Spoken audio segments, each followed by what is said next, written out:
own mentoring program, which I started during the COVID pandemic.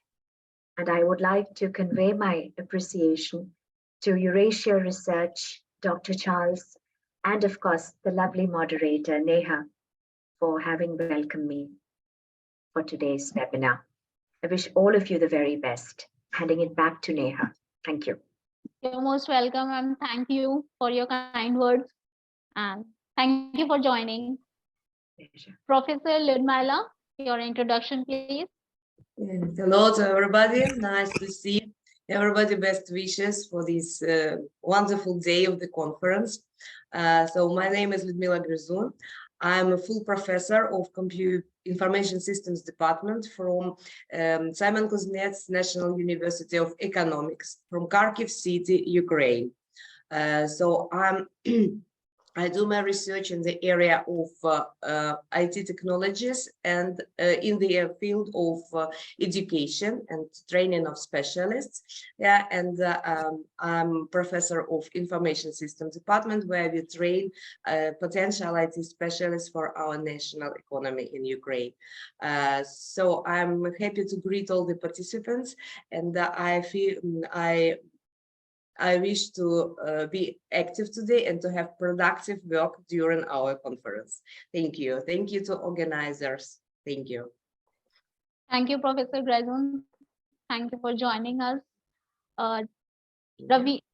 Raviwan, welcome. Okay, hi, my name is Raviwan. Actually, I'm English instructor from the university in Bangkok, Thailand, but today I'm in Bali. Okay, nice to see you all. Okay, thank you, Ka. Okay, thank you, Raviwan, for your introduction. Kei-san, would you like to introduce yourself? Okay, hello, Professor and every researcher. My name is Wei Ke-Chan. It's a pleasure to attend this conference. I come from Taiwan and I'm a PhD student. My school is National Donghua University. My major tourism, recreation, and leisure studies. Thank you, everyone. All. Welcome, son. Villawan, please introduce yourself. Thank you. Actually, right now it's 1:30 p.m. in Thailand, in Chiang Rai, Thailand. So good afternoon all, and good morning to some of you. My name is Villawan Sampakeo. I'm from School of Liberal Arts. I'm an English instructor at Mapalo University in Chiang Rai, Thailand. Nice to see you all. I hope to gain more knowledge from all of you today. Thank you. Hope your wishes come true and you gain a lot of knowledge. Welcome to the conference. Wei Yi Wang, please introduce yourself. Hello, everyone. My name is Wei Yi Wang. I come from Tatung University in Taipei, Taiwan. I'm happy to join this conference. Thank you. You're most welcome. Thank you for, we are happy to host you. Sibyl, please introduce yourself. Hello, everyone. I am Sibel Açık Kemalioğlu. I am from Turkey. I am an assistant professor in Ankara University, Department of Statistics. Nice to see you all. Nice to see you too. Thank you for the introduction. And Chi Lee, please introduce yourself. Chi Lee. Yeah. Hello, everyone. Hello. My name.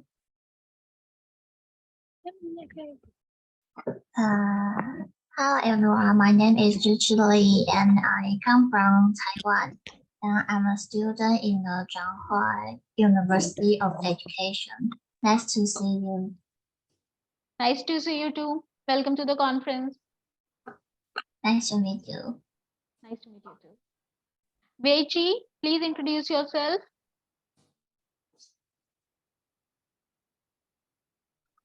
Hello. Hello. I'm Wei Chi Chen. I'm come from Taiwan Zhanghua University. I'm very happy to join this conference. Nice to meet you. Nice to meet you too, and welcome to the conference. Fatima, please introduce yourself. Hello, good morning. I'm Fatima. I'm based in Iran, but right now I'm residing in India. I'm a PhD scholar in School of Economics, University of Hyderabad, India. I'm very happy that I'm here. Nice to meet you all. Nice to meet you too. Yu Jen Chang, please introduce yourself.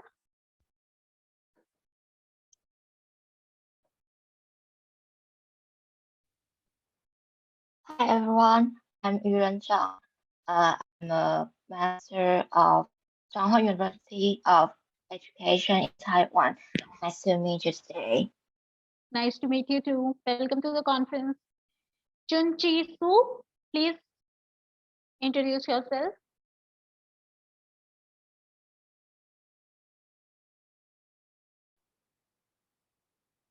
Chun Chi Su.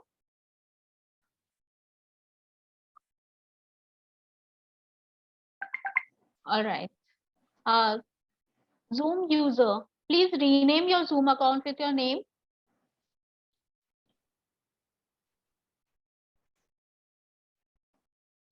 There's no response. Okay, no problem. Let's start with the conference then. Thank you all of you and welcome to the conference. We'll start officially now. Welcome to Eurasia Research Online Live International Conference. Today we have following participants. Dr. Maria Teresa Matriano from Oman, Dr. Kenneth Lee from California, Professor Katalin Liptak from Hungary, Sita Sagran from UAE, Professor Andrei Richelieu from Canada, Dr. Lyudmila Gryzin from Ukraine. Today we have presentations and participants from 15 countries around the world. These countries are Oman, California, Canada, Hungary, UAE, Taiwan, Thailand, Georgia, China, India, Australia, Turkey, Ukraine, USA, and Kazakhstan. We are broadcasting this conference on Facebook Live on multiple pages of Eurasia Research. The links for the live sessions are shared in the chat box. Before we start the conference, I would like to introduce Eurasia Research to you in a nutshell. Please allow me a few moments.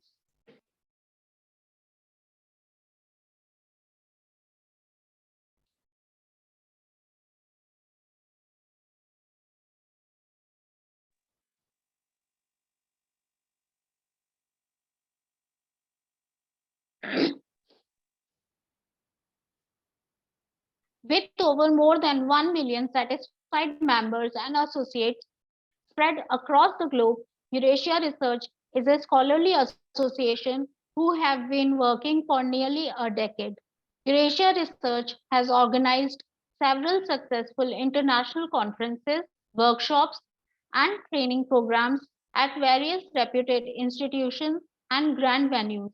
Eurasia has been tirelessly working for research world and have not stopped their endeavors even during COVID era and have presented research community with online platform which was safe and convenient method to continue their passion. We are an international community of researchers, practitioners, students, and educationists who aim to bring together worldwide researchers and professionals, encourage intellectual development, and to create opportunities for networking and collaboration. These objectives are achieved through academic networking, meetings, conferences, workshops, projects, research publications, academic awards, and scholarships. We provide scholarship to deserving candidates to promote students and research scholars to participate in the international conference. Young researcher scholarship is provided in the form of a full registration fee waiver. We have vast experience of publishing papers for more than 7 years. Our associated journals publish original papers, review papers, conceptual framework, analytical and simulation models, case studies, empirical research, technical notes, and book reviews. We cater to more than 30 plus themes in the area of teaching and education and have following renowned indexing: Google Scholar, Crosscheck Authenticate, Crossref, the Keeper's Registry, Script, Portico, Road, Directory of Open Access Scholarly Resources, OAI PMH Registered Data Provider, PKP Index. We will soon be applying for Scopus too. We have a wide network of 100 plus internationally acclaimed keynotes across the globe who share their knowledge and guidance with our participants with open hands. We have a large number of committee members and advisors who support us and guide us through their expert opinions and decision-making capabilities. We couldn't have thought of reaching here without them. We also encourage our participants to connect with more than 15K plus followers on our social media platform where they can share their research and interest.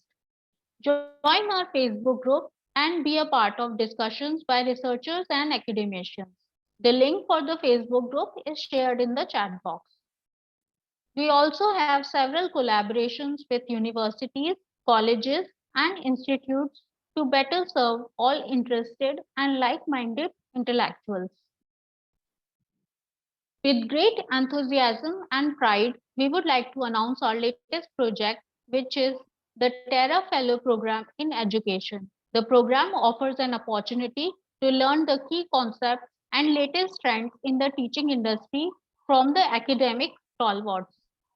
Thank you for your patience and valuable time. Moving ahead with the conference.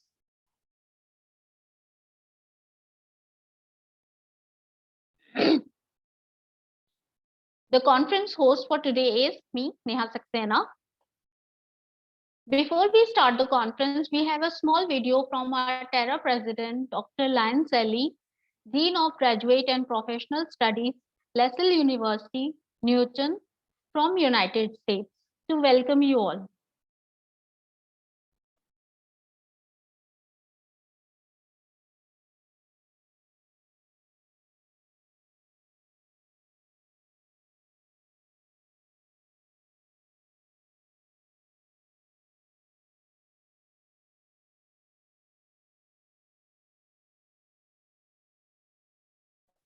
Apologies for the delay, just a moment.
Apologies, we are facing some technical issues. Just a moment, please.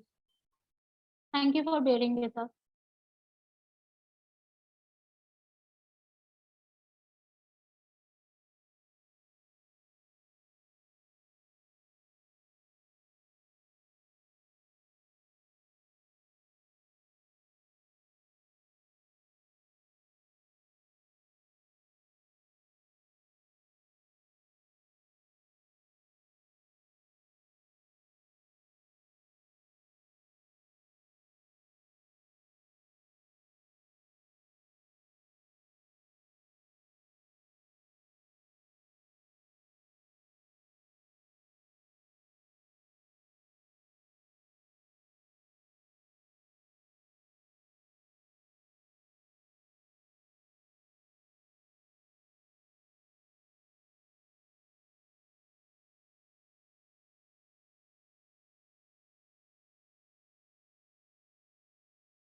I'm really sorry, all of you. Thank you for bearing with us.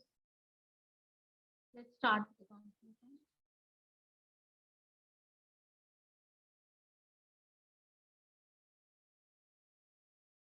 Hair fall के लिए hair cut करना is not the oil और shampoo के पीछे 2 लाख से भी ज्यादा Indians ने शैम्पू छोड़कर त्राया को अपनाया क्योंकि वो समझते हैं कि हेयर फॉल को धूप से बचाना। Take the hair test and buy your 1-month kit. Hello, my name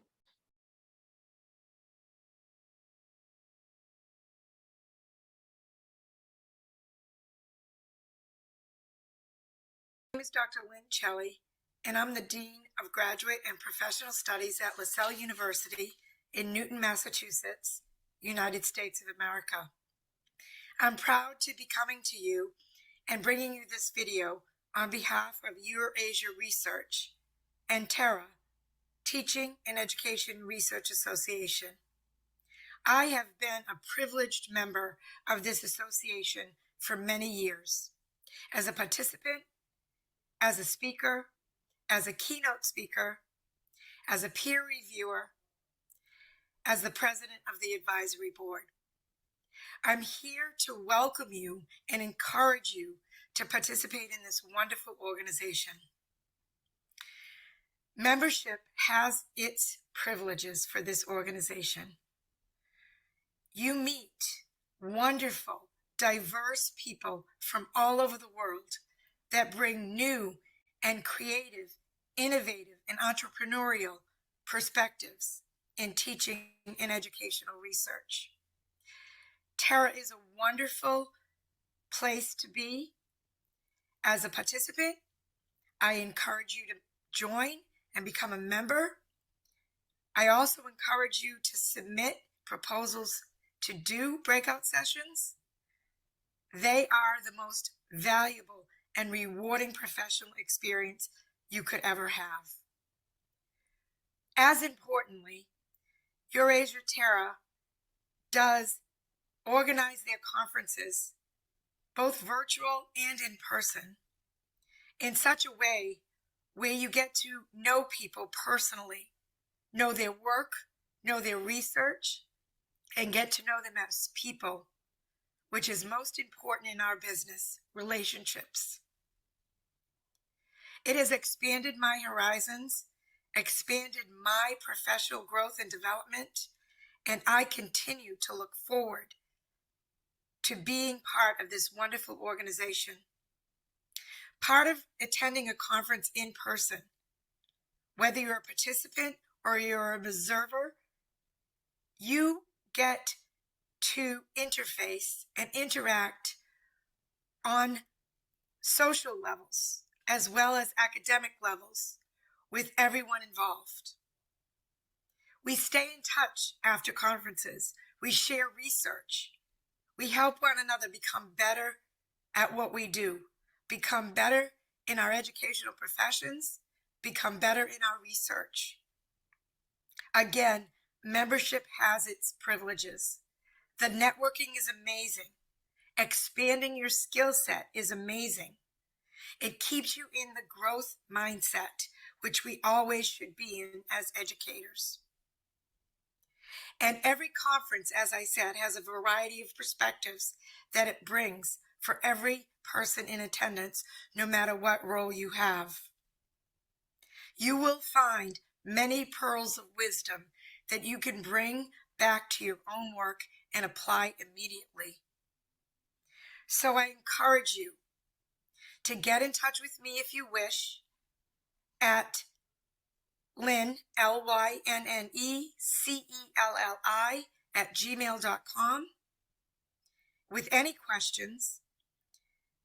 And I also encourage you to visit the website so that you may be able to see exactly not only the professional growth we have, but such fun we have with the relationship building. I look forward to seeing you at another conference and a new conference, and hopefully meeting you personally and professionally. My Thank you, Dr. Lam, for your wonderful words. Moving ahead.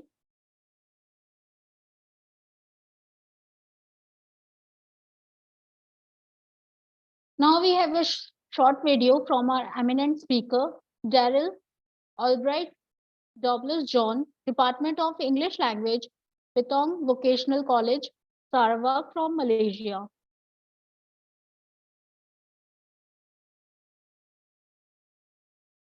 My name is Daryl Albright Douglas John. You can call me Daryl. I am a teacher in Petong Vocational College, where over here we teach vocational subjects such as automotive, welding, culinary arts, accounting, and another 4 more subjects. Over here, we also have several subjects such as English academics. So I am one of the lecturer teaching English.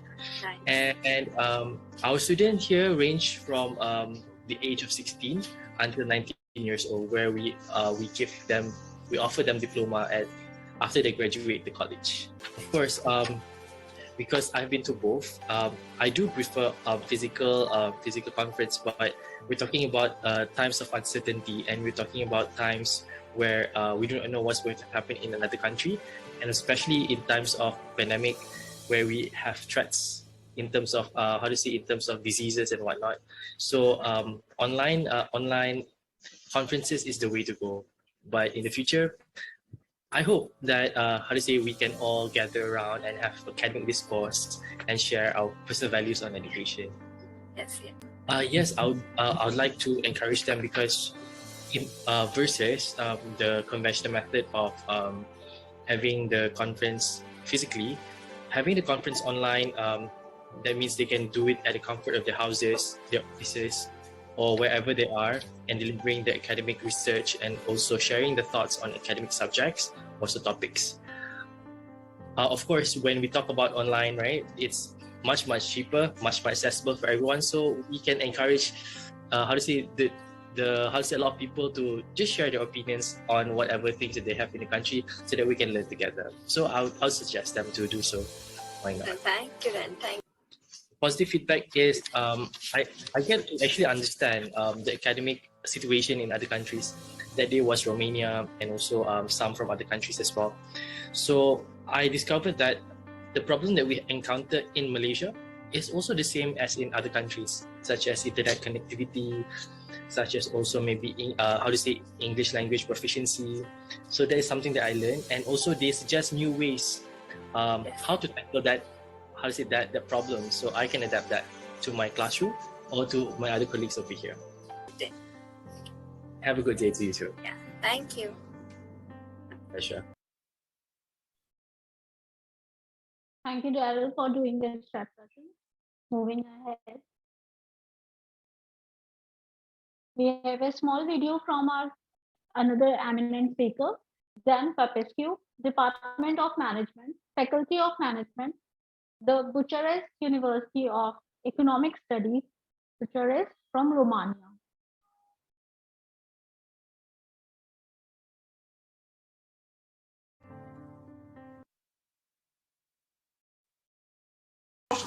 PhD at the Bucharest University of Economic Studies. It's a management department, and I am very glad to participate from 2 years to your international conferences organized by Terra. About the conferences, I must say it's not your last conference, for example, is the recent conference from Lisbon. So looking at my intervention, it's online a better option in the post-pandemic era. I can give my personal answer. I think it's not a better option, but it's an option, because we can't replace the live contact face-to-face with the online one. Yes, of course, not only that I suggest, but also I brought to become members of Terra. If I well remember, 5 of my colleagues, and they became the members of Terra, and we are very honored about this. First of all, the most important, I think, it was the fact that we knew new colleagues from anywhere, and especially from your region. And this was very important, because we saw also your mind open to friendship, to collaborative research, and this is really very important. Thank you very much also, and from all my heart for your opening. It's very Thank you, sir. Thank you so much, sir.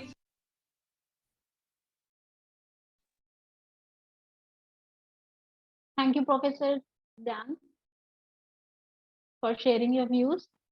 Moving ahead, the conference schedule would be like session 1, keynote talk, session 2, team activity and photo session. Session 3 would be technical talk. I would like to request all of you to please rename your Zoom account with your full name in English. This will help us to record your presence. You may ask your questions related to the presentation in the chat section while the presentations are going on. All the certificates, receipts, and proceedings will be sent to the participants within a week on their registered mail IDs.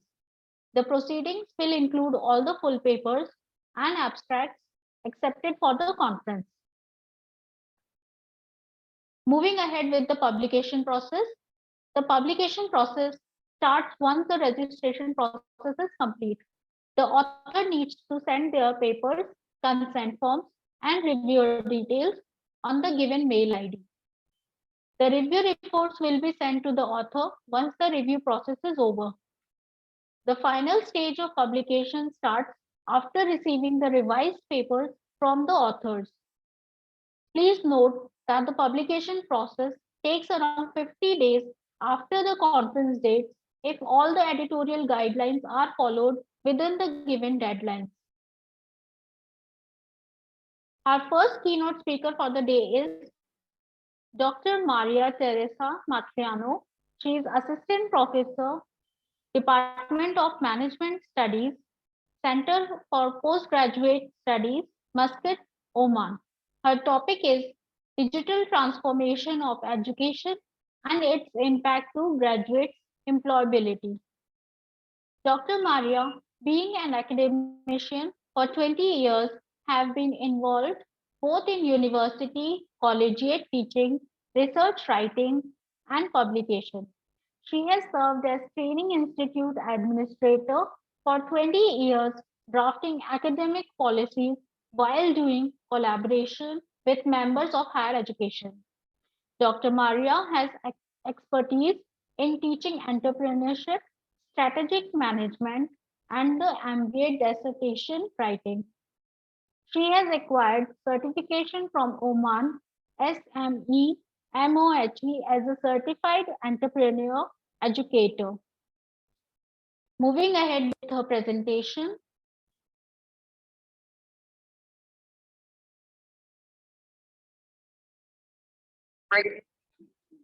Good morning, dear ladies and gentlemen. My name is Katalin Liptek.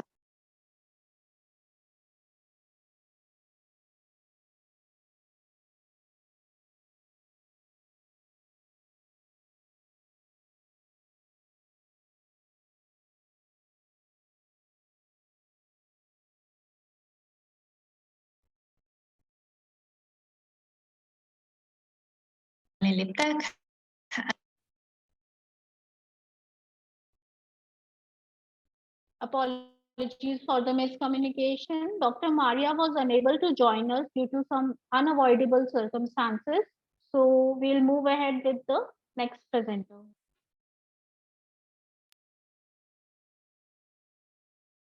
Our next presenter for the day, next keynote for the day is Professor Katalin Liptak. PhD in Economics, Associate Professor, Head of Department, Vice Dean, University of Misloc, Faculty of Economics, Department of Labor Market and Employment Policy, Misloc, Hungary. Her topic is the impact of social enterprises on the labor market. Kathleen graduated in economics at the University of Misloc, Faculty of Economics in 2008, and she graduated in law at the University of Miskolc, Faculty in Law in 2015. Her research topic is the labor market, especially in the Central Eastern European region. She defended her PhD dissertation in 2013. The title was Impact of the Globalization on Regional Labor Markets, Convergence or Divergence. Kathleen is an Associate Professor, Vice Dean of University of Missouri, Faculty of Economics and Head of Department of Labor Market and Employment Policy. The essence of her professional interest is how change the labor market and the expectations of employees. She is the member of the Hungarian Regional Science Association till 2008. She is editor-in-chief of Socialist series in Social Science Journal and the member of the editorial board of Press S. Darussalam Journal. Moving ahead with her presentation. I am an associate professor from University of Miskolc from Hungary, and now I would like to start my presentation. The today's topic will be the impact of social enterprises on the labor market.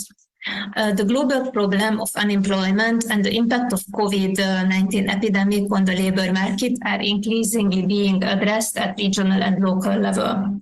The solidarity economy is also often seen as an alternative to capitalist development, a possible new model for development. The main pillars of the solidarity economy are social enterprises, which can provide solutions to their problems.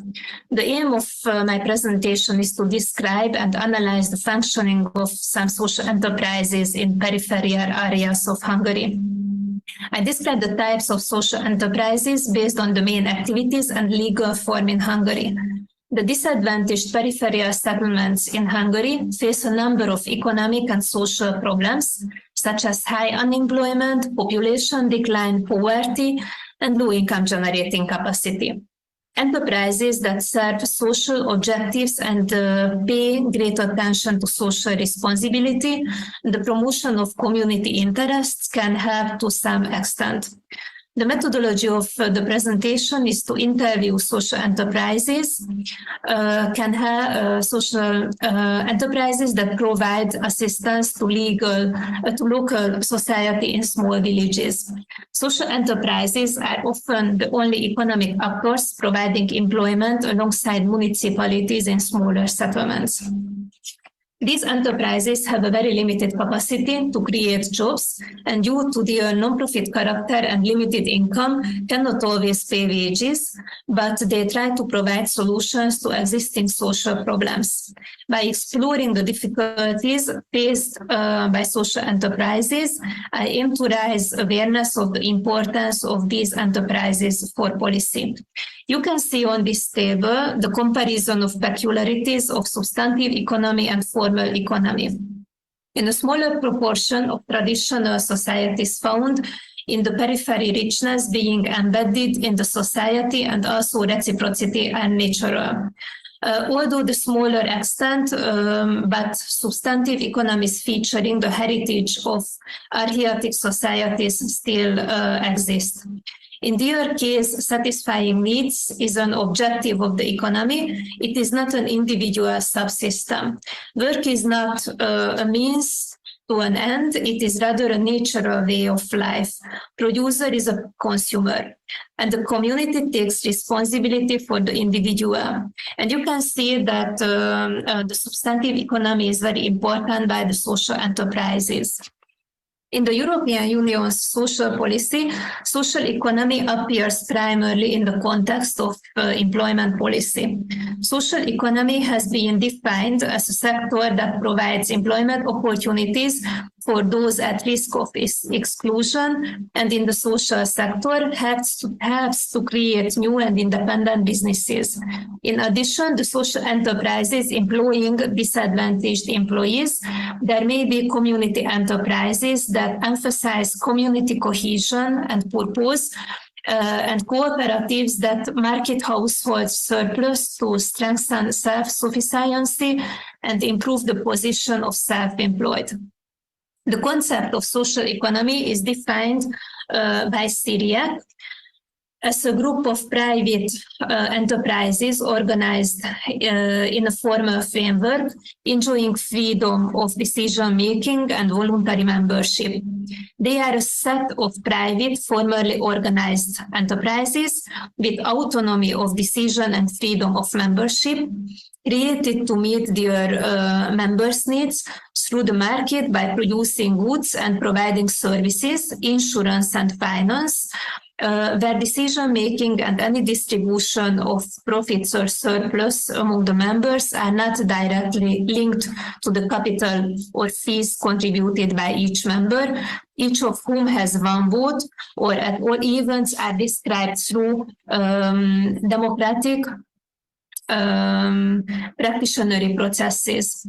The social economy also includes private, formally organized entities with autonomy of decision and freedom of membership that produce non-market services for households and whose surplus, if any, cannot be appropriated by the economic agents that create, control, or finance them.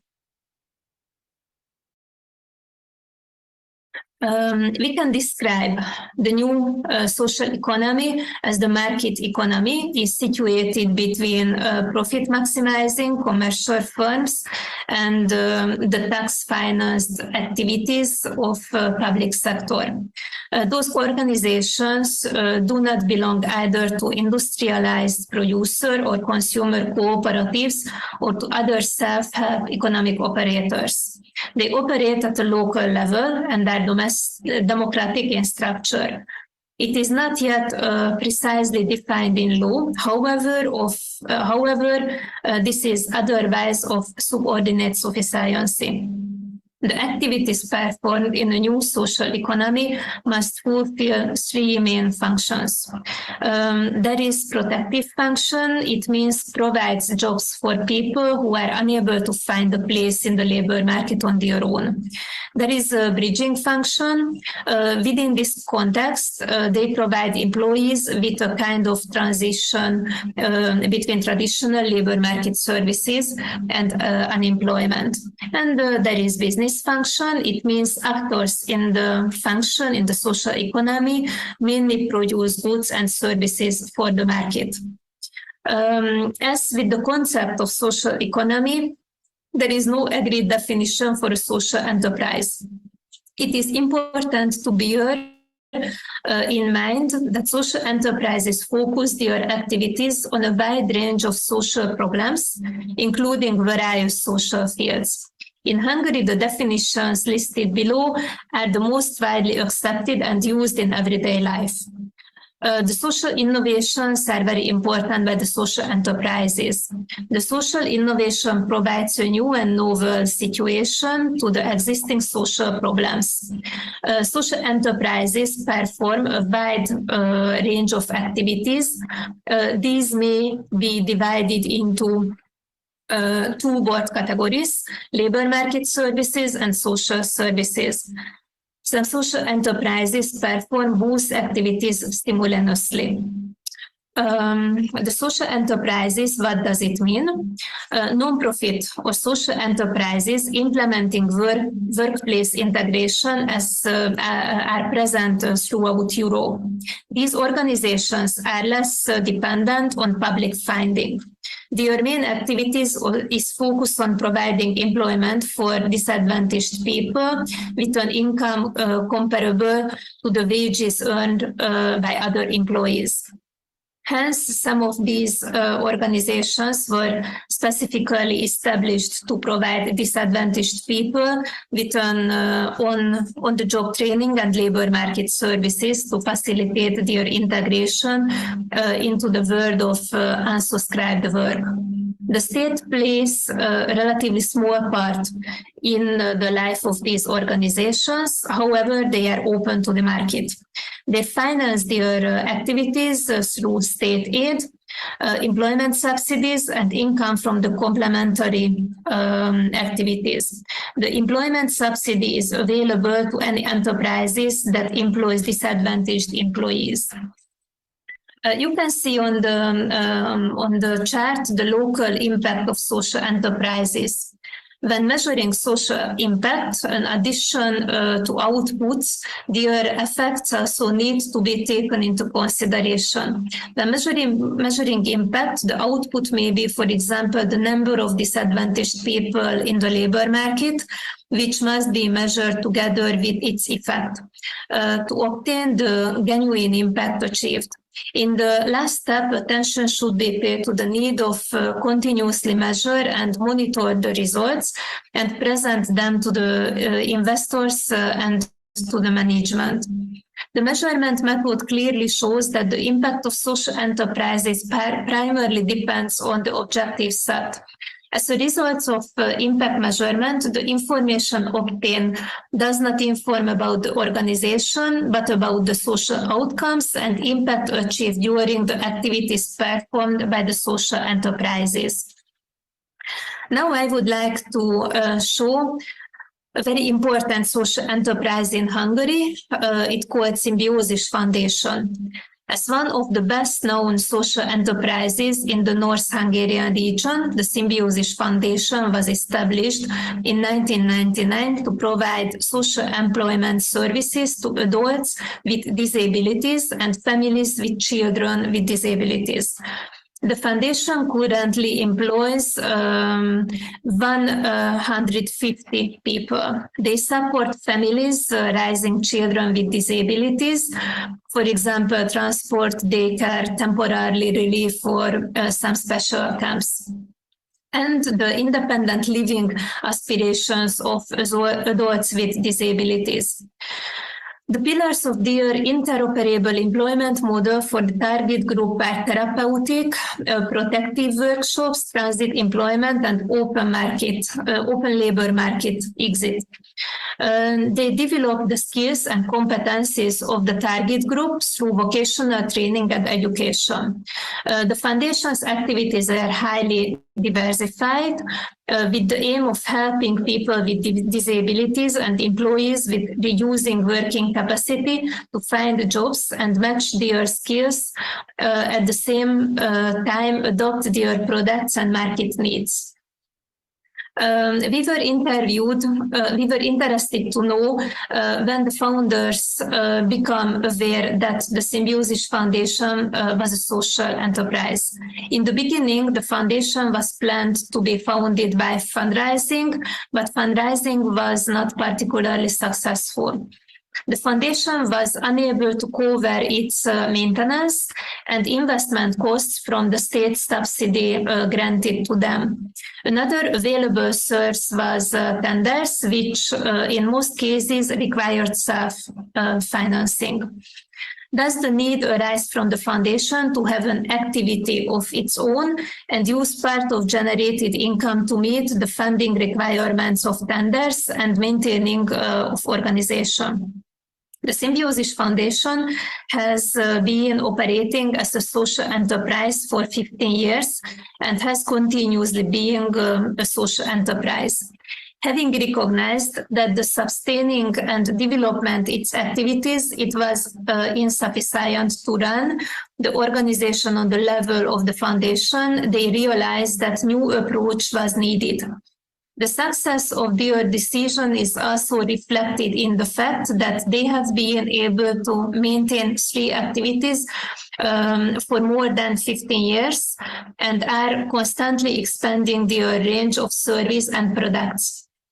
A fundamental problem for people with disabilities is that they don't have marketable occupations and their educational attainment is mostly low.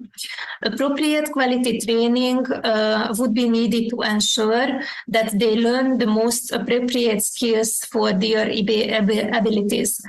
Having identified the problems, the Symbiosis Foundation set out to provide these training courses for employees with disabilities. This improved to a ratio of skilled employees with disabilities. Thanks to the activities of Symbiosis Foundation is a significant platform for employing people with disabilities and people with reducing working capacity in the northern Hungarian region, which makes them tax-generating citizens. The identified outputs have a number of measurable effects, such as reduction in the local unemployment, cost savings to society, improved quality of life of people with disabilities, reduce burden on families with children with disabilities, increased social inclusion, and in time reduced exclusion, the creation of number of jobs suitable for the target group, awareness raising and associated market services, considering that as a part of its activities as a social enterprise, the foundation is mainly active in food production, including the producing of fruit and vegetables and the production of daily products. The impacts of the activity should be assessed. The products are made from locally grown ingredients, are of high quality, contain no preservative, and consequently contribute to healthy lifestyle. By consuming local products, residents feel more committed to the place where they live. The Symbiosis Foundation is a good example to its environment and also takes on the role of helping other social enterprises with a similar approach to get started. You can see the characteristics of social enterprise. We can summarize that there are a lot of characteristics. For example, sensitivity to the recognition of local needs, how well the organizations can recognize latent needs. Clear mission and values, committed, proactive people running a social enterprise, a collaborative, increasing creativity culture within organizations, community involvement, encouraging collaboration involving peers, parents and partners and experts, involving local heroes who take the cause of hurt, experience, continuous management, and democratic way of working. And we can summarize, you can see some conclusions. These conclusions are specific features in Hungary by social enterprises. First, that social enterprises are organized around a few key people to achieve a long-term social or environmental global goal and mission. A community may operate several different types of organizations. This is the most efficient way to use the resources provided by a hectic and unpredictable funding system. Social enterprises that work well in localities often become competitors of local government, and the viability and strengths of civil society communities mirror the strengths of the economy. So I think the social enterprises are very important in Hungary and of course in other countries, but the everyday life by social enterprises is a little bit difficult and not easy. And thank you so much for your kind attention.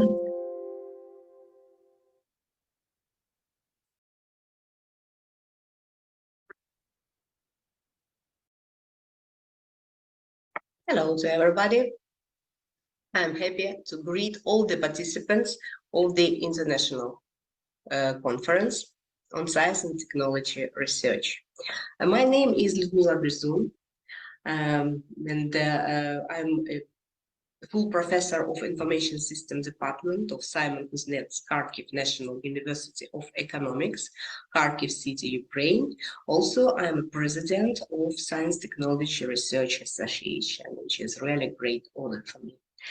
The topic of my keynote presentation of today's lecture, today's meeting, is the problems of training of the university newcomers in terms of emergency situations. Definitely the topic of my presentation is not occasional.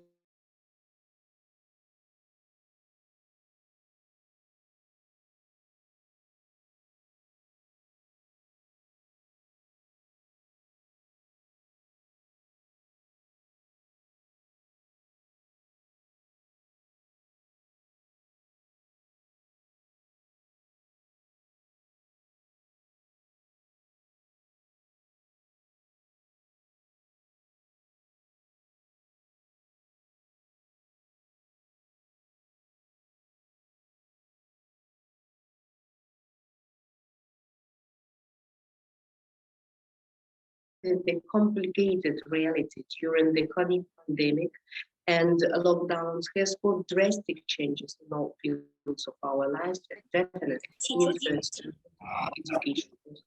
The pandemic is going on, and it's also an Apologies, everybody. There is some technical issues again. Yeah, let's proceed with the conference. That was Professor Liptak. Thank you for the presentation. Our next presenter for the day is, Professor Liptak, have you joined? Welcome to the conference. Hello, good morning, everybody. Would you like to add something? No, thank you. Thank you. Okay. Anybody, any questions? If you have, you can ask Professor Liptak.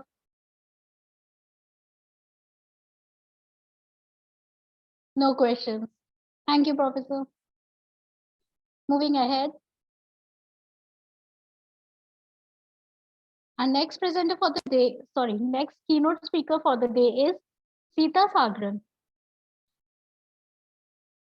Personal development trainer, lifestyle consultant, motivational speaker, mentor from UAE. Her topic is handling conflicts of personal values. Sita Sagran is a personal development trainer, lifestyle consultant, and motivational speaker with a background in English, psychology, counseling,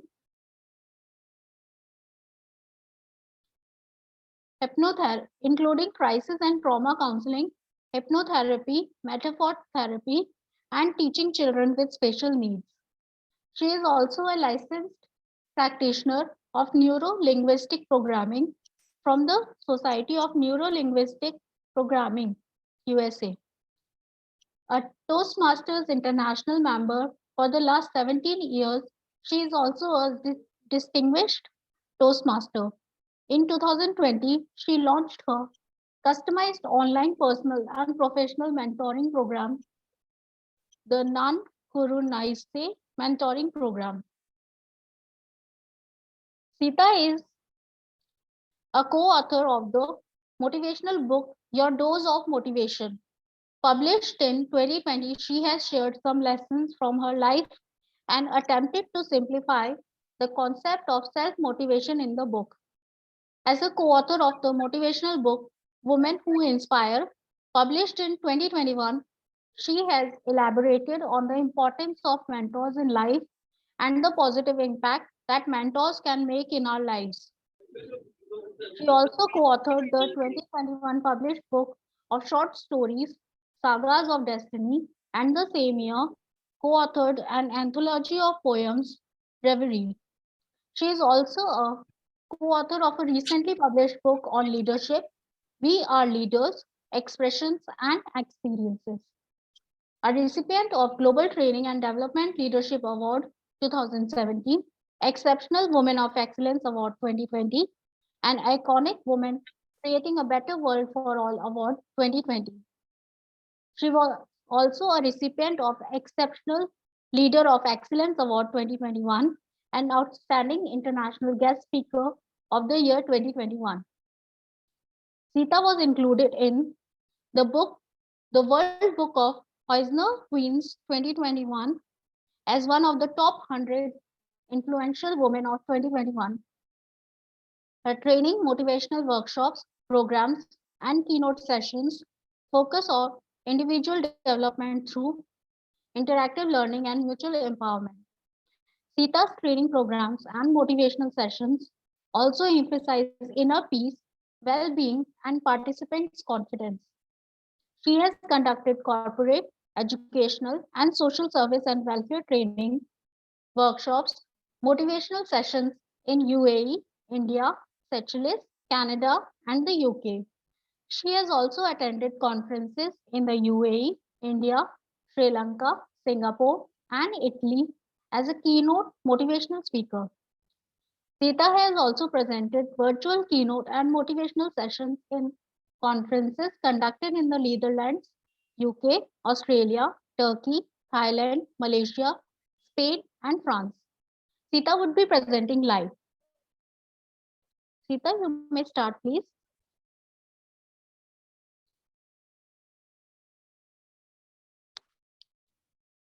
Sita.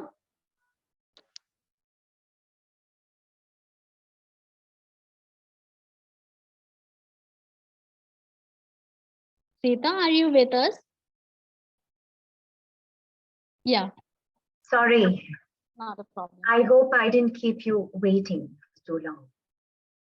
Not long. Thank you. Thank you so much, Neha. So thank you once again to Eurasia Research and Dr. Charles for the welcome.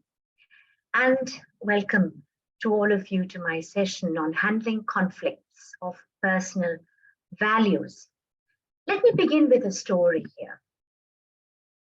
There is one person who is an occasional social drinker and another who's so careful about not having alcohol that they would even check to find out whether there is alcohol in the dessert they are having.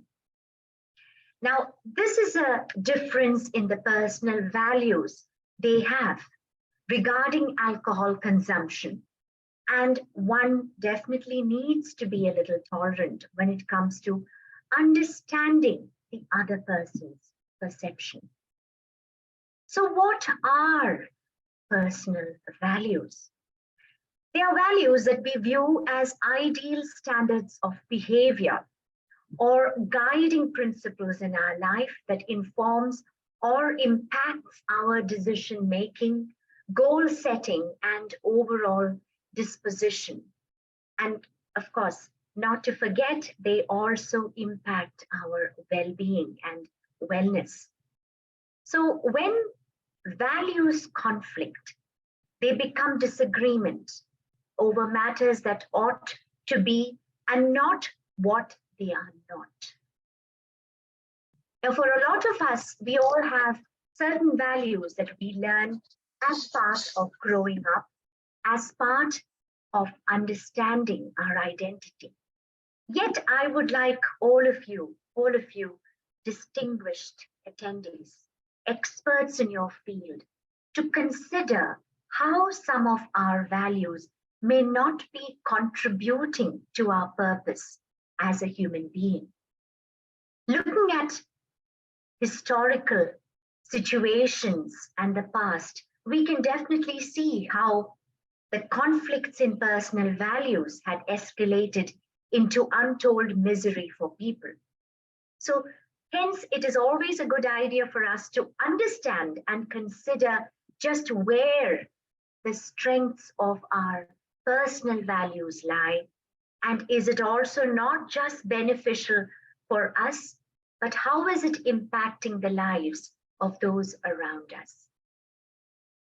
So it's when two parties operating are under completely different assumptions and using different vocabulary focused on concepts that may appear to be irrelevant to one another.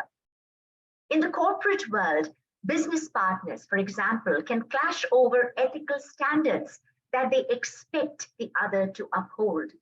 Someone might just decide not to do business with a potential counterpart because they consider them to have questionable moral standards. Sometimes I think in the case of parents as well, out of the desire to curb their teenage children from getting into activities which may not necessarily help them because they find it is too dangerous, they might once again have a certain conflict. So if we are to actually consider the impact of personal values in our life, it is extremely huge. So how do we deal with it? The first step would be the easiest, but not the best, ignore it. And obviously we are not in a situation to ignore it because it affects the peace and harmony in the environment and of course the situation at hand, whether it is personal or professional. The second one is to negotiate around it. Look at a methodology where we are able to reach out, discuss, and get to know what the situation is. How can we resolve it? The third step is to mediate through it. So one is, of course, ignore it, which is not practical. The second one is to negotiate around it. And the third one is to mediate through it. So what are the 5 main values, the personal values, which will help us to understand a little better on why conflicts can arise and why they are so challenging for us and for others as well? The first one is integrity. Second one, we are talking about the main values that we may have. First is integrity. Second is accountability. Third is diligence. Fourth is perseverance. And fifth is discipline. Now, all these are values, as you can see, which are so important for us to be leading our lives. And they impacted our life extensively as well. So why are they important? Because they help us to be authentic. For example, right now, when we realize we have made a mistake, well, in this case, me, I think Neha had been asking for me, but I actually had just got my attention onto something else, which was also pretty urgent. And I had understood that there was a session going. So immediately my attention went away. But when I realized I was being called, I'm sorry about it. So it helps us to be more genuine, more authentic, where in realizing what our strengths are, what our flaws are. And of course, it also helps us build a greater sense of purpose. They help us understand ourselves better. They help us achieve our goals and work towards our dreams and achieve them. So in our personal life, how can we resolve conflict? The first one is understanding our needs. What do we need? Now, all of you will be having very different needs if you look at it, because no two people are the same, not even in families. So understanding our needs, what makes you happy may not necessarily make the other person happy. And what makes me happy need not make you happy as well. So what are our needs? So understanding our needs is the first one. Talk it out. Whether you know it may not be agreeable, talk it out. Try that step and see if it may work. The second one is to think about the openness of getting a different perspective. Are we open to a different perspective? I'd like to share with you all something. I'm a parent and I've got 2 adult children. So when they were growing up, I think I definitely grew along with them because there was a lot of unlearning which I had to do as a parent too. So it actually enabled me to understand them better. There is still a considerable way to go, but it also helped me to understand what is the value in their perspective. They are bringing in some new perspective that as a parent, I had not realized before. So get a different perspective, get a second opinion. Sometimes in conflicts involving personal values, it helps to take a second opinion. And if you're not very comfortable discussing a personal matter with your friends or colleagues, you can always approach a counselor or a therapist or a psychologist who would be able to give us a very objective appraisal about the situation and the nature of situation and how we are responding to it. So get a second opinion, manage our emotions. Now, I think this is particularly extremely challenging for a lot of us because when it comes to managing emotions, sometimes we may find it very difficult. Let me give you an example here. There are times when we are speaking and it might be on a subject which is very close to our hearts.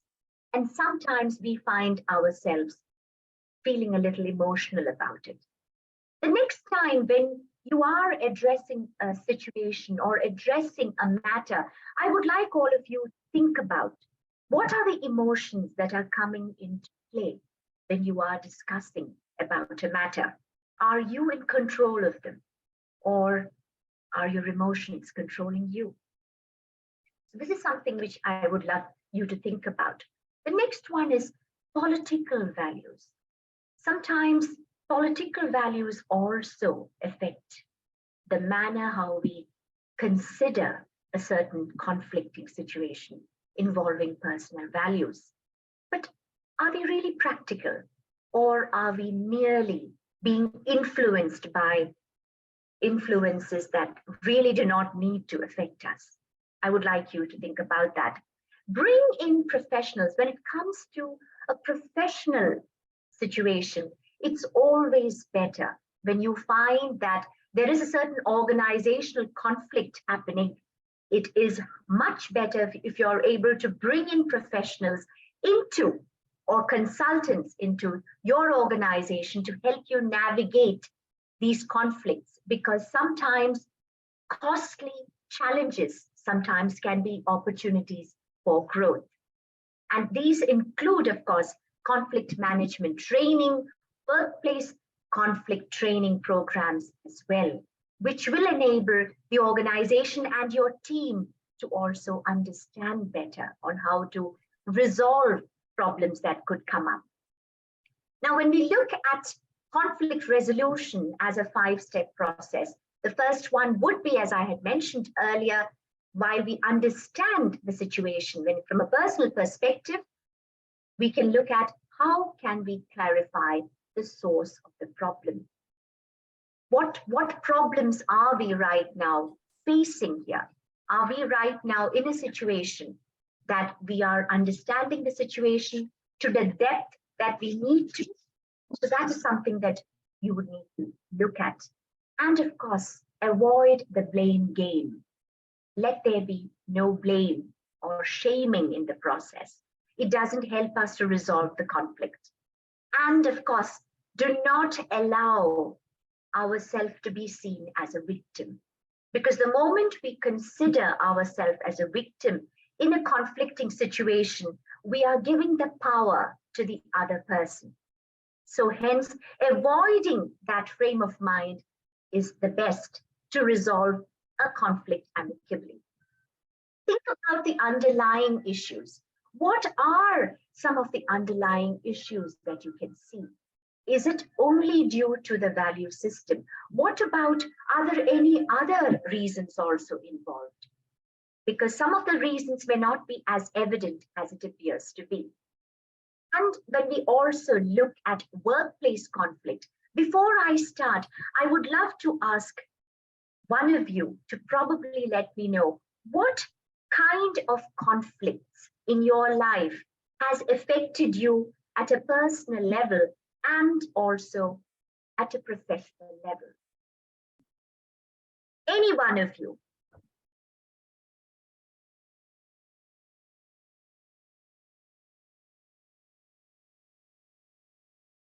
Yes, I can see Fatima. Would you like to contribute to my question?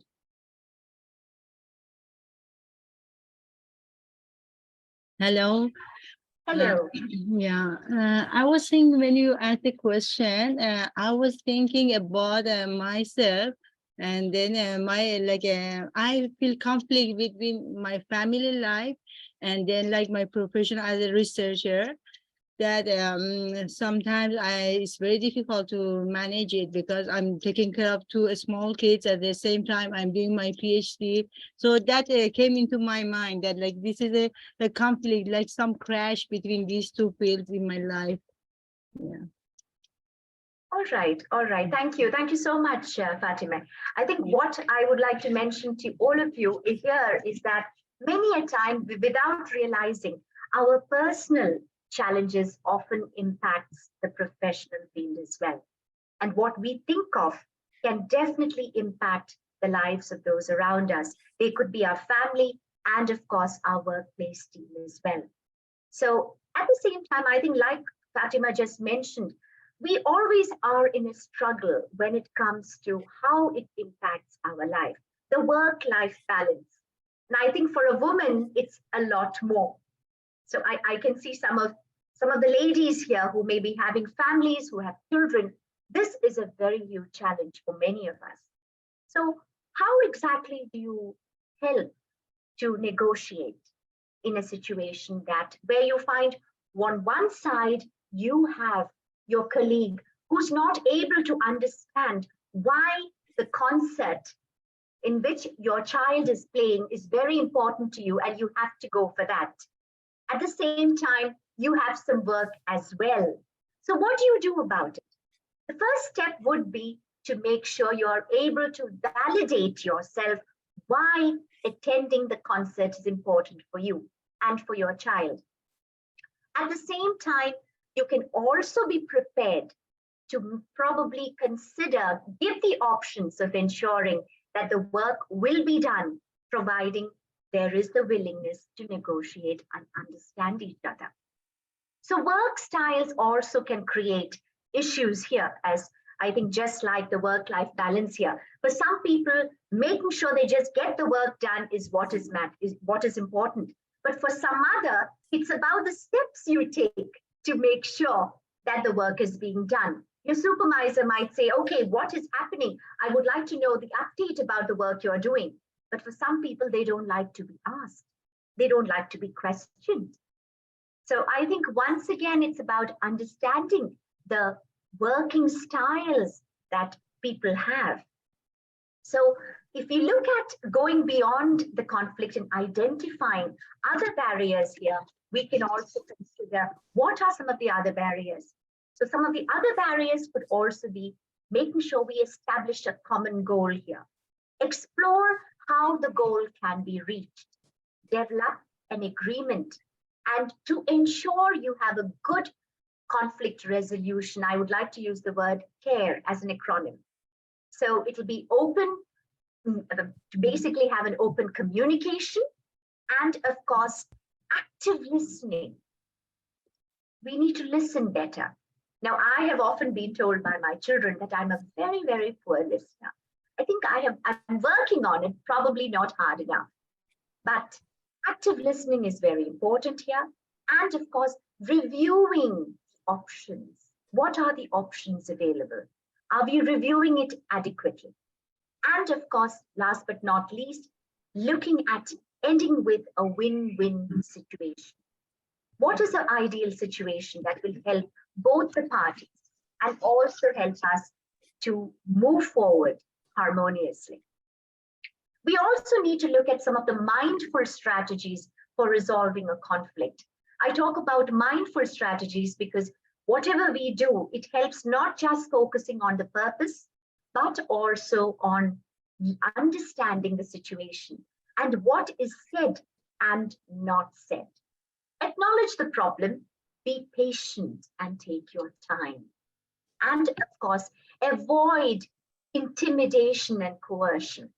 There's no ultimatum, like you better do this or it's not going to be done. That doesn't work anyway. And of course, focusing on the problem and not the individual. Sometimes, in fact, I would like to mention to you a small incident that had happened. I was trying to enable a father and a daughter get back together because the father and the mother had undergone a very messy divorce.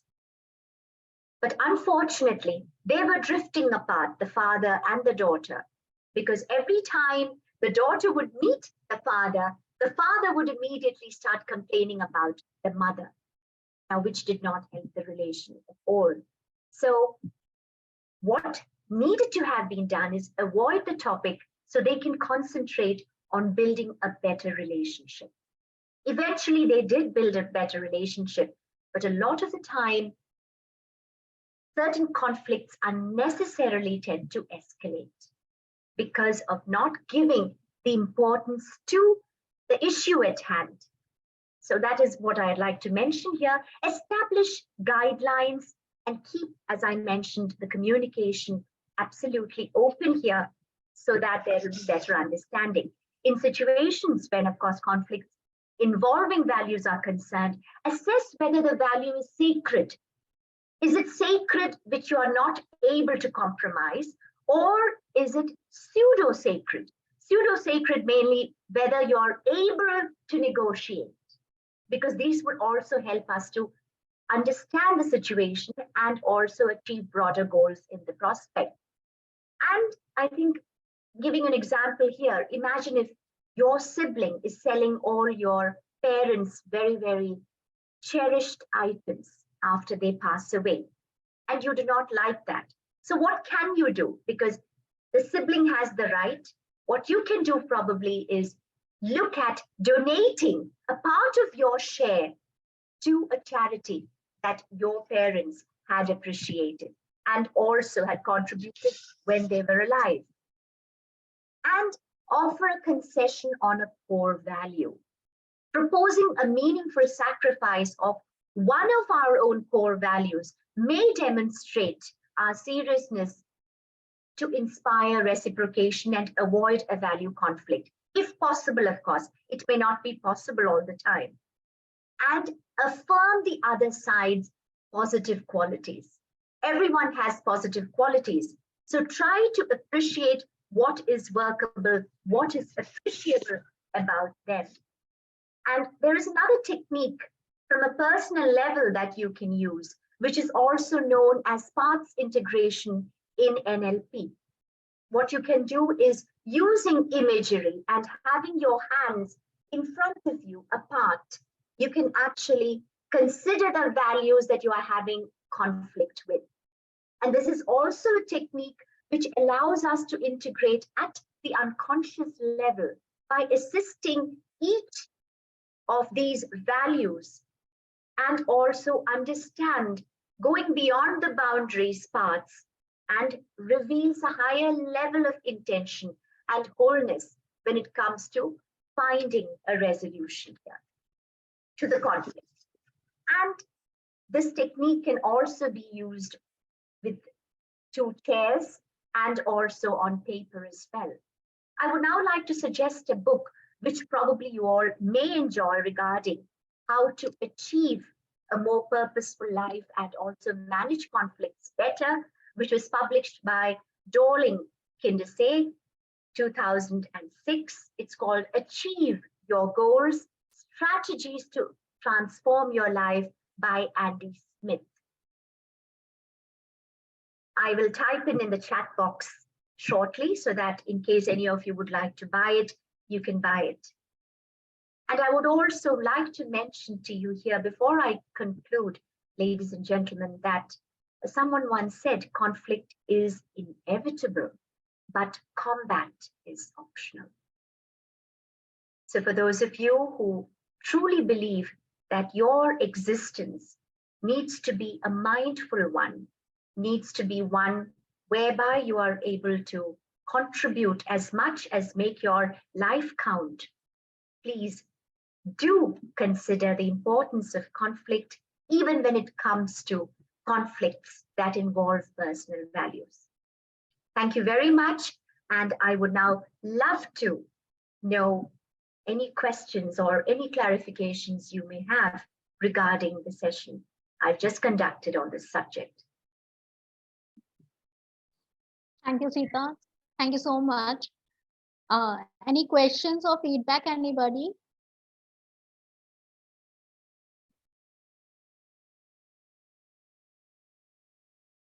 No questions.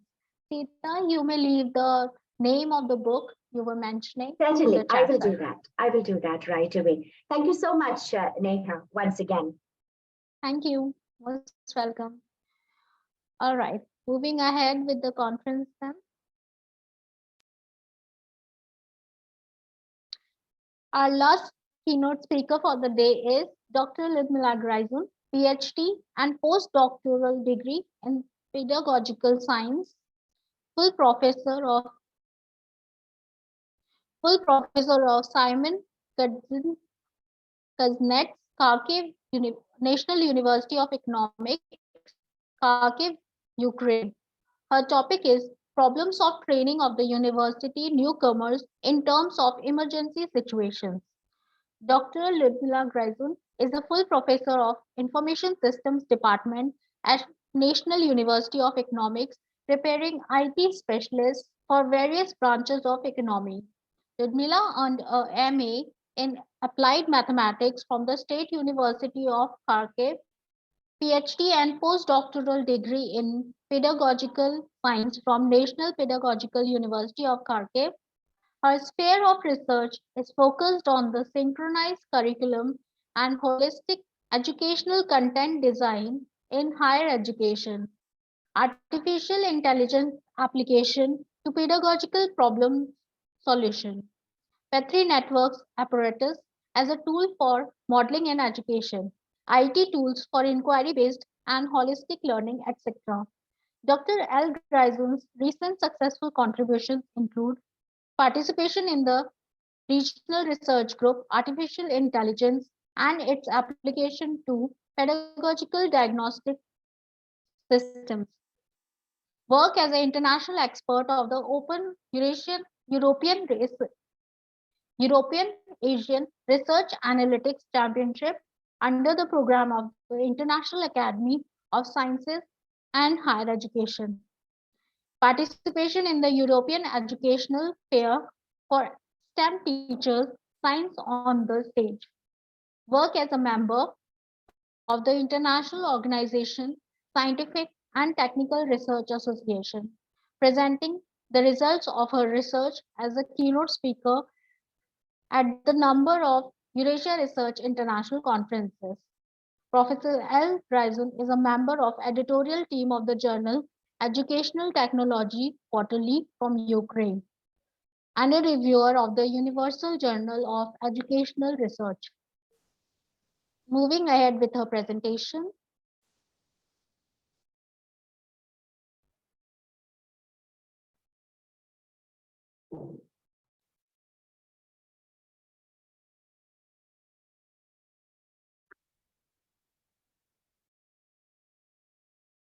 Hello to everybody. I'm happy to greet all the participants of the International Conference on Science and Technology Research. My name is Ludmila Gryzun, and I'm a full professor of Information System Department of Simon Kuznets, Kharkiv National University of Economics, Kharkiv City, Ukraine. Also, I'm a president of Science Technology Research Association, which is really a great honor for me. The topic of my keynote presentation of today's lecture, today's meeting, is the problems of training of the university newcomers in terms of emergency situations. Definitely the topic of my presentation is not occasional one. And I am going to to cover urgency of our research, also theoretical framework, experience of blended learning activities enhanced with interactive methods exactly for university newcomers, and to cover in short results and discussion in terms of students' learning motivation.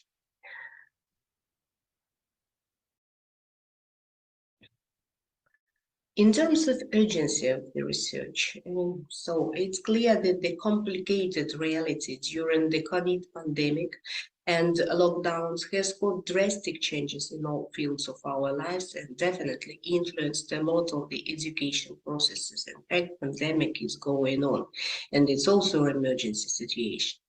Current emergency situation in Ukraine associated with the military conflict with Russia has also caused necessity to search new approaches for providing efficiently educational services at school and universities.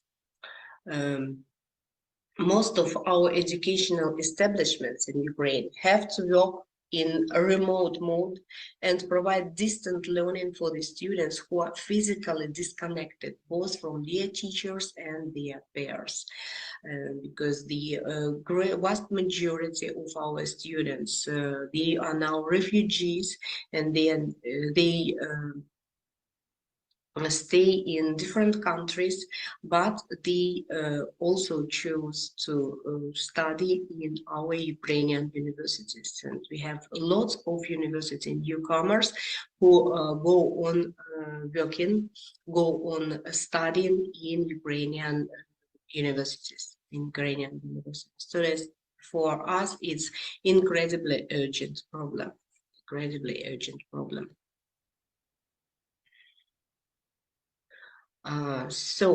in terms of emergency, also it's important to notice that distant or blended learning has had many benefits, especially enabled flexibility of teaching and learning anywhere and anytime.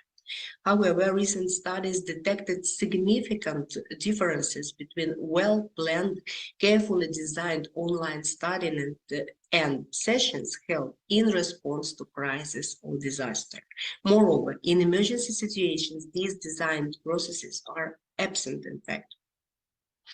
There are indicated several students' difficulties and limitations of online learning on conditions of emergency. They are common for the majority of university students, and their overcoming is really challenging for the teaching staff. However, these difficulties are even more challenging for university newcomers, first-year students who have entered university during emergency situations. And it is clear that this is a special category of students which need special exact support and adaptation to new conditions of their learning life. So theoretical framework which is behind our research, is made by the building of university newcomers profile in order to understand what exactly to overcome. We need to know what are their background, what are their challenges, expectations, and what problems, what difficulties we have to overcome. Then it's also basics of blended learning theory and fundamentals of motivation theory, partially also made theoretical framework of our work. Sorry. Building a university newcomers profile in order to realize true challenges and learning difficulties, we had to answer the set of questions. What kind of person we are? What is their background? What were their conditions of studying, social life and community before university? And how have they changed at university? What are their targets, motivation? And what are their potential challenges in the current conditions of studying at a new place and at online learning during emergency?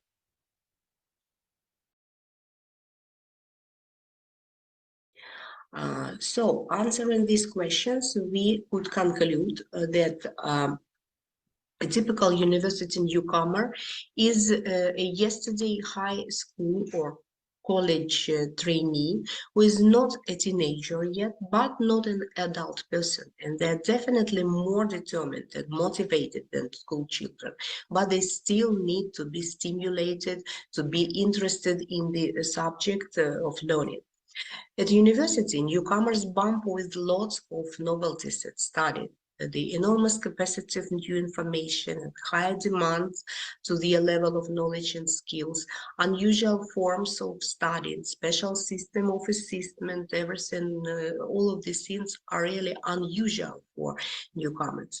Advanced teaching staff who are mostly top-level scientists and researchers, and definitely it is completely new students community which is disconnected from each other. That is the real conditions, true conditions of studying for our university newcomers. Novelties of studying are complicated also with the peculiarities of online learning. Instead of eye-to-eye emotional and fruitful communication with the teacher, they obtain only distant contact when the teacher is separated from you and cannot give trainees immediate feedback to some unclear or challenging points of the material. Also, the newcomers appeared to be physically disconnected with their group mates to overcome current difficulties in learning, to explain to each other something in simple words or on some primitive examples. They are deprived of such a possibility, such an options. And finally, they feel the lack of communication, common verbal communication. They appear to be isolated and deprived of habitual social life, which was true also during pandemic, and for lots of our students who are nowadays are refugees, it's also a great challenge for them, and should be definitely taken into account. Talking about the theoretical background of blended learning in general, we have to conclude that there are distinguished lots of advantages and disadvantages of blended learning. Despite the obvious advantages like flexibility, openness, raising of trainees' motivation and independence, there are also great challenges of successful implementation of blended learning. Among them, there is lack of proper awareness about the blended learning paradigm, non-satisfactory didactic and methodological provision, and definitely involving students into active form of work, adding classroom spirit and overcoming physical disconnection is maybe greatest challenge of successful implementation of blended learning, especially in terms of conditional emergency situations. As for my personal experience of overcoming challenges of blended learning implementations in terms of emergency, I distinguished maybe some special set of challenges which I decided to overcome, which is really important exactly for university newcomers, to add classroom spirit into online classes, to involve students into active forms of work, to facilitate their adaptation and raise their learning motivation, or at least to retain it. And it's obvious for me that in order to meet these challenges, we need to apply interactive methods, this or that interactive method, and now I'll try to cover these ideas in close relationship to practice of blended learning at my universities. The matter is that the blended learning model for current situation is so-called flex model. It looks like the distant learning in Moodle-like platform with Zoom online classes according to common schedule. So all the materials, all the necessary tasks, theoretical materials, they are available in the so-called PNS system, personal learning system. At my university, it's distant learning system, and it is accompanied with online Zoom classes, which are held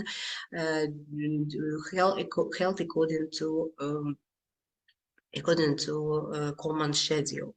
Typical blended learning activities which are recommended by researchers to use, these are flipped learning, gamification, digital storytelling, etc. I have to say that these typical blended learning activities, according to studies and from my own experience, they are really, really efficient. However, under this situation, they must be enriched with different kind of interactive techniques. Common interactive techniques which might be used here, there is lectures of selected kinds, game methods, debate methods, group solution method, and project making, and many others. And minding this necessity to enrich blended learning activities with interactive methods, we also need to keep in mind different types of interactivity which exist actually in the typical tutorial process. There is student learning object type of interactivity, student teacher type of interactivity, and also students teacher type of interactivity that expects involving the students into the interaction among themselves and individual student with other students in the group, in the presence of the teacher or without him in real time. Definitely the last type of interactivity is the highest one, and I'd like to realize to meet exactly this type of interactivity.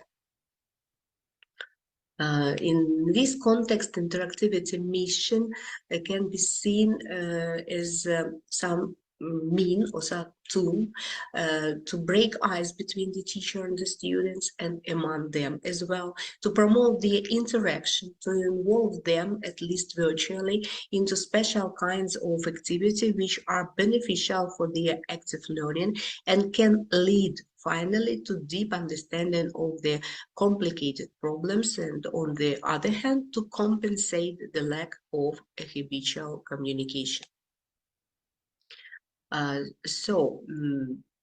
They will distinguish some theoretical and practical issues which can be learned by the students in small groups or in pairs independently and in advance. And the task for them was to prepare the presentation which had to cover specific list of issues. So in terms of flipped learning activity, it's quite typical practice to assign tasks beforehand to make students to get ready to potential theoretical and practical classes. So the students were provided with the list of the topics for presentations and their common outlines. Then during lecture classes of specific special types and on specific topics, they were organized as mini conferences where each small group of students or each pair of students delivered via Zoom their presentation, while the rest of the students were active listeners who had to find out answers on some questions during listening. For example, how exactly we tried to enrich flipped learning activity with interactive techniques. During the course Basics of Interface Design, flipped learning lecture, for example, on the topic of psychological mechanisms of data perception, was arranged in the form of online mini conference, and digital tools which we used there were video conferences services. One of them, Zoom, for example. It might be used also other conference services. It doesn't matter, in fact. And flipped learning lecture in the form of online mini conference was organized in a special way. They were assigned in advance different tasks to the pairs of students. The tasks were mostly to learn theoretical material on the features of different data perception, to find out proper examples which illustrate peculiarities of human vision and their connection with interface design, to elaborate presentation, to take part in the mini conference, both as presenters or experts and listeners. One of the tasks of pair of students presenters was to learn psychological background of human perception of textual information.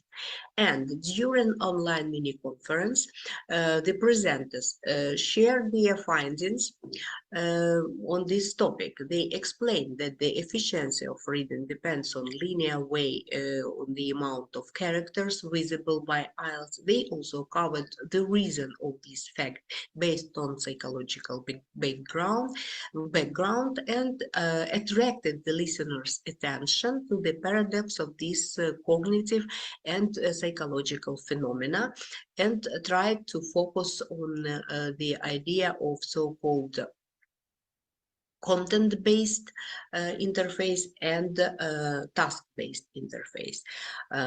Listeners during this online conference, they were encouraged by presenters and by the teacher definitely to discuss the connection of these findings from psychology with the problems of efficient interface design.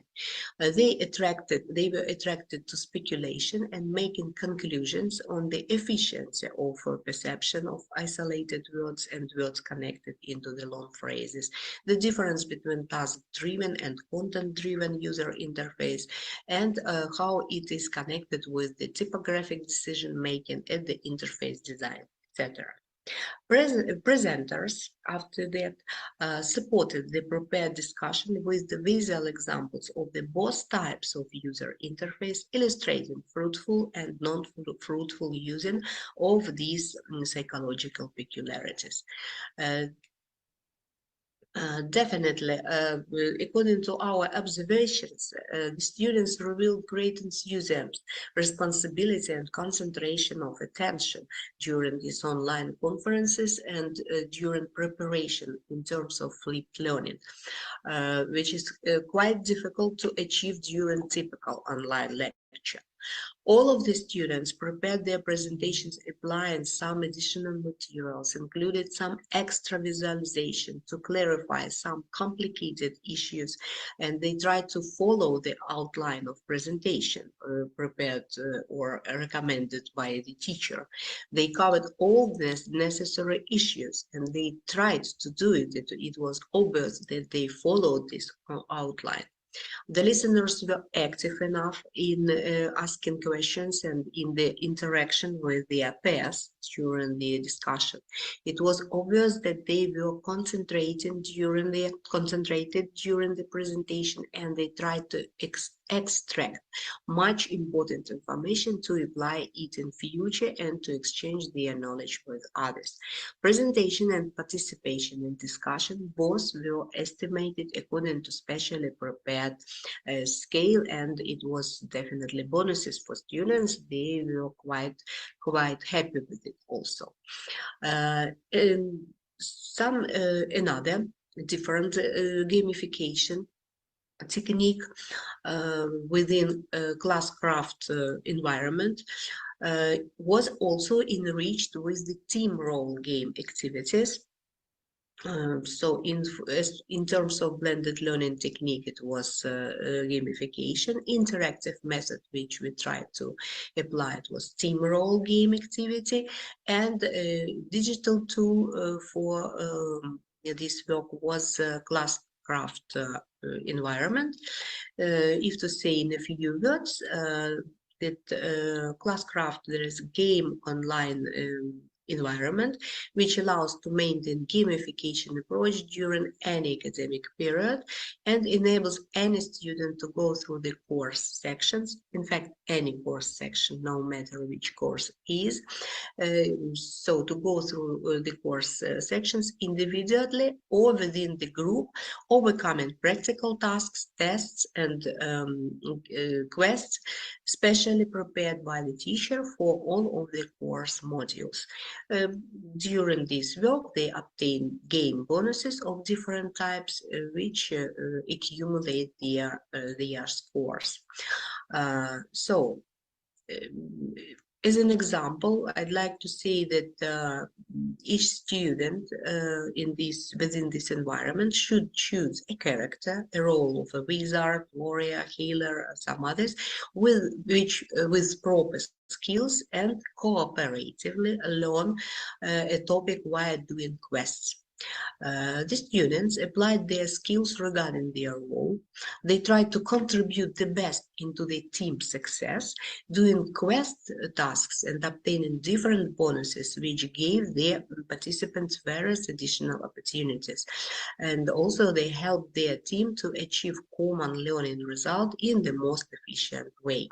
And I'd like to say that it was really beneficial for lots of students, and the combination in group of quite weak students and strong students also contributed a lot to the communication and their common work upon the tasks of the course, and could lead the team to common success, which was really enthusiastic and really rewarding. Similar thing within classcraft, it was both battles test solving, also in groups with the same ideas of intercommunication. Also group work upon the real life tasks, extending the gamification activity in the Figma environment. So it was organized in the progress of learning how to create a prototype of the site, for example, with landing pages. The students were assigned special tasks. Imagine that you are director of coffee company, which is a new player in the coffee trade market, and the company wants to create a site to talk about the coffee, about the company, services, offers, and so on. To solve this problem, the students were divided into the groups of analytics, developers, and testers, according to the roles which are typically fulfilled by interface designers at the different stages of the prototype development. The teacher encouraged interaction within groups and between groups via debates based on Socratic method of discussion. And for example, here you can see some episodes of Zoom discussion in groups within the groups of analytics, designers, and testers. And for example, in a group, in the analytics group, there were debates which were organized as a set of questions, and so the teacher encouraged the discussion within any groups. Thanks Zoom, nowadays it's possible to divide students and break them into different rooms, and these discussions, the teacher works as a facilitator of these discussions within each of these groups. So in analytics group, they were offered to discuss questions like this one: who are your potential users, what may be their age, education needs, and so on, what tasks do the users expect to solve via the site, and some others. Also, they were included questions like this one: how can the collected information about users and potential behavior on the site help the group of developers? And is these results essential also for a group of testers and some others? So these kind of debates gave the finally understanding of their role, students' role in the whole interactive process, iterative process of the prototype design, allocation the roles within the group with understanding by each member of the group their own duties, and minding responsibilities and scope of necessary interaction with members of other groups. Similar discussions were also, and debates were also held in two rest of the groups. So another quite interesting blended learning technique, which was also enriched with group activity, was digital storytelling, and interactive method was chosen as a group activity. In terms of digital tools, it's good to use teleconference services, digital boards, and Figma environment as an instrument for creating digital stories. For example, in terms of learning basics of interface design, it was offered special group task creation of comic-based digital story with a didactic pose to investigate the influence of color palette on the emotional state of a user and implementation of its impact in the user interface development. Such a task was offered to students, and again in groups it was discussion was for group solution finding, and it included the set of questions which are given on the screen, and these kind of questions encourage students to think over and to create their digital story together. So digital storytelling activities organized in such a way afterwards of creation of their digital story, the groups, each of the groups demonstrated their comics and told, in fact, their digital story during online practical classes. Other students were involved into the critical watching of their peers' work, and ready-made digital stories were used, in fact, as cases that enabled to involve all of the students into productive case studies. After that, these stories, digital stories, could be successfully used as digital aids for further generation of students. And in fact, this was really rewarding for students. They were really proud of that fact that their digital story is going to be used for different other students as a didactic aid. So, to sum up our observations and in fact our attempt to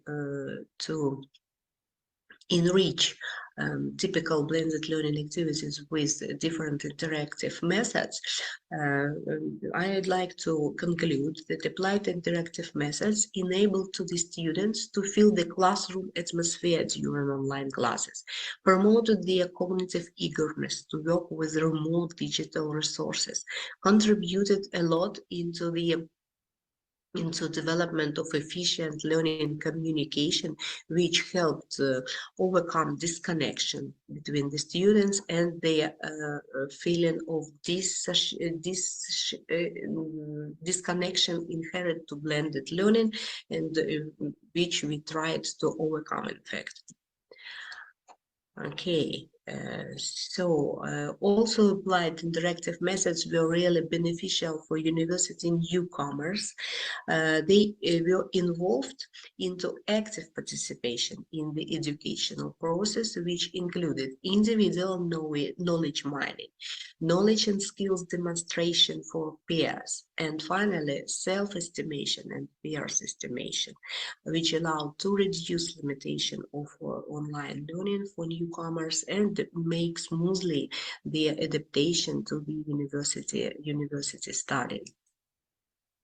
So also we tried to analyze and to understand how these activities influenced the motivation to learn it, students' motivation to learn it.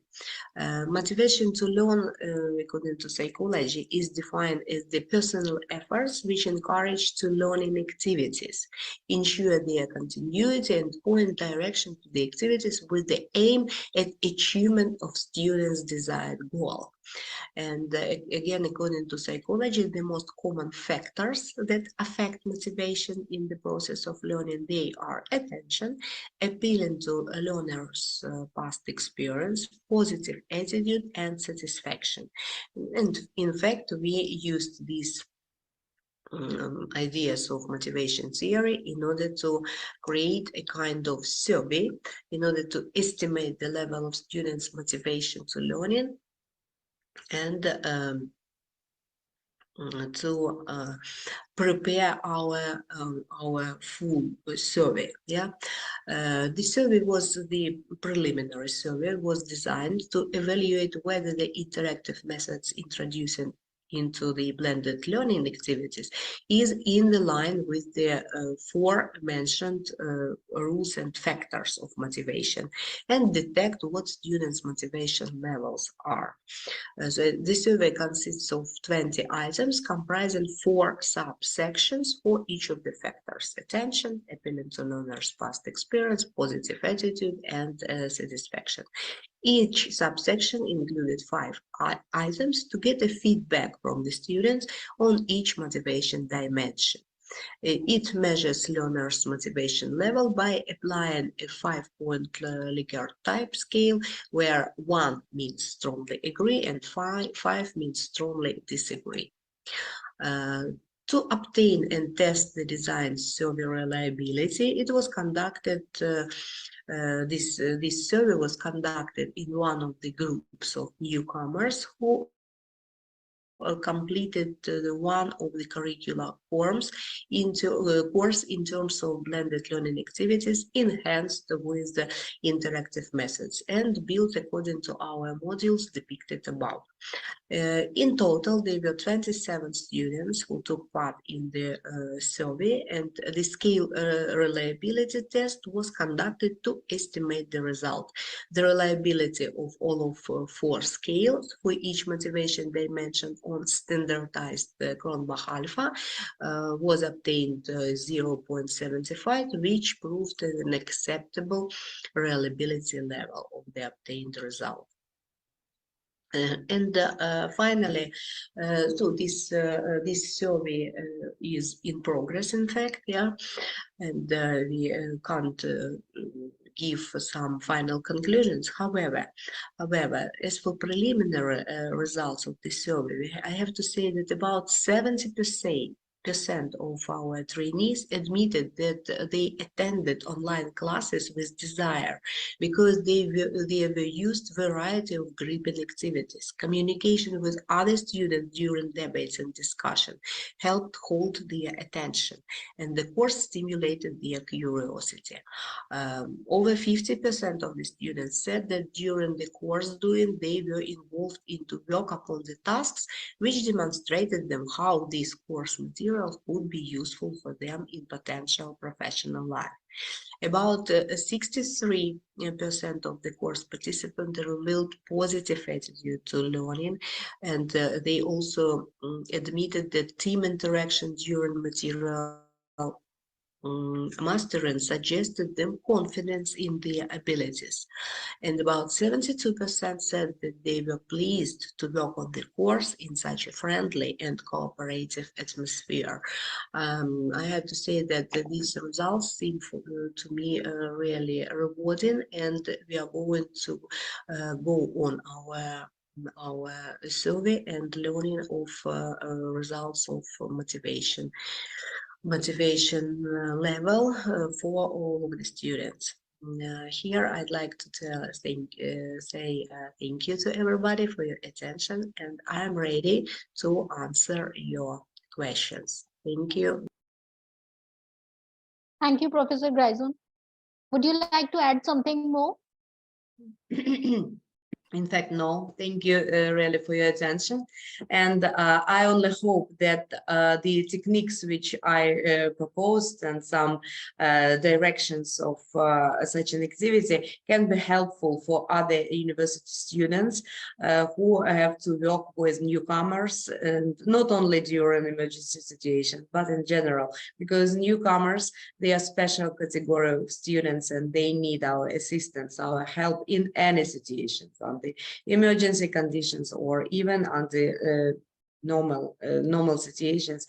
They need our assistance and help in order to adapt and to be the full part of university community. If you have any questions, I'll be happy to answer. Thank you. You're most welcome. Thank you. Any questions, anybody?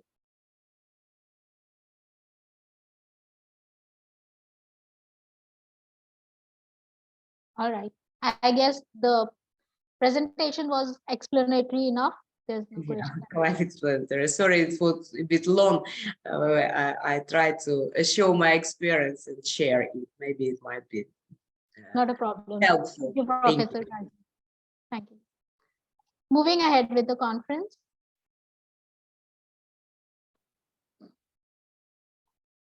Next, we have our team activity and photo session. Let's proceed towards our team building activity.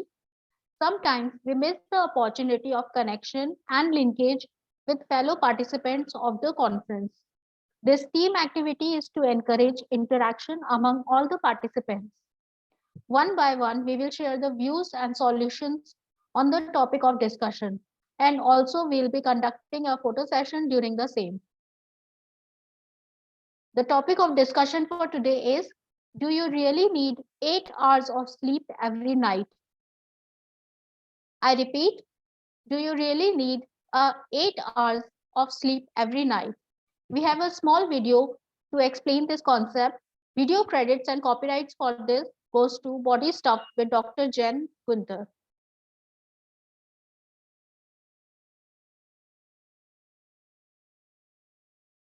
Sleep is so important. We need it to live. And when we can't sleep, we're desperate for help.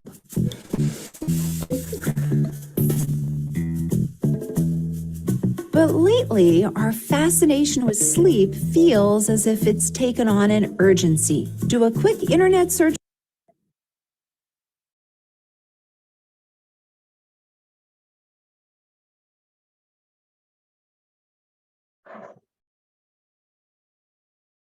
For sleep, and you'll find a slew of articles about how to make your sleep perfect. New gadgets, fancy alarm clocks, stay away from blue light. There are lots of services, products, and advice columns that tell us we're sleeping wrong. Not enough, not quality sleep, wrong position. Even worse, you might find scary messaging claiming that if you're not sleeping right, your life is going to be shorter. You're going to get all kinds of diseases. One of the biggest worries we have about our sleep is that we're not getting enough, and that anything less than 7 hours a night means that we're doomed to bad health. Everything from high blood pressure to Alzheimer's disease. But there are 2 flaws with this kind of messaging. The first flaw is that it's not completely accurate. 7 to 8 hours of sleep, while recommended for adults, is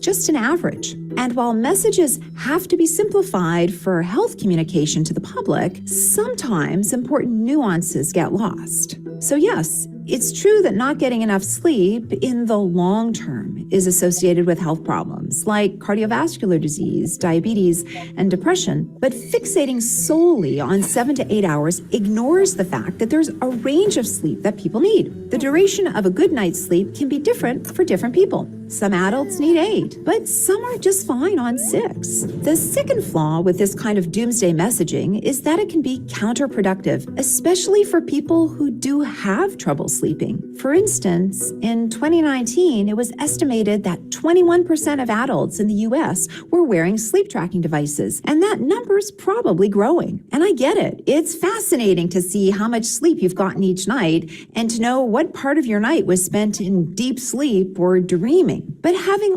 all of that sleep data is causing some people to become obsessed with it. So much so that it's leading to a condition some call orthosomnia, a preoccupation with the constant need to achieve perfect sleep. And this condition, ironically,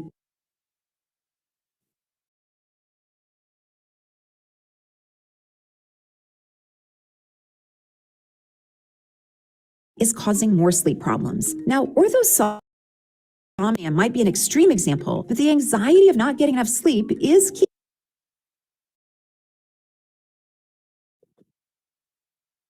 keeping keeping some of us up at night. So here's what some experts are saying. Stop fixating on the number, because that can lead to unrealistic expectations of sleep.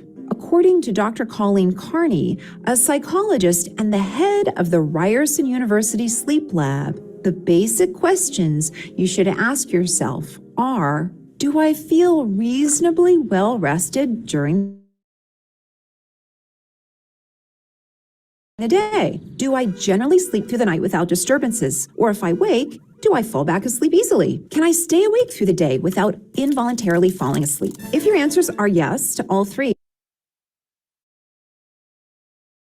you probably don't need to worry about your sleep. And if you're struggling with your sleep, instead of buying expensive blue light filters or fancy sleep trackers, try talking with your doctor to make sure there aren't any medical conditions that need to be explored first. Then, try evidence-based recommendations laid out by the American Academy of Sleep Medicine. What's really cool is that there's a highly effective therapy called cognitive behavioral therapy for insomnia, or CBTI. It doesn't have any medications involved.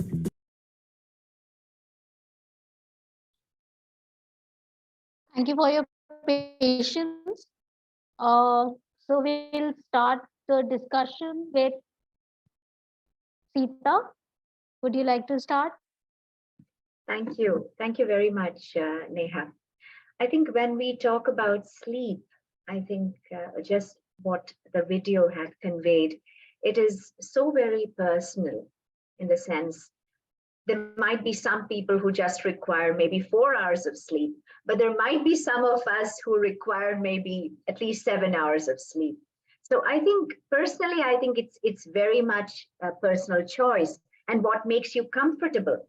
But as far as I'm concerned, I know I need to get more disciplined about my sleeping schedule because I tend to sleep rather late at night. So I think, and getting up in the morning becomes a challenge. So I would definitely suggest and promote a lifestyle where you're going to sleep, let's say at least by around maybe 10:30 and getting up around 6 or 6:30 latest, which I think is probably healthy and makes you feel more fresh during the day. Although I can't say I'm practicing it right now, I hope to practice it. Maybe 2023 will be the year I'm going to start practicing. Thank you. You're most welcome. Professor Brazil. Thank you. I agree with my colleague that it's really individual. And if you ask me, I think that for me it's important not how long I have slept. It's important that I went to bed with the feeling of satisfaction as for my day, and I am happy that next day is going to be good for me. And I feel myself completely satisfied when I don't need to set up alarm clock. If I can wake without alarm clock, I'm quite happy. But I tend to sleep enough hours in order to get enough forces to be active during the next day and to work productively. That is my approach. Yeah, that is my approach. I need to sleep. So no, not enough, not more, not less than 8 hours, definitely. Not more, but not less. And to be active and productive during next day in order to complete my mission. Thank you. Thank you, Professor Grison, for sharing your views. Professor Kathleen, your opinions, please. Yes, thank you so much. I think this topic is very interesting. I am an economist and I read some article about the sleeping. So I think everyone's sleep needs are different.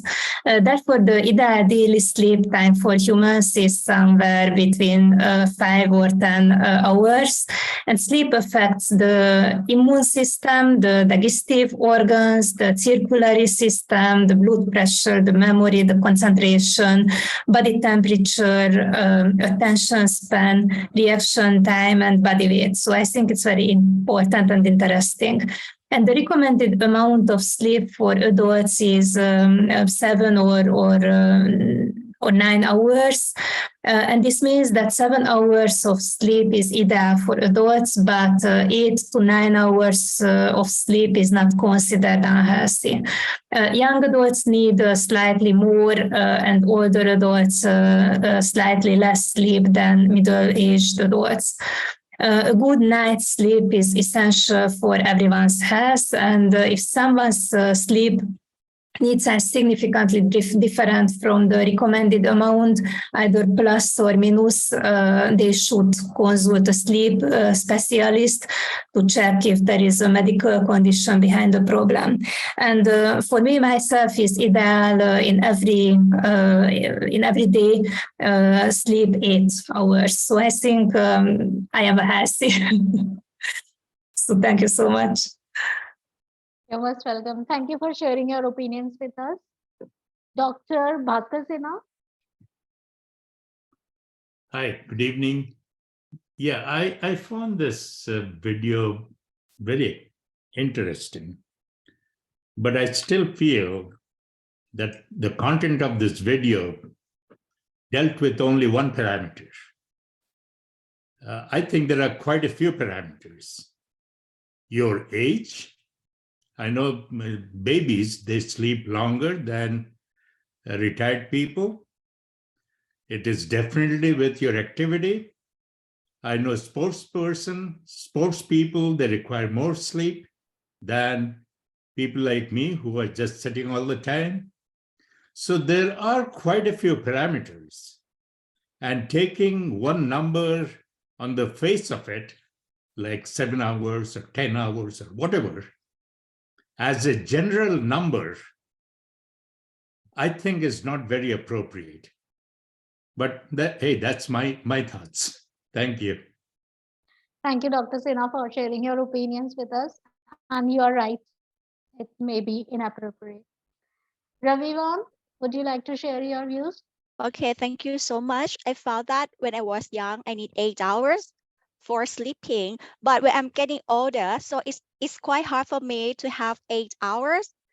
Even I have a lot of time, but I cannot sleep as much as I wanted. 5 hours sometimes enough for me. I think the quality of sleeping is a great deal, not the length of time. And it said that I have read some research. It said that you have to sleep before 11 p.m. So your health will be good. But after that, even you sleep long and long, it doesn't it isn't good enough for your health in the future. Okay, thank you. Thank you for sharing your views, Ravivan. San Wei, would you like to say something? San Wei.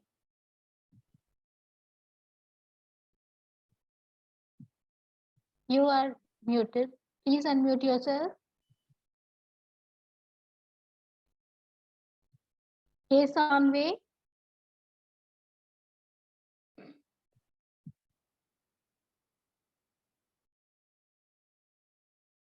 Okay, let's move ahead. Lee Jiatong, would you like to share your views? I think sleep for 8 hours is very important because in my daily life, if I couldn't sleep for 8 hours, I will feel very uncomfortable and feel very sleepy when I in daily work. So maybe it's very important. Okay, thank you for sharing your views. Chun Chi Su. Okay. In my opinion, I think when I was a kid, I would sleep more than 8 hours. But when I was a student or at work, I'm not, because I will use this time to do other things. And 8 hours is the average sleep time for the average person a day. But now, the stress of achieving this goal can be extremely damaging, and maybe it doesn't help us. Maybe it doesn't help us sleep well, really, and we don't need to sleep more time a day. Thank you. Thank you. Bilawan? All right. Agreed. In my opinion, I think number 8 of like 8 hours of sleep is an ideal number for people in general. But I think there might be some other factors that influence the quality of your sleep, like age, your stress, or your health problems. So I don't believe that 8 hours of sleep could be, effective for everyone. Thank you. Okay. Thank you for sharing your views. Yu Chang-woo?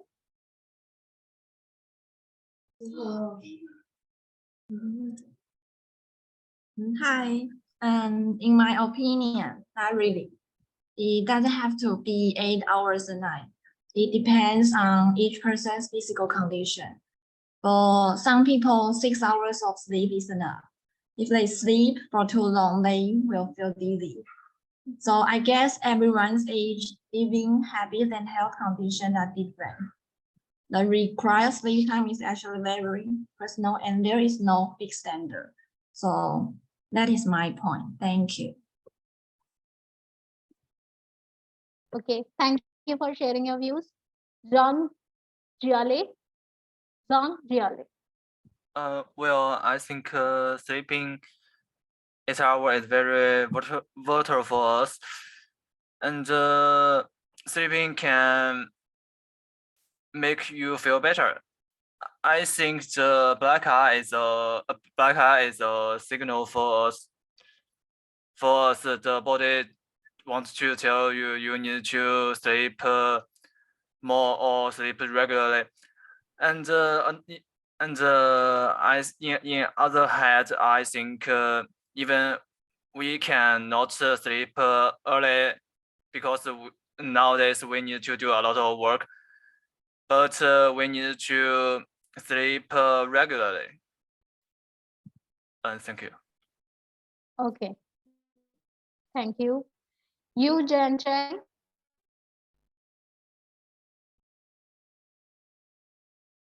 Yu Jan Chang, your views, please. Hi. Hello. For myself, I need 8 hours of sleep because sleep is very important to me and it helped me to think clearly next day. So I think if we can have good quality sleep, we don't need 8 hours of sleep. But if people have difficulty with sleep, like sleep disorders, which some of my family members suffer from, then they need 8 hours or more of sleep to be able to have good energy next day. So I think not every person needs 8 hours to sleep, but it's up to everyone's need. Yes, it's my think about. Thank you. Thank you. Chi Lee? Hi everyone. In my opinion, compare with whether to sleep for 8 hours or not. I think the quality of sleep and the time to fall asleep are more important. Because according to my own experience, if I stay up late, my body will still feel tired no matter how long I sleep. But if I go to bed at 11 o'clock at night, my body will wake up naturally at 5 or 6 o'clock in the morning. Even if I don't sleep for 8 hours, I'm still in a good spirit and I have a clearly thought. So I will have more energy at study or to do my work. So I think what time do you go to sleep is more important than how long do you sleep. This is my opinion. Thank you very much. Thank you. Veichi? Hi, I think we need to sleep for 8 hours because sleep is good for our health. If we don't sleep for 8 hours, it may affect our concentration and physical state. Over time, our bodies can suffer from excessive stress. Sleeping takes 1/3 of our life, and I think it is certain importance. So I think it is necessary to sleep for 8 hours. This is my opinion. Thank you. Thank you. Zanil?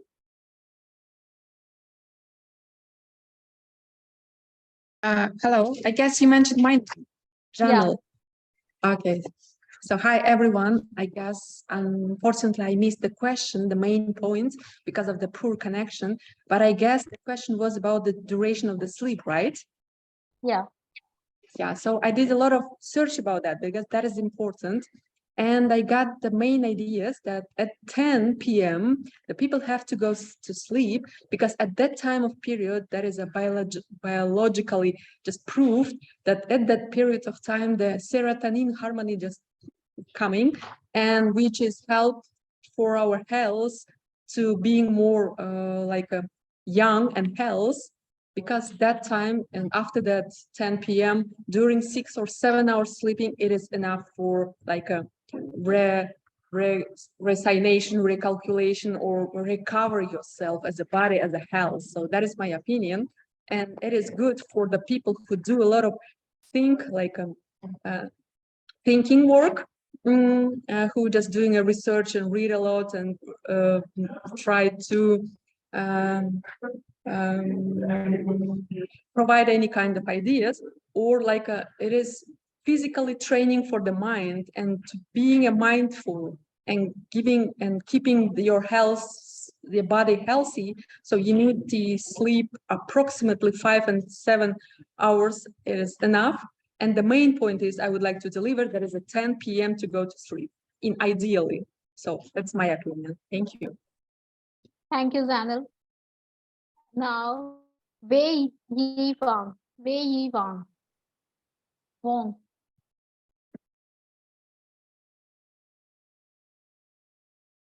Wei Yi Wong, would you like to share something?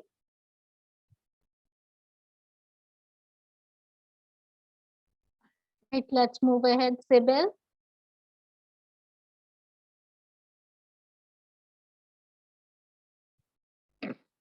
Sybil.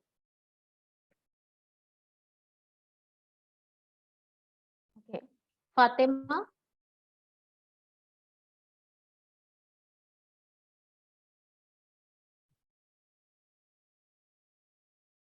Fatima, are you with us?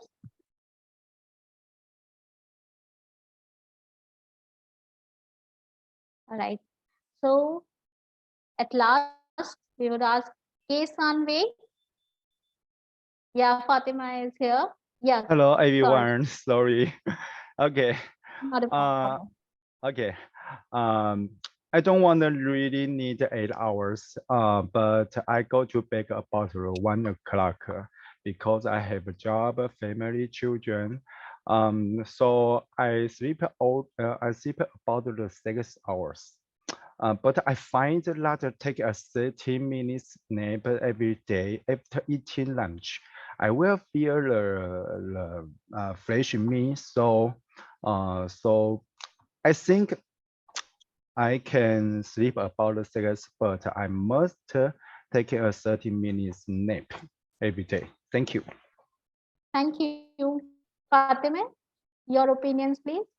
Yes, I think this is depends on the everybody's need for sleep. Like some people are okay to sleep for 5 hours and then they'll be okay for the next day. But some people need 8 to 10 hours to feel like fully charged for the next day. So it all, I think, depends, and we cannot agree on one like a specific time, 8 hours, but like it is maybe it's a range of like between 5 to 10 hours, depends on the different people, different needs. It can be like that. It's my opinion. Okay. Lee Tianle, your opinions, please. Hello, can you hear me? Yeah. I think I agree with previous ideas as 8 hours is just a numerical concept. I think the one's own sleep patterns and the physical conditions is factors to determine the length of the sleep of each person. So I think we don't need to obey the universal law of the 8 hours to limit ourselves, adjust according to the different situations so that you can achieve the best sleep effect. Thank you. Thank you for sharing your opinions. Ibrahim, your opinions, please.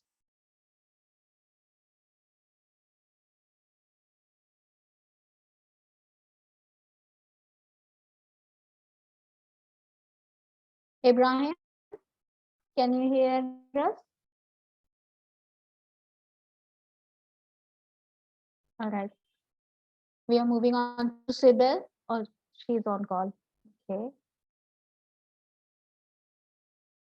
Wei Yi Wang.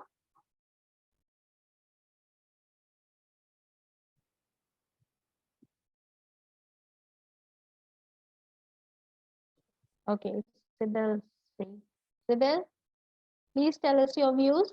Sorry. I think not everyone needs 8 hours of sleep, but I think it's healthy because of secretion of the melatonin hormone. For me, it's 7 hours is enough. I think it's important for a person to get sleep early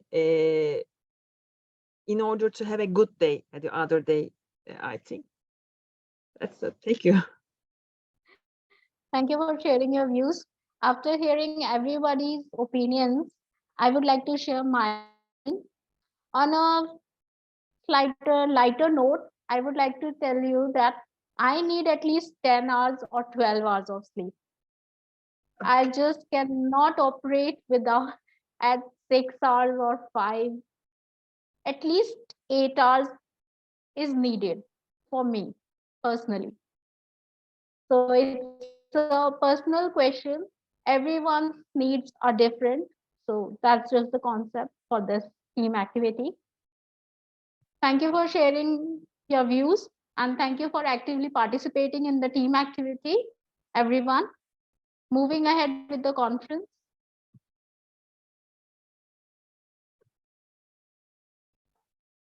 Our first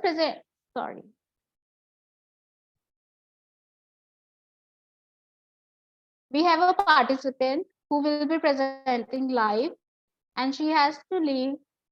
So we are giving her a chance to present first. Fatima Kiasi, Social Science and School of Economics, University of Hyderabad in India. Her topic is Portfolio Construction and Performance Evaluation, Evidence from India and Iran. You can see the abstract on your screens.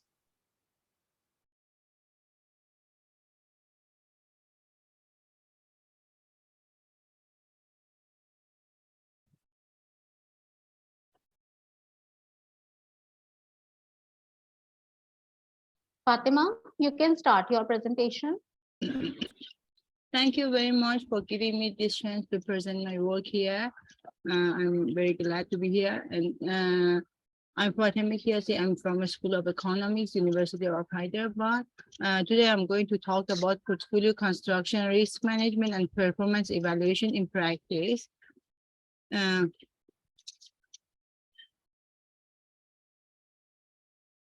The objective of this study is that to provide thorough understanding of portfolio construction. This topic is about like investment management and how the objective is that how fund managers are using the theoretical framework that like are presented in financial literature. To what extent they are like applying all these advanced technology, advanced concepts and models in portfolio management and how they apply them for performance evaluation of their fund under their management. And we want to know the gap between academic theories and actual practices, and to compare our results with that results that are conducted previously in Europe and Brazil. So our sample is, we took India and Iran as examples of emerging markets. And this is motivated with the work of Aming et al. In 2007, they conducted a survey throughout Europe to find this gap between academia and then practice in the field of portfolio construction and risk management. And they got they surveyed 229 asset management companies and financial institutes, and they found out that the practitioners are well aware of all the concepts and advances in the field of financial literature, but still they are not applying those theories in full, and there is also a still gap between these two fields.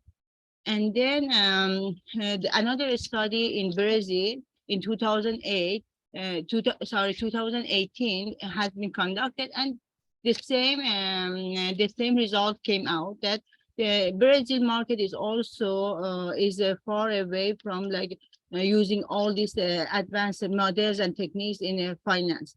So they are using unsophisticated method in managing portfolios and the construction. Now our aim is to see what is the scenario for Iran and India. And then we conducted the same research, but our sample is from India and Iran, and we got data from Association of Mutual Fund from India and Financial Processing Center of Iran. And we collected data of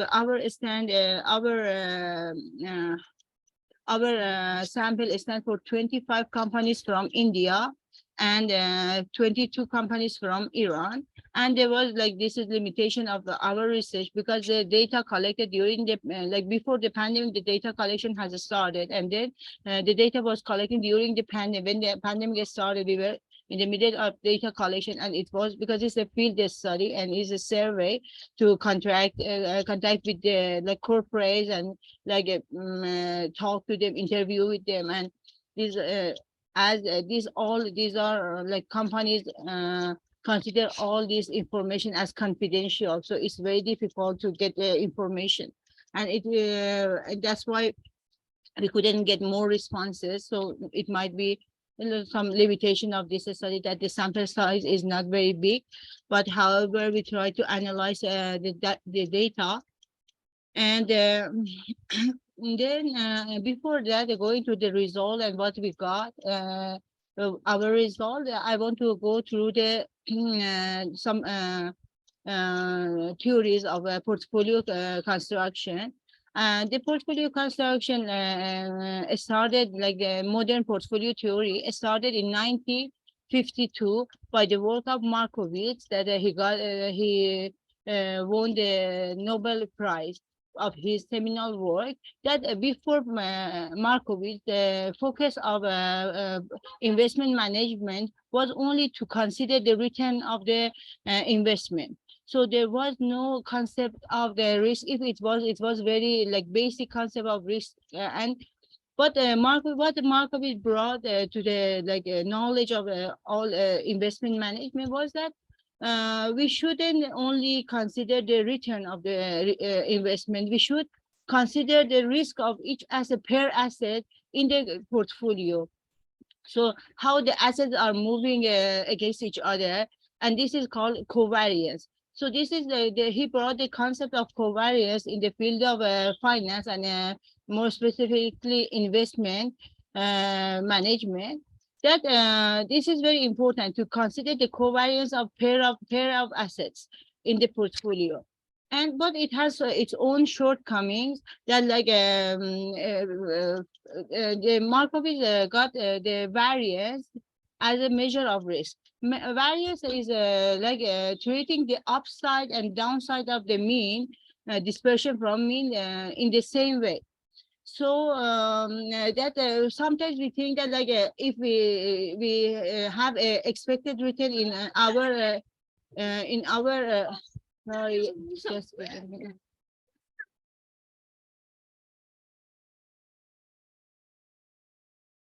I'm sorry, just give me a second. Mommy, what's this?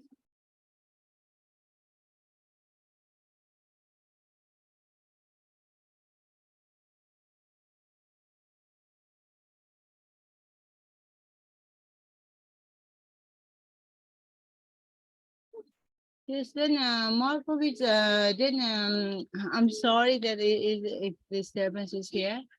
My son is here, sorry. Can you hear me?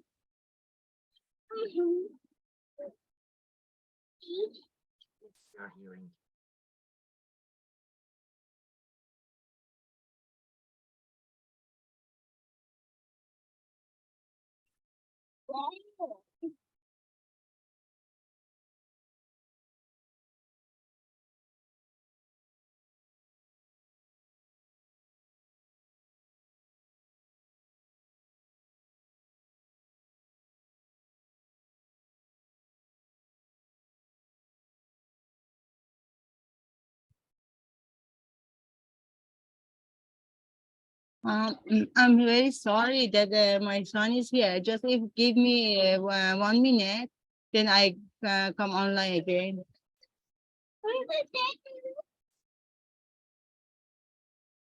Thank you.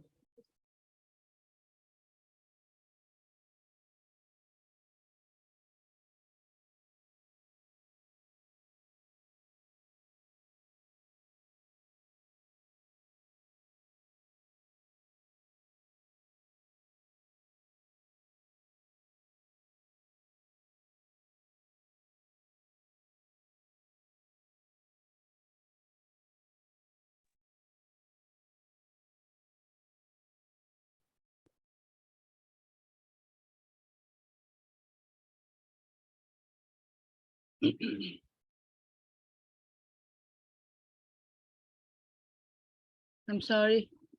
Yes, yeah, then this is the beginning of modern portfolio theory. Am I audible? I'm not sure if I'm audible or not. So I'm unmuted from my side. And shall I carry on? Yes, you may carry on, Fatima. You are audible. Okay, thank you. Sorry for this interruption. And then this is Markowitz model that they are considering the covariance in the field of investment for the first time. And then like there was some shortcoming of this model that like variance is treating the upside and downside side of the return distribution as same. So this is something as investor when we are going below a target return, this is called loss. But sometimes like we are going beyond the like above the expected return. So in Markowitz model, like going beyond the expected return is also considered as a like a risk. But here we are saying that this is a good risk because like if we expect, for example, 10% of our investment return on investment, if we go like 12%, it's not a risk, it's not a loss. It's like the premium that we are getting for like adopting the risk, for taking the risk. So that's why like they came another models and then there were some other issues with this model. So like gradually then other models have been evolved, and then we have factor models that like in factor models they are trying to see what is the sensitivity of the portfolio against other factors than like the company specific factors. So for example, we have a capital asset pricing model. In that, like they are having an index called beta. The beta is the factor that calculates the sensitivity of the portfolio against the market risk, how the market, the broad market, the stock market are moving. So that also affects the portfolio's performance. And then other factor models also try to consider other risk factors. So like this portfolio, modern portfolio theory evolved to postmodern portfolio theory. And then again here we have the classical models from 1952. And then I don't want to go through all of these theoretical parts. And then these are all factor models. And then there is another concept that in say, for example, mutual funds. A fund manager can have a different strategy to manage the portfolio in his hand. He may go for passive management. That in passive management, they are following a benchmark or broad market index. So they basically they don't do anything, just following the market, and then investing in the stocks in the market, the best performing stock in the market. But at the another hand, there is another strategy, active management. In active management, the fund manager is studying all the asset classes and fundamentally and from different angles, and to select the best assets, and to select those assets and put it in the portfolio. And there are other concepts like factor investing, which is very new. That in that also they are trying to take those assets that are outperforming in the active management and put it in the portfolio. So they are all evolving of this concept of portfolio management in different theories. So in our survey also we asked about this: what type of asset allocation you are using, what type of strategy you are using. And then also we have asked about risk management, what measure of risk they are using. We have basically we have 8 questions in our survey. The first one: how when do you set absolute risk measures? So the absolute risk measure is the risk of the portfolio that when we are no investment is without risk. So when we invest in any stocks or anything, any bonds, there would be some risks. So how they calculate, what measure of risk they are considering. And then as you can see here, volatility is the basic and naive measure of risk. And then the more advanced measures are value at risk or conditional value at risk, downside at risk. These are all sophisticated measure of risk. So we start from in each question we started from a less sophisticated measure to more sophisticated method, and we want to know that these fund managers which measure of use they are using. And we can this way we can see the sophistication of their practices. So again, for covariance matrix estimation of covariance matrix, we ask do they use the macroeconomic factor model? Do they use statistical factor models or optimal shrinkage model? Which model they are using? And at the same time, for value extreme risk that the portfolio may face, so what measure they are using? And then again, this is the third part of the survey about performance evaluation. After constructing the portfolio, so another concept is how the portfolio is performing, how we can evaluate the performance of the portfolio.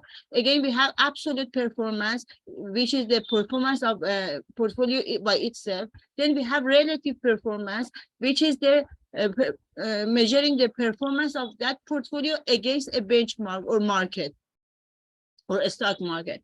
Then at the end, we ask about managers alpha. Alpha means that the excess return that a manager can get than the expected return. So if the alpha is bigger, means that the manager performance is better.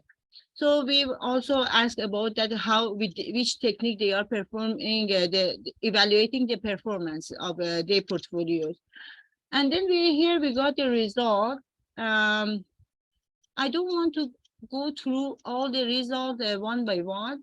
So I only mentioned like the both ones. That, for example, for absolute risk measure, we can see that like a variance or volatility measure is used by majority of respondents in both countries. We have India and Iran. Like 64% of respondents in Iran, they are using variance as a measure of this, and 52% in India. So means that the majority of respondents are using unsophisticated measure of absolute risk. And then about relative risk, again, we asked, we gave the different options, and then tracking error relative to a benchmark means that how is the performance of this portfolio against a benchmark. Benchmark means the market again. So this is also the least sophisticated method. And as we can see here, 50% in India and 44% of respondents in Iran, 50% in Iran and 44% in India, they are using this unsophisticated method. And then we can see downside risk relative to a benchmark. This is a sophisticated method that is considering the risk below, actually the acquired return below a disaster level. So this is a very advanced technique. Here we can see that like 36% of Indian respondents and 18% of Iran respondents, they are using these techniques. Means that they are using a sophisticated method, unsophisticated method, and also they are aware of some some sophisticated method like a downside risk. Fatima. So yeah, and actually your screen is on freeze. Please stop share and then share again. Sorry, can you say it again? What should I do? Please stop sharing your screen and then reshare. Okay.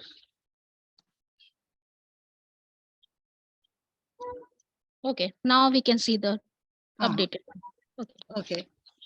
Then we asked about calculation of extreme risk measures. That extreme risk measure, that like we can see that, for example, I can give an example. In 2008, we had the like financial crisis. This is can be taken as extreme risk measure. So in the financial market, also we can have like regularly, we have some moderate rates or high rate of risk.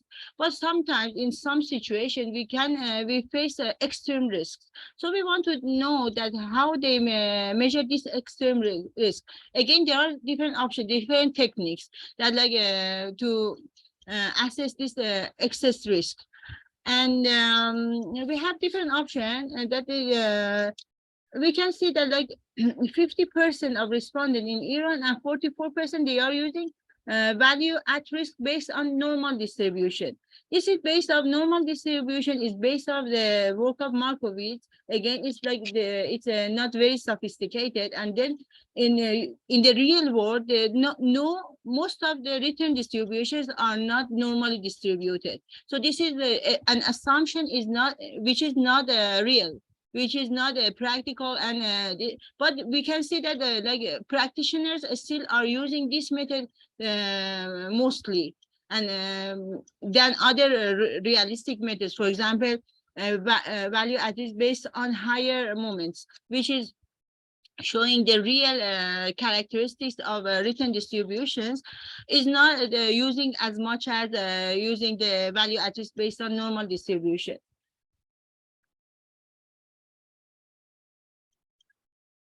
And estimation errors, I can say, refers to the uncertainty about the estimated parameters that are used as input in portfolio optimization.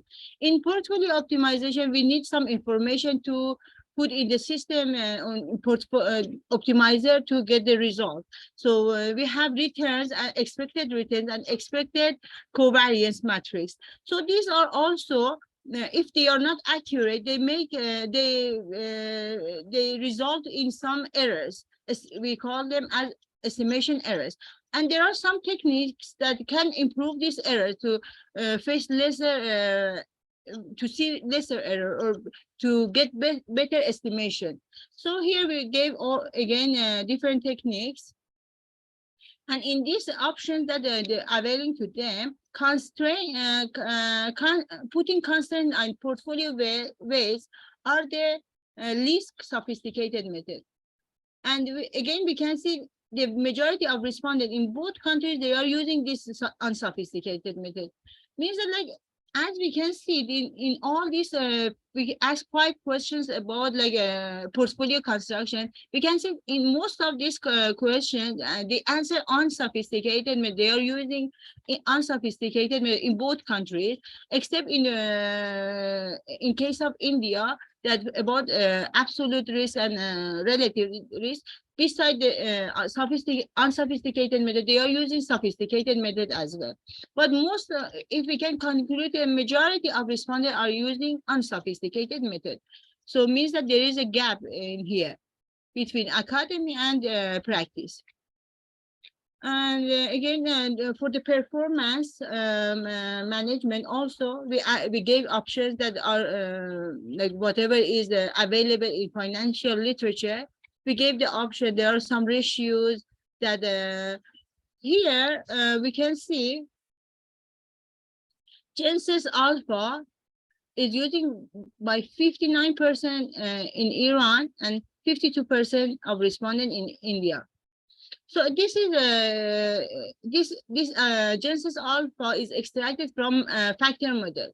As we discussed before, factor model is advanced if we want to compare with the classical model of portfolio construction. So we can see, in contrast to the previous part, that portfolio construction in the field of like performance evaluation, it seems that companies are using more sophisticated methods such as Genesis Alpha, and they are aware of multi-factor models. So here, this is the result of our study, that the sophistication of adoption of particular technique in both portfolio construction and performance relative performance evaluations are those given by Amenk in 2011 paper. And we use the same criteria to find out the extent of sophistication of techniques adopted by asset management practitioners in India and Iran as examples of emerging economies. Results of our survey indicate that companies in both India and Iran use less sophisticated techniques and models in construction of their portfolios. However, it seems that practitioners in both countries are well aware of factor models. Regarding the performance evaluation, it seems ratios based on factor models such as Sharpe ratio, Trainer ratio, and Genesis Alpha are popular and widely used by practitioners in both countries. However, the results show a slightly different approach between the two countries. Indian respondents seems to adopt various sophisticated measures in addition to their non-sophisticated ones in the process of portfolio optimization. On the other hand, it seems that respondents from Iran use more sophisticated measures to evaluate the ex-post performance than respondents from India. So this is the result of our survey. And thank you very much for your patience and for listening. Thank you. Thank you, Fatima, for your eye-opening presentation. Is there any question, anybody?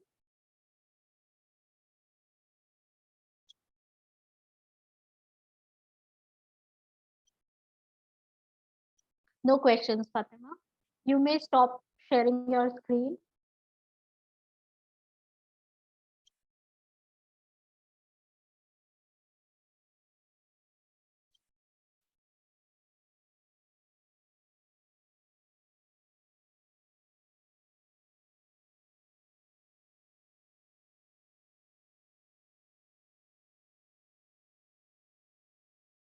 Okay. Moving ahead,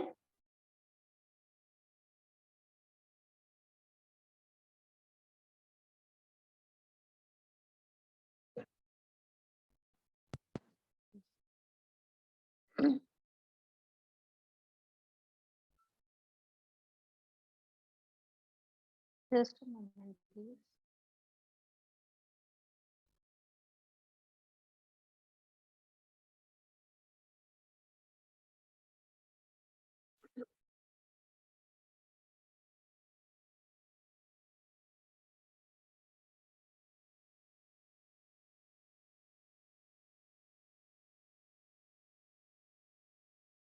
Our next presenter for the day is Sibel Kemaloglu, Faculty of Science, Department of Statistics, Ankara University, Ankara from Turkey. Her topic is evaluation of dependence with asymmetric models on a real data set. You can see the abstract on your screens.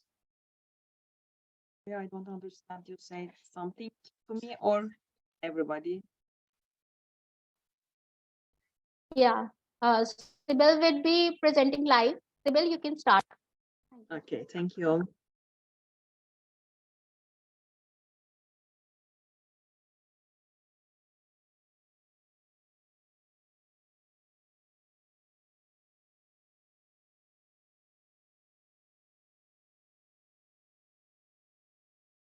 Sorry,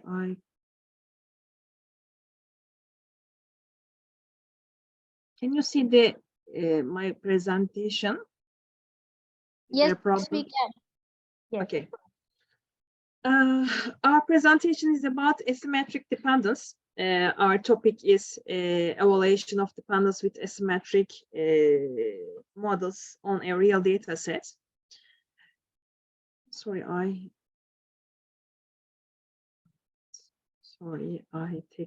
have to take these pictures from my presenter. Okay.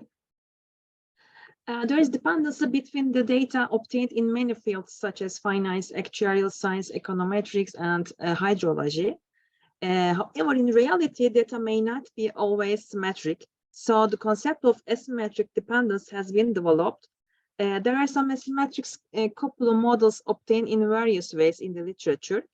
To approach to constructing asymmetric bivariate couplers are considered here. These are asymmetric models created by independent and Archimedean couplers, and the models that take into account the linear convex combinations of Archimedean couplers. The measure of dependence is calculating using directional dependency measures rather than Spearman correlations when the data are asymmetric.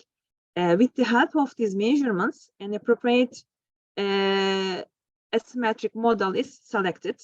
And real data, it's automobile bodily injury claims data we use. And using the directional dependence coefficients for this data, the appropriate model is selected and results are interpreted.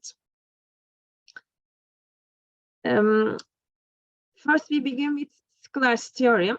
Sklar's theorem states that any multivariate joint distribution can be written in terms of univariate marginal distributions functions, and a coupler which describes the dependency structures between the variables.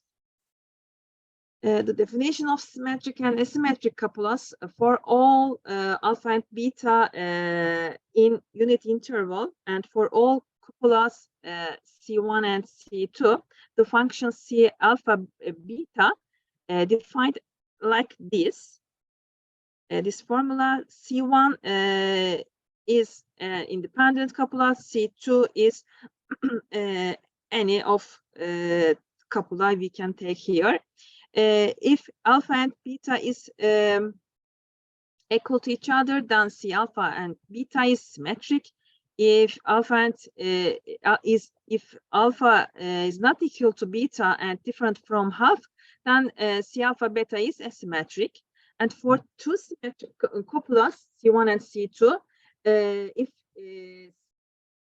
these are equal to each other, it means C alpha beta is symmetric coupler, and if they are not equal to each other, it means they are this coupler is asymmetric coupler. In the study, we interested in some Archimedean couplers that are Clayton, Frank, and Gumbel. Their distribution functions we can write like this. And on the other hand, if C1 and C2 are the symmetric couplas and alpha and beta in unit interval, then we can give convergence between cupula and correlation coefficients, Spearman, Rowe, and Kendall saw like these formulations. Now we construct the asymmetric models with some equations. First, we identify C alpha beta cupula like this. This is independent. For case C1 model, we take this cupula is independent, and we can write like this. And C2 cupula, it's a symmetrical Archimedean cupula. This is one parameter because we take beta is equal to 1 minus alpha, and this is two parameter. This is the model with two parameter, and the first cupula is also the independent, and the second one is asymmetrical Archimedean cupula. The other construction of symmetric cupula, we said the linear convex combination, we name it. First, we identify these copulas like here, and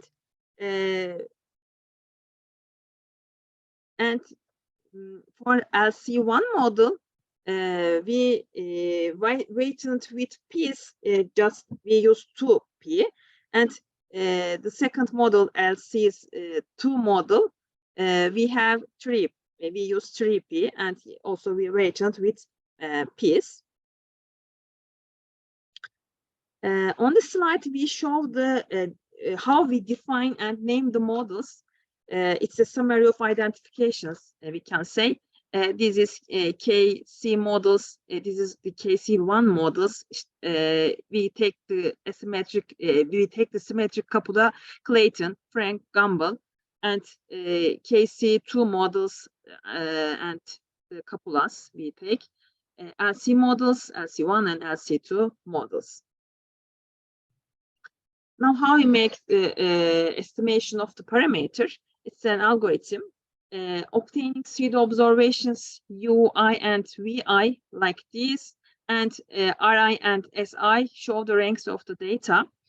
Replacing pseudo observations in the pseudo maximum likelihood function that is written as here, and substituting the estimates of phi into the empirical log likelihood function, estimating the set of parameters by Nadal-Mead optimization technique. And dependency measures, let's talk about the directional dependency measures. The conditional distribution function for V given U is denoted by CUV. We can write this formula, and the conditional distribution function for U given V is denoted by CVU, and its formula we can write like this. Definition of the cupula regression functions in the directions of U to V and V to U, and directional dependence coefficients according to this conditional distribution are given like this: RVU, RUV, and the coefficients of directional dependence are given as rho square U to V and rho square V to U.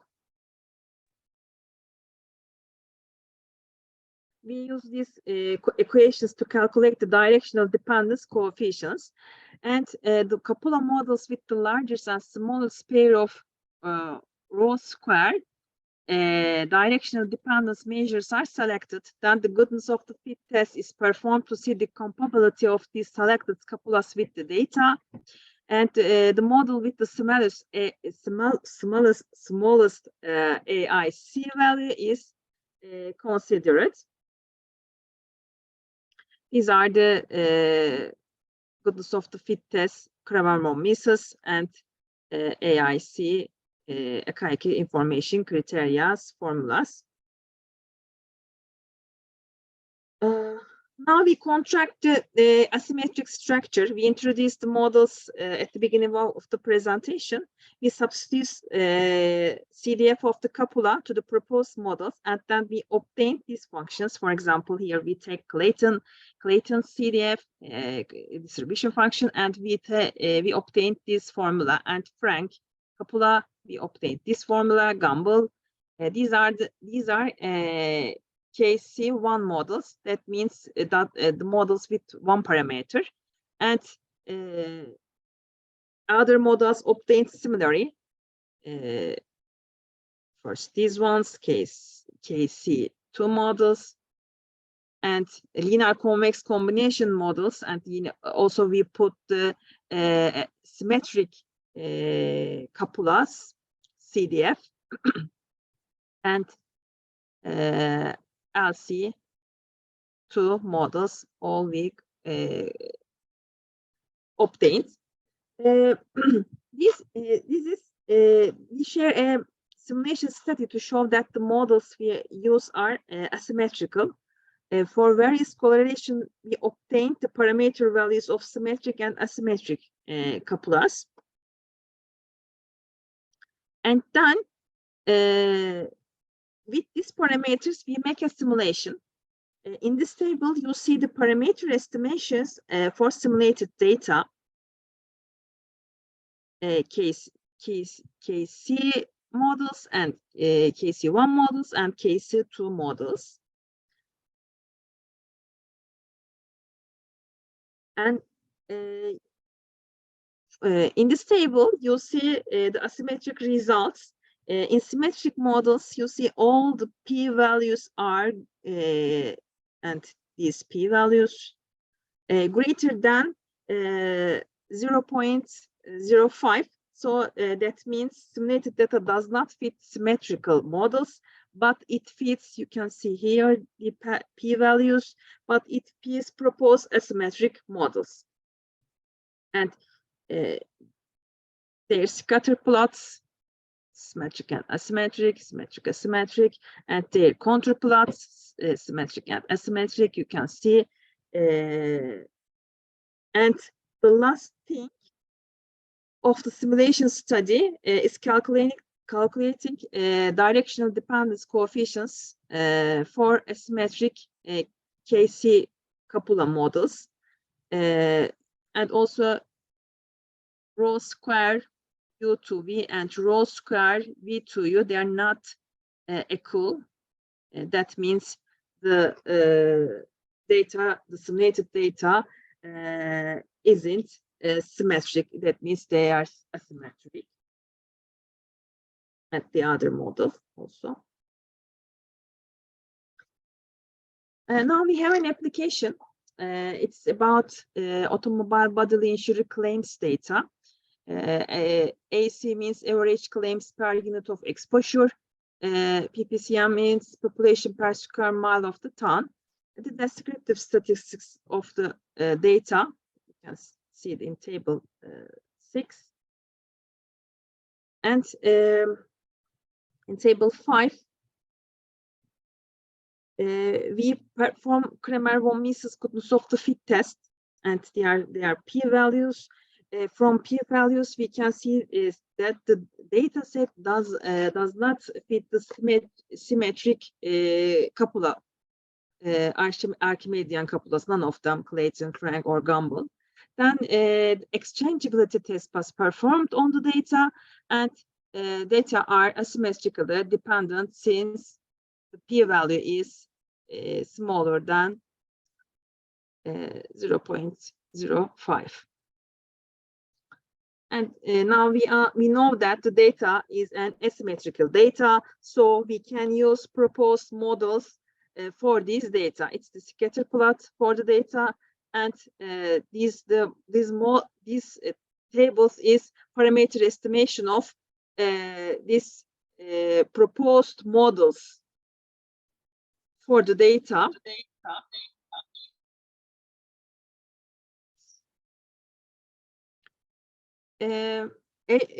First, we looked AIC values. When we look at that, we we considered first KC models because they are smaller than these models. So we continue with these models.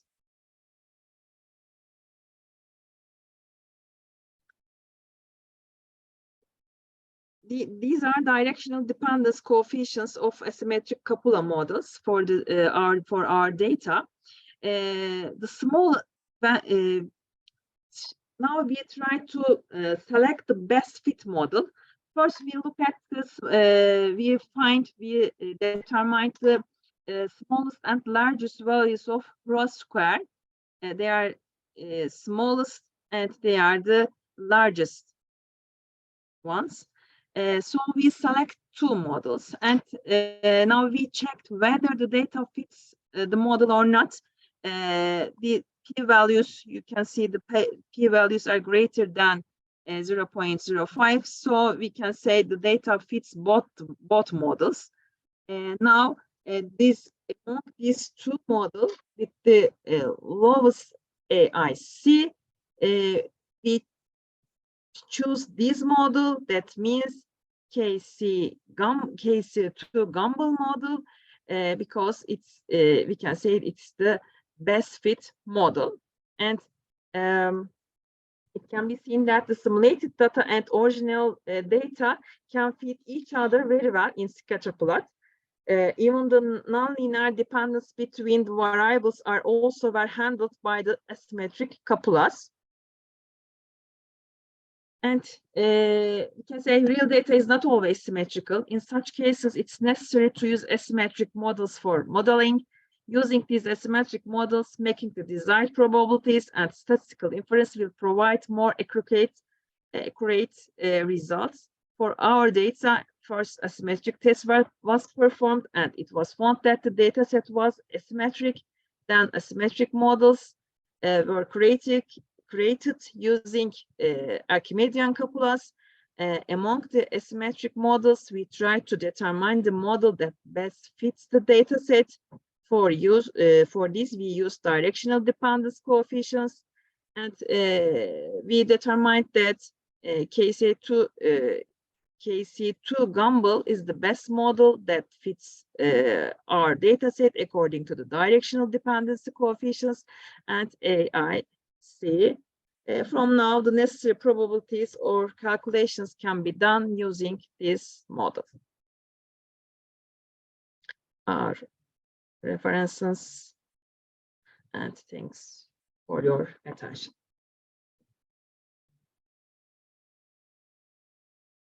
Thank you, Sybil. Thank you for your presentation. Is there any questions, anybody?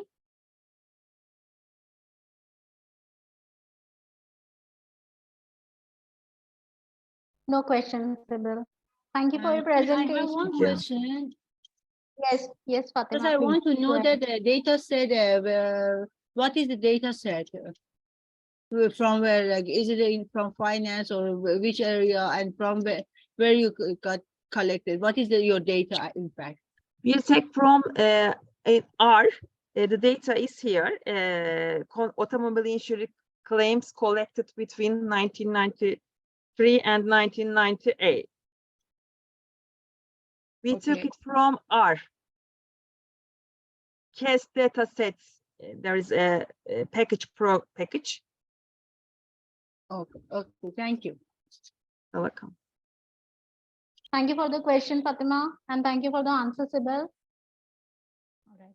Moving ahead, Sybil, hi. Thank you. Moving ahead with our next presenter. Our next presenter is Zanel Bek Murzaeva, Alan Gumilyov, Eurasian National University, Astana from Kazakhstan. Her topic is Managing Regional Tourism Product Case Study of Mangyasatu region from Kazakhstan. You can see the abstract on your screens. So thank you very much for providing all the information about me. So warm greetings from Kazakhstan, and thank you for the participants, and I really enjoyed to be here. It is honor. My topic is, as our colleague mentioned, the Managing Regional Tourism Product. So here is, I would like to provide any kind of information, how can we manage any project and using the project management tools. So that is a novelty of my, say, research topic. So my background, I am a first year PhD student. That is my research topic during the upcoming 2 years, just 2 years left, going to provide the same topic. So here is some background information, why I choose it, so why it's important to my country, to myself, to my research in a nutshell. So here is some state program given by countries and how we regulate this topic and why it's important and why we need to like rock and run. And based on the Mangistau region of my country, Kazakhstan, which is based in the west part of the country, and then what kind of national company and the private companies, state companies involved in this process in whole. So here is the 3 stages, but I'm going to provide this research. First of all, that is solving the following issues. As you can see, the main thing is clarification and concentration of the concept of the regional tourism product. And of course, right now, nowadays, as I did a lot of researches, no one's mentioned about the regionals, always said like tourism product. So here is, I would like to show how it's divided and what the differences between the regional and why it's important. Using the following research methods like a content analysis, discourse and fact analysis by interviewing the experts who is already working and involved on this process in whole. And the research question is why project management, why I use these tools, and how can we use these project management tools. And here is in the following presentation, the slides, I would like to show how it works. Before start, of course, I would like to show the top 10 priority destinations. The main issue is we had a lot of locations, spectacular locations, where we can develop the tourism flow. However, the problem is we can reach the expected number of tourists. So that's why our government just tried to focus on the first places, like 10 priority places, to develop it firstly, and then try to do the same thing with other directions. So that's why we just say they're like a top 10 priority destinations. And here is, as you see, in a red circle, that is my case studies regions in my country. And also might be, you know, or might be not heard still, my country, Kazakhstan, is, say, 9th place in the world by their territory. So it's very huge because from one side to the other side, you need approximately by train 3 or 5 days. By plane, it takes like from 1 hour till 3 hours. So it depends on the territory. So that is a huge, and that is very difficult to manage it. So that's why in this research, I would like to show why it's important. And after that, of course, to prepare the templates to other countries, how to use the project management tools in the managerial aspects. So here is main concepts of the project management, how we use or work with the portfolio regulations. First of all, the program portfolio regulations, as we said, there is maybe state programs or maybe the concept that regulated by government, and under the program there should be different type of projects, but of course in the frame of the main topic.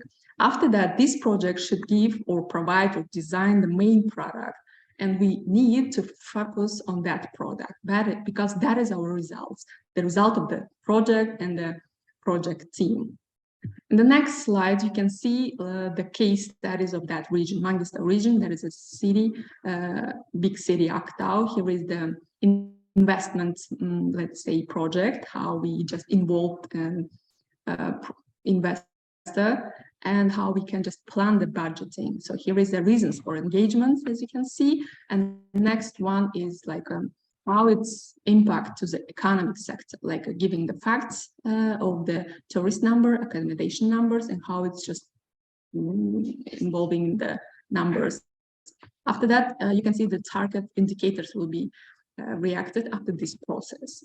And of course, if you just move forward, here is some numbers of the each year how the tourist numbers grows, like residents and the non-residents, and all this together, how can they impact the economics? Of course, economics growth, it means the investments interactions also grows, and it means that tourism can affect to the economically and the designing the national product.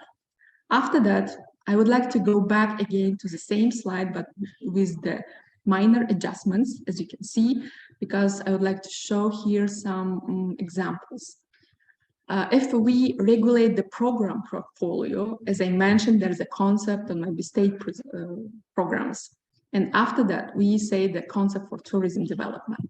After that, we have the top priority destinations here. So it means included 10 projects with 10 different, let's say, destinations in the project using the project management tools.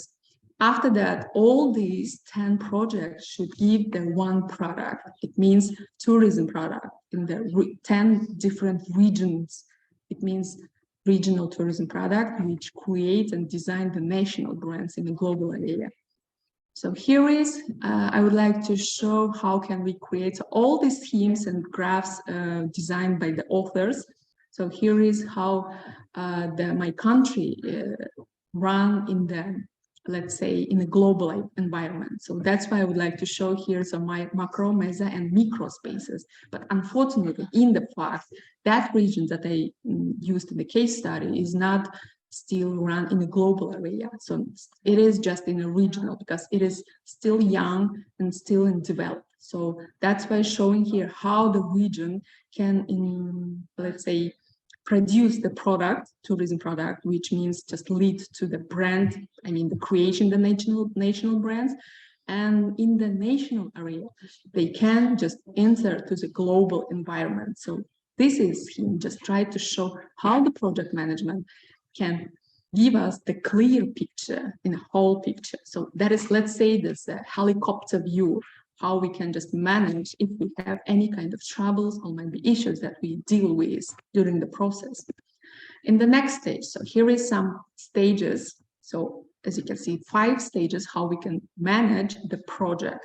So starting from the initiation, as we said, that is a project initiation started with a why do we need it and for whom we need to deliver that project, who is our customer. And of course, the 5th stage is closing. So in the closing, the main area or aspect is analysis of the lessons learned, which is good because when we start another project, another new project with the same regulatory, it means we have to go back and see what kind of lessons we learned, and of course can provide this experience and share this experience to other partners, let's say. And this is the region, Mangistau region, and there is some kind of places. There is a real photo shooting. I've been there for my research months ago, and that is spectacular view, as you can see. But unfortunately, it is like working in a chaotic schemes, like how it's supply and demand working. But in this research and the presentation, I would like to show that how the project management can give us the clear picture to manage the tourism product. That is one simple examples, but of course the project management uses in a different aspects, ways, etc.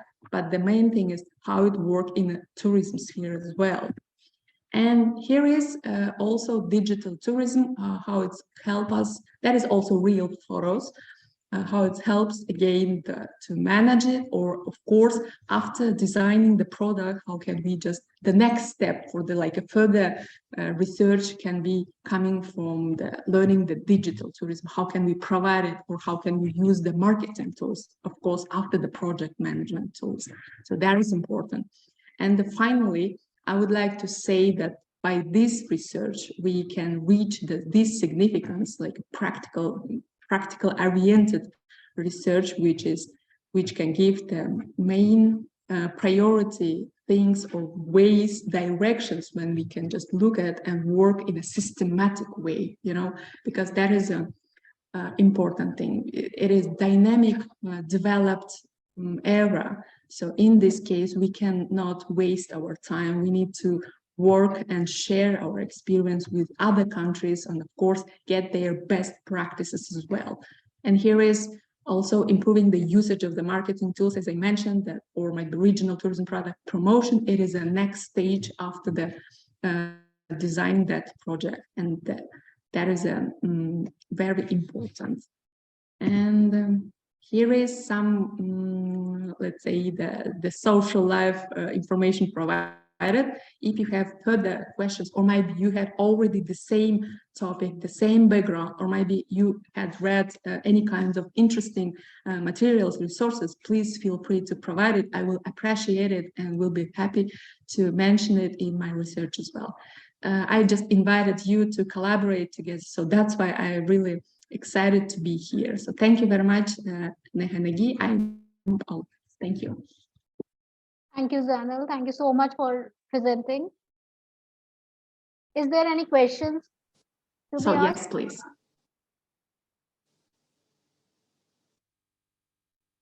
If no question, just for comment, I will appreciate it as well. Because you are the experts, you have done already your researches. Maybe you can just give me the directions for doing or improving this research. You may leave your suggestions and feedback in the chat section for Zanel. Ibrahim, just a moment, please. We will be introducing you first. Here I am. Okay, thank you. My name is Ibrahim Yumuşak. I am a professor Istanbul Sabahattin Zaim University. The title of our paper, Turkey as a Center of Islamic Common Market, Gravity Model Approach. This paper was produced with the same title. The purpose and the scope study a wealthier Islamic world which can make an impact of the global economy to be a reference point for the common market options of Turkey in the scope of OIC, Organization for Islamic Countries.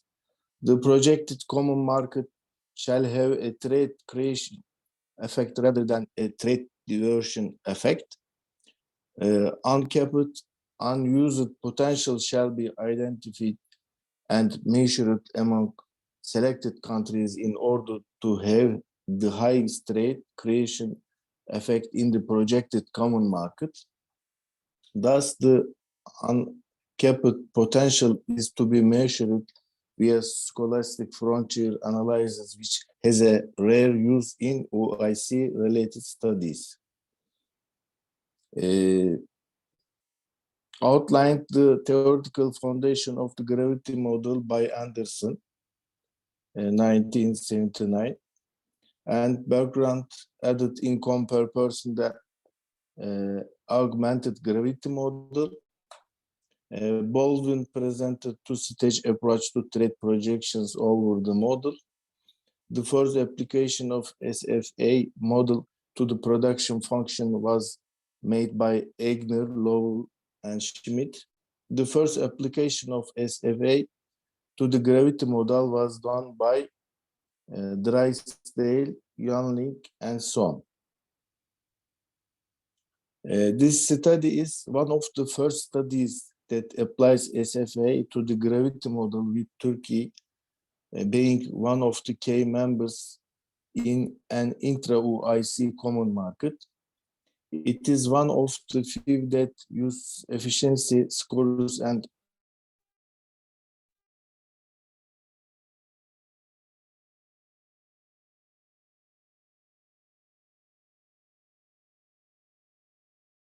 suggest and market in the SFA model with the aim of creating a common market block. The importance of common market for Turkey and OIC. It will boost the trade volume while sustaining the development and wealth of the country by expanding the market. I will resolve the regional conflicts whether Turkey is a part of it or not. To strengthen the position of the group and hence the country in the global political stage. Countries which always need capital inflow while having limited military capabilities can change this status quo by creating a new bloc and a new power center, using the potential in the best efficiency way over time. It will change the current status quo and dynamic by the world power after two.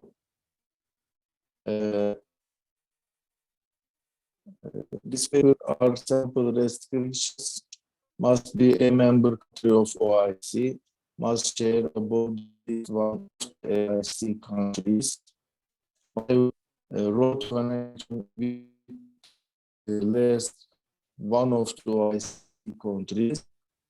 Capital of the country must have a distance of no more than 1,100 kilometers to the capital of Ankara. Main groups, named AC groups, countries from Afghanistan to Yemen. Subgroups, CC group countries from Azerbaijan to Yemen. AC group from Afghanistan to Uzbekistan.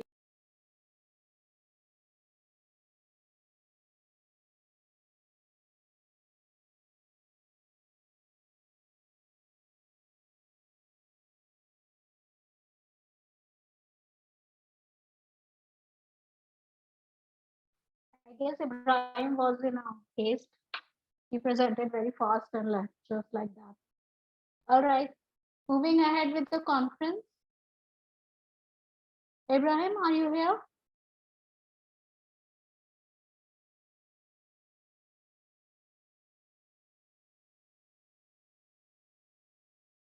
Ibrahim Guram,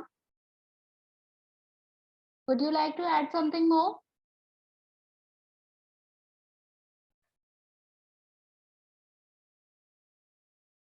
Regions of OIC, while functioning, one shall only be possible by taking by statistical outcomes into consideration, since none of these blocks are functioning or making difference. Thank you for listening. You're most welcome. Thank you for sharing your presentation with us. Everyone, if you have any questions regarding his presentation, you may leave them in the chat section and he will get back to you with his answers. All right, moving ahead, our next presenter for the day is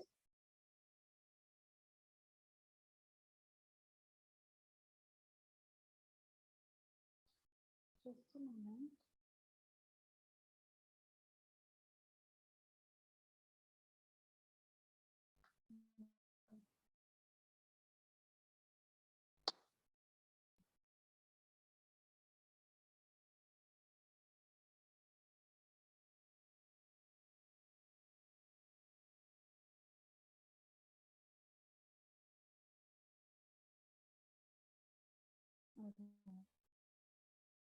Apologies for the delay. Our next presenter for the day is K. Sanway, Tourism, Recreation and Leisure Studies, National Tsinghua University, Hualien from Taiwan. His topic is using stakeholder theory to explore the effectiveness of festival activities. You can see the abstract on your screen.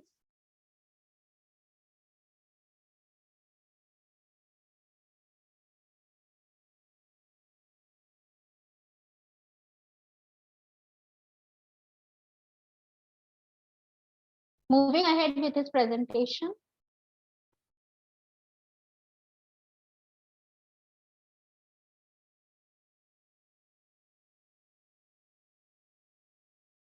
learn.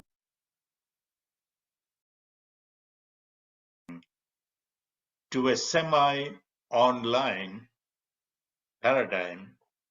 I say semi because there are certain courses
Okay.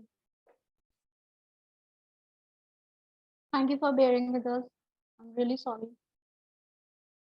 Here's the presentation. And legal studies. My research topic.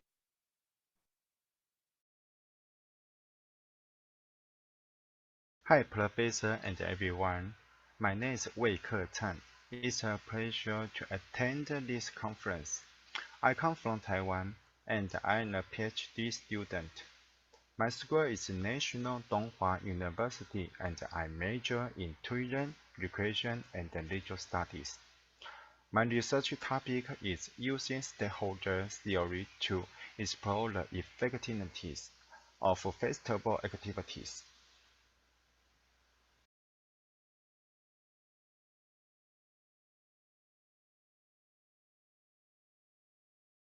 In the introduction, we can learn that the World Travel and Tourism Council in 2019 data shows that tourism can create 8.8 trillion and 390 million jobs.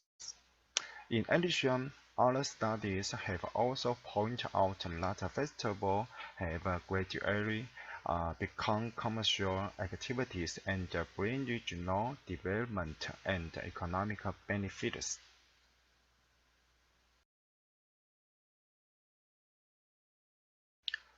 But to be a successful festival requires must have careful planning, complete strategy, cooperation of various stakeholders, leadership and communication skills of the organizer, network and community relations.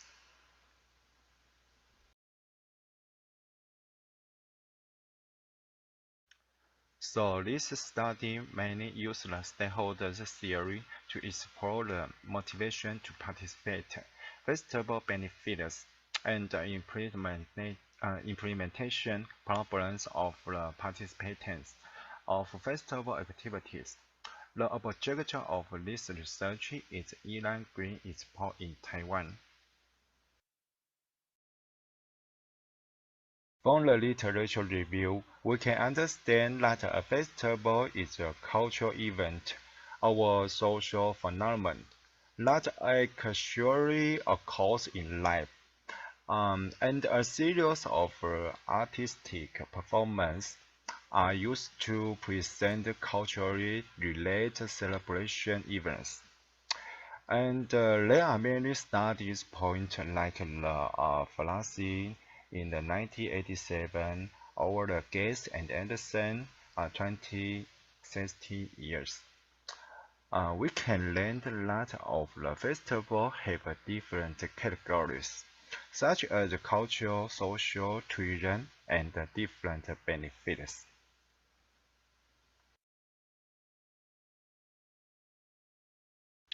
In the stakeholders literature, Freeman 1984 point out of that stakeholder means group and individual who can influence or be affected by organization tasks. Stakeholders relate research topic include like the key stakeholder groups research, structure-driven planning in organizations, sustainable driven development, discussion on the role of stakeholders, and stakeholder type and stakeholder perspective.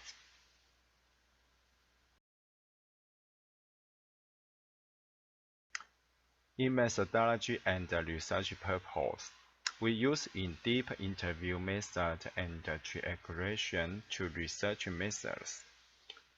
We have three main discussions. The first discussion is stakeholders' motivation to participate. The second is the green export benefits. The third is the difficulties encountered. We have the four research objectives include the first organizer, 2 co-organizer, 3 cooperation, 4 local organizations.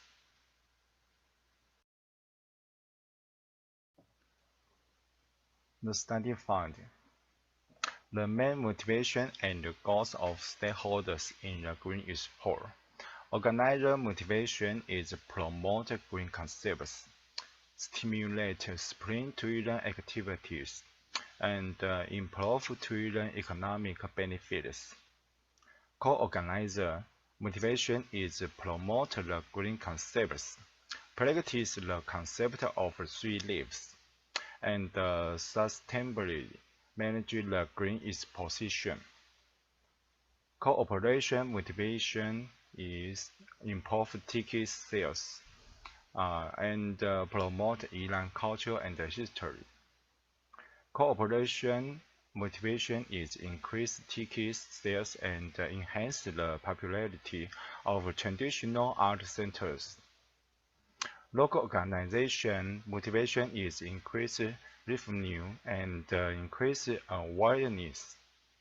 Local organization motivation is activating the community, increasing revenue, and expanding community awareness.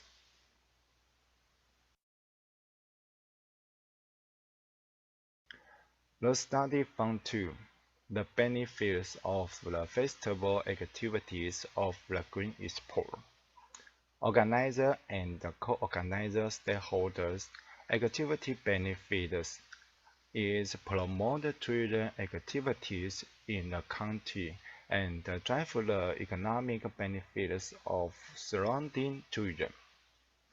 Local organization activity benefits drive economic benefits around tourism, promote community activation and visibility. Cooperation activity benefits is drive the economic benefits of surrounding tourism and enhance the reputation of countries and cities.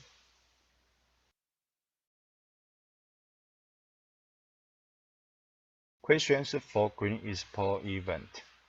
Organizer and co-organizer problem is difficulty in innovation, insufficient budget, manpower needs. Cooperation problem is the subject is least attractive.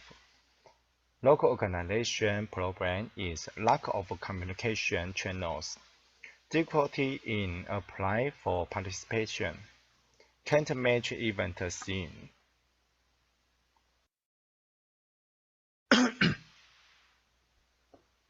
Conclusion and suggestions. We can know the different motivation. The stakeholders, like the organizer, motivation is promote the green concepts, create spring-driven activities, improve tourism economic benefits. The co-organizer motivation is practice the 3 concepts of the ecology, life and production, and operate the green export well. Cooperation motivation is improve ticket sales, promote local culture and history. Local organization motivation is activate the community, increase revenue, and expand visibility. The Green Expo campaign promote tourism activities in the county, promote community activation and visibility, promote the economic benefits.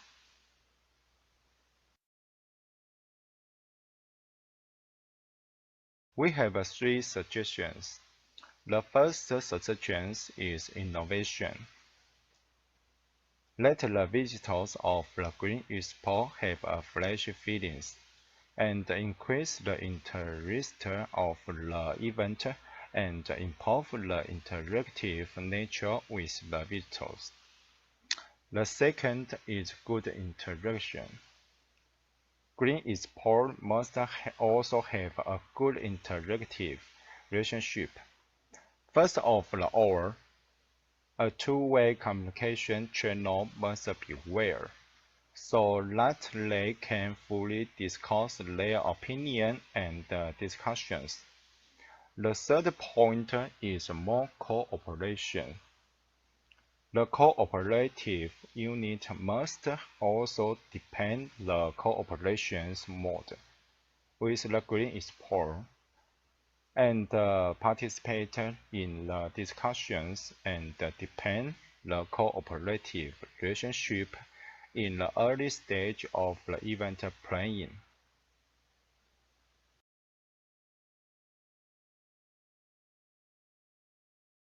This is my research report. Thank you for listening. Thank you for the presentation. Case Sanway, would you like to add something more?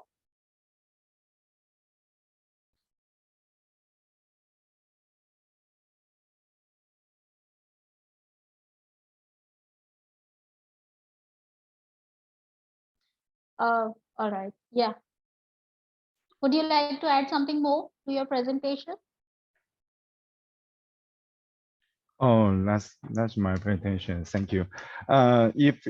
Because my research is my PhD thesis, is a part of my thesis, and this research is continuing to more issue and deeper research. If everyone have some questions, welcome to communication with in the email.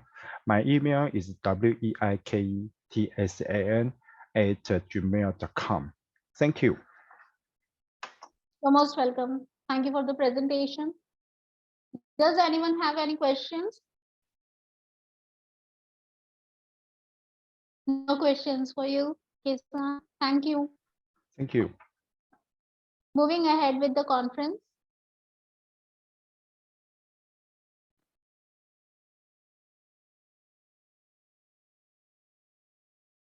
Our next presenter for the day is Chung Chi Su, Graduate Institute of Human Resource Management, National Changhua University of Education from Taiwan.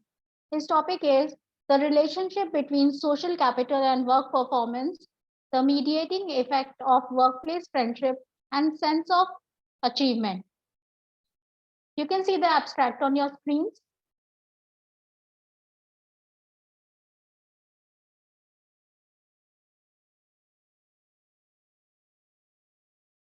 Moving ahead with his presentation.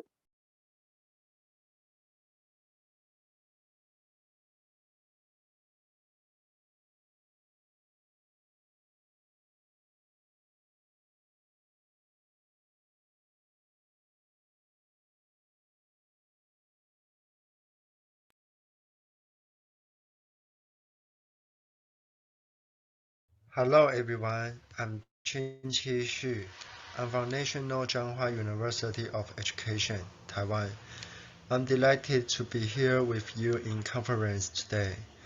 My topic today is the relationship between social capital and work performance, the mediating effect of workplace friendship, and the sense of achievement. This is the content of this research. The introduction of this research. First, this research explored the relationship between servant leadership and service behaviors, as well as the mediating effect of work engagement and perceived social impact. Second, this research based on Maslow's hierarchy of needs to explore the sense of achievement in work. Third, if the establishment of interaction through social capital makes civil servants the sense of achievement in work, will a positive effect have achieved good work performance? Is the literature reviews of this research. Common defined social capital is resource contained in social relations, which can promote important factors for individuals or groups to develop in the organization. Baker believes that social capital is to obtain resources through the relationship between individuals and enterprises. Fong believes that the leaders of the public sector can mobilize available social capital through the correct mentality and environment and establish a common goal. So this is my hypothesis 1. Social capital has a significant positive relationship with the friendship in the workplace. The more social capital, the better the friendship in the workplace. Some point out that in the Korean bureaucracy department, workplace friendship can guide employees to generate a positive work attitude and work performance. And friendship between superiors and lower levels also has a positive impact on employees and will have good work satisfaction and organizational results. And then, Bellow's social exchange theory believes that all social activities of human beings can be attributed to a kind of exchange. So this is my hypothesis 2. The friendship in the workplace has a significant positive relationship with work performance. The higher the friendship in the workplace, the higher the performance of the work. Next, the social capital theory of Lehman indicates the social capital is embedded in interpersonal relationships, whether it's friends, colleagues, family, or neighbors. These people are our social capital, and social capital is an investment. The first step of investment is to establish a relationship. Therefore, the first relationship established in the workplace is colleagues and supervisors. This is my hypothesis 3. Workplace friendship has a mediating effect on the relationship between social capital and work performance. Luskin indicates the American employees will have a sense of achievement due to workplace friendship, relationship, good work relationship, and social activities, mainly because they will evoke positive emotional reactions to others in their work. Jensen indicates that friends who meet in work can enrich their organizational life and bring happiness, and allow people to gain a sense of achievement in their careers, especially employees can get a sense of achievement together. So, the research hypothesis 4. The relationship in the workplace has a significant sense of positive relationships. The higher the relationship of the workplace, the more obvious the sense of work achievement will be. Fisher believes that the organization shall develop social capital to achieve the participation of employees in order to ensure that everyone's recognition of the goals. Allow employees to increase their sense of achievement and establish trust, so as to act in accordance with the organization's vision and mission. This is my hypothesis 5. Social capital has a significant positive relationship with work achievement.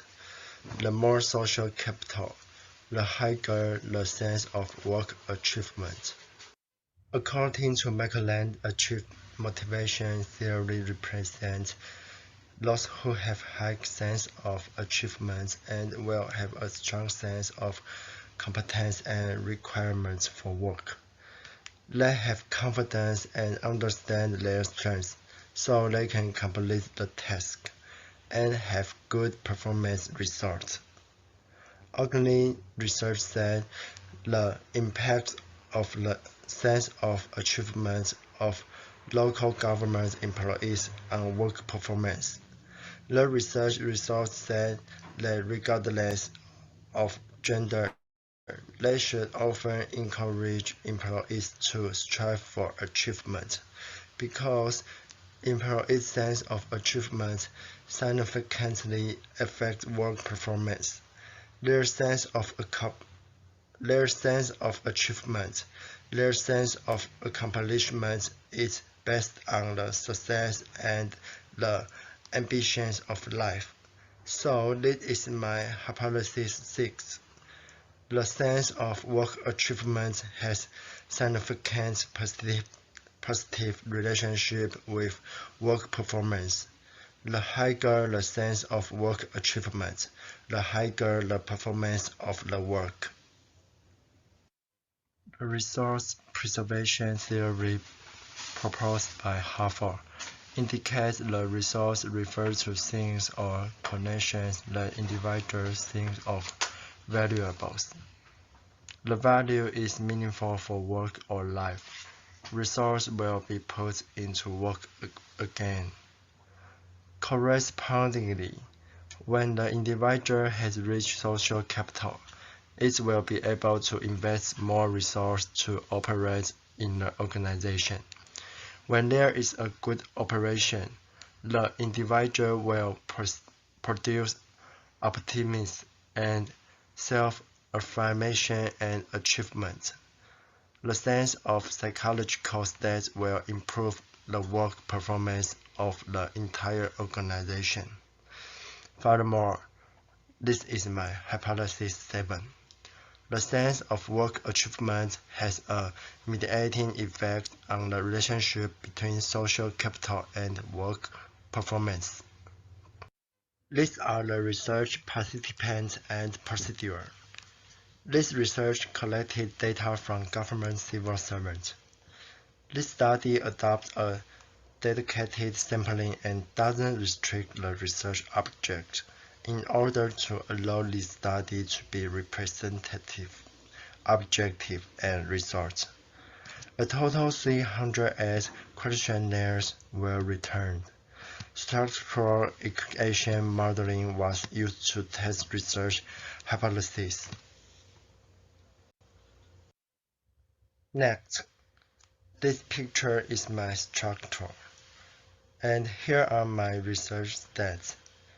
According to all information, the results confirm that all hypotheses are valid. Finally, the following are my conclusions and discussion. Workplace friendship will positively affect work performance. That is, when civil servants have good friendship in the workplace, civil servants will have positive work behaviors and attitudes, as well as innovative ideas, and will work harder to achieve organizational goals. As of research, a good workplace friendship positively affects job performance, and then Social capital will positively affect workplace friendship. That is, when civil servants in the organizational establish interpersonal cooperation and cultivate relationships, they will have interpersonal relationships with each other. As common research results, the more social capital, the better workplace friendship will be. It's my meeting report today. Thank you for listening. Wish you a good day. Hello everyone, I'm Zhi Li. The topic I want to introduce today is abusive supervision and its negative effects, the improvement programs, and the psychology.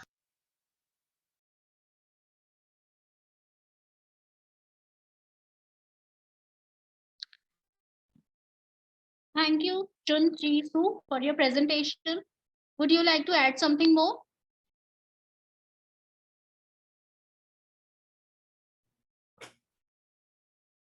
I have some conclusion and future research suggestions about my paper.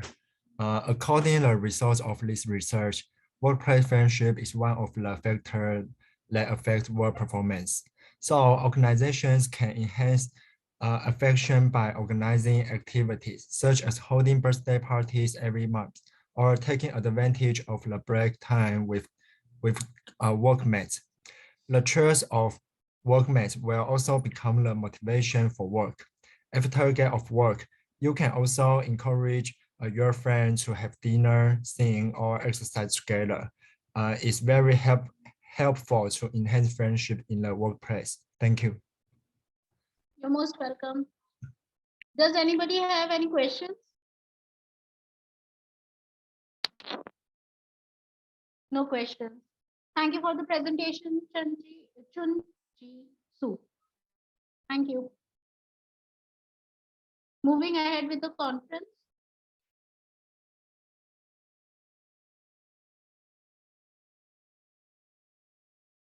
Our next presenter for the day is Chi Li, Human Resources Management, National Changhua University of Education, Changhua from Taiwan. Her topic is abusive supervision and its negative effects, improvement programs, and psychological response of employees. You can see the abstract on your screens.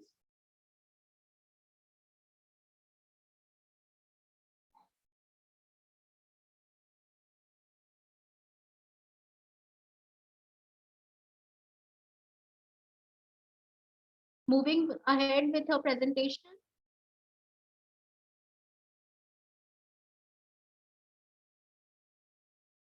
The topic I want to introduce today is abusive supervision and its negative effects, the improvement programs, and the psychological response of employees. One of the factors that influence employees' turnover is the leadership style of the supervisors. Appropriate leadership style can effectively motivate employees, enhance their psychological safety, and organizational performance. Abusive supervision results in many negative effects on the organization. The purpose of this study is to investigate the abusive supervision of Company K and the subsequent adverse consequences. First, let's introduce what is abusive supervision. Abusive supervision is employees perceive persistent hostile verbal and non-verbal behavior from supervisors that do not include physical violence. This kind of negative leadership behavior results in increased employee turnover, reduced job performance, employee retaliation, and impaired employee physical and mental health. When an employee is aggrieved, he or she likely to leave the company, further leading to turnover. A high turnover rate results in direct and indirect costs. Direct costs, such as loss of productivity, increased recruiting and training expenses, and indirect costs, such as lower team morale and loss of experience. Company is one of the world's top 10 semiconductor packaging and testing companies. It is committed to developing testing plans for software and hardware, providing back-end process differentiation service. It's providing one-stop service for engineering, wafer testing, packaging service, and finished product testing to meet customers' product production needs in an efficient manner. It pursues maximum efficiency and provides the most cost-effective solution to reduce manufacturing costs and increase product volume for customers, and helps customers to capture the market with competitive price. And what happened in Company K? Alex is an employee who has been with Company K for 6 months, and his supervisor sometimes gets angry at him for no reason, and even yells and abuses him. The content often involves character attacks, and when agitated, he will even slap the table and scold. So that the high decibel volume often scares the surrounding work colleagues. In the process of blaming, sometimes his supervisor even invites other work colleagues to watch his blaming. All this makes Alex overwhelmed, as he was just being mistreated by his supervisor and didn't get any advice on the work process. Being humiliated by onlookers also made him feel ashamed, began to doubt his own abilities, and even thought of leaving this company. How to improve the situation? There are 3 improvement methods. It is divided into organizational level, supervisor level, and the employee level. The first is the organizational level. At the organizational level, how can the organization improve the current situation? One is the adjustment of employment standard. Organizations can train supervisor candidates from the supervisor selection process, selecting the right person to serve as a supervisor and ensure that the supervisor can lead employees in an appropriate management style. The other is build an appropriate organizational culture. The organization can create an organizational culture with social support, encourage employees to care more about their colleagues and provide assistance when necessary, so as to reduce the negative impact of psychological insecurity caused by mistreatment. The second is supervisor training. The most direct way to address abuse supervision is training supervisors who engage in hostile behavior. Make supervisors aware of the proper way to communicate and the negative consequences of improper supervision, and ask them to improve this behavior. Last one is the psychological response of employees. In addition to training for supervisors, there are also strategies that can be implemented from the employee side. When employees are not treated properly, they will inevitably have negative emotional reactions, which in the long run will affect their self-concept and make them think that they are worthless. This study recommends training that enhances employees' self-efficacy.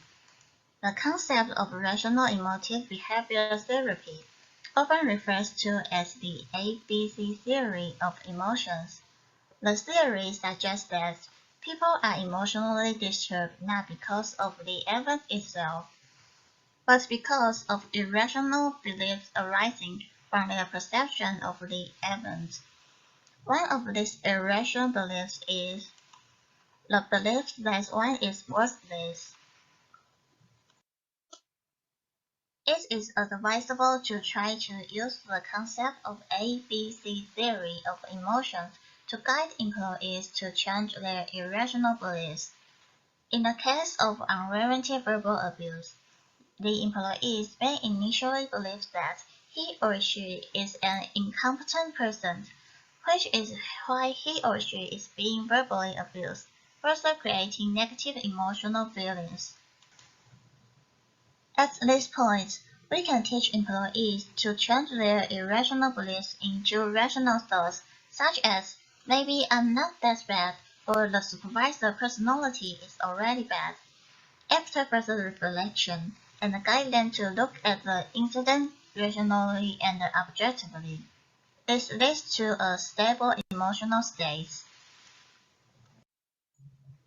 Talent is an important asset of the company.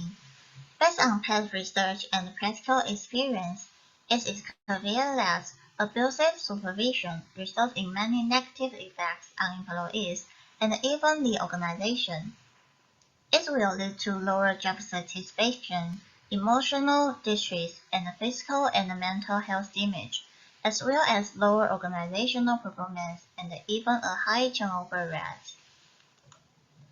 In recent years, the high-tech industry has been booming, and companies are short of manpower and eager for talent. The loss of talent represents the loss of company assets. Organizations should try their best to eliminate the factor that leads to the loss of excellent talent, and implement follow-up remedial measures to prevent more operational costs and hidden losses. This is my sharing today. Thanks for your listening. Thank you, Chichili, for your presentation. Would you like to add something more? I have nothing to add. Thank you, everyone.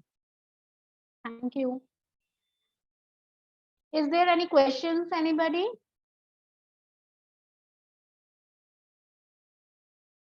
No questions. Thank you, Chichili. Moving ahead with the conference.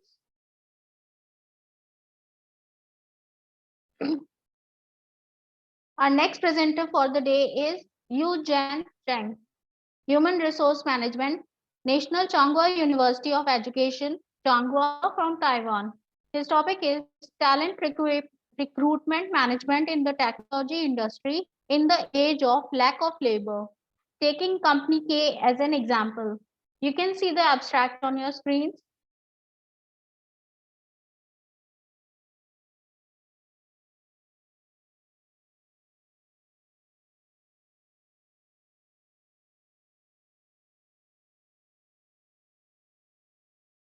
Moving ahead with his presentation.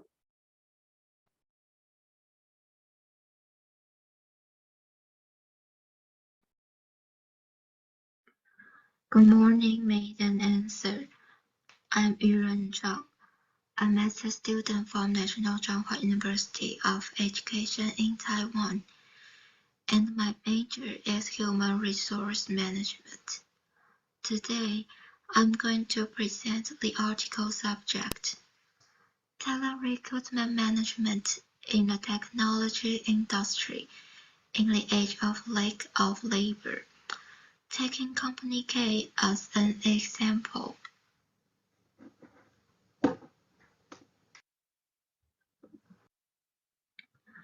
In recent years, labor shortages have swept across the globe and have impacted the balance of supply and demand in Taiwan's labor market. The possible reason is the decrease in the young labor force, and coupled with the increase in the number of job openings in the labor market, has given job seekers more choices, which has led to unsatisfactory recruitment by companies.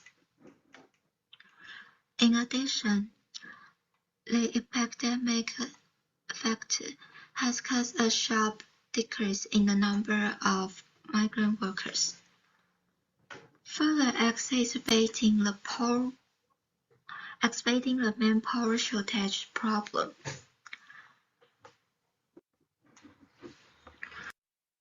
This study takes Company K as an example.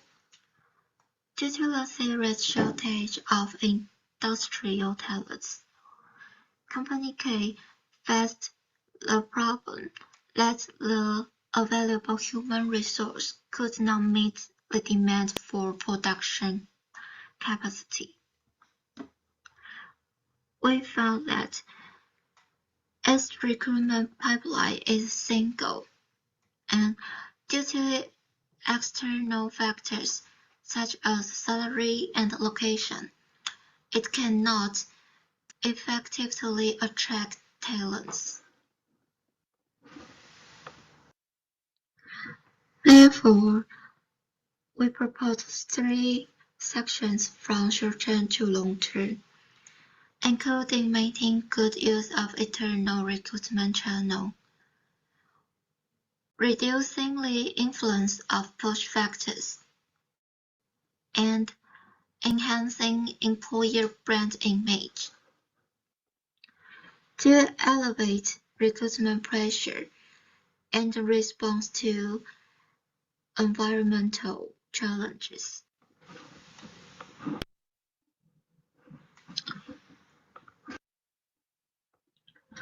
In recent years, the problem of job shortage has impacted Taiwan.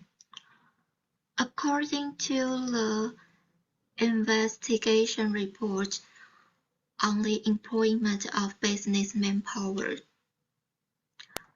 the total number of job shortages in Taiwan in 2021 was as high as 248,000, and job vacancies in 2021 increased by 24% compared to the previous years, but the number of resumes only increased by 1%. Most of vacancies belong to the 6 core strategic industries actively developed by the government, such as the electronic industry and smart machinery. The more important the position in the supply chain, the more serious the shortage of workers. In the era of labor shortages, job types are more diverse and workers have more choices. Job hunting is no longer limited to traditionally defined full-time jobs. Employers who are not flexible enough in terms of recruitment conditions, or whose overall reward system is not competitive, will instead be forced to transfer or be eliminated under this wave of labor shortages.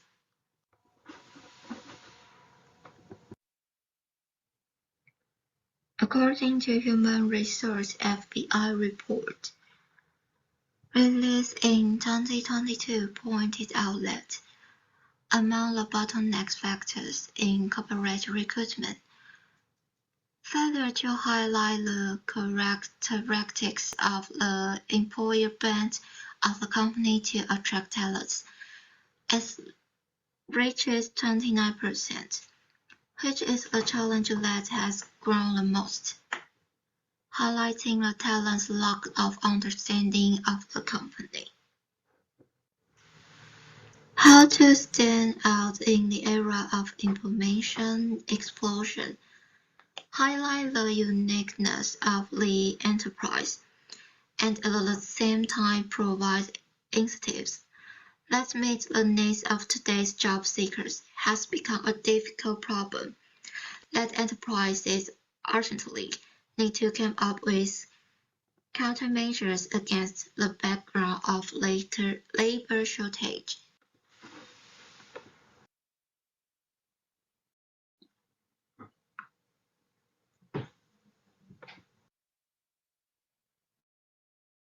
According to the recruitment statistics of Company K, about 50% of every 100 expected interviewers will participate in the interview as scheduled, and only about 30% of those who successfully report to work after the interview.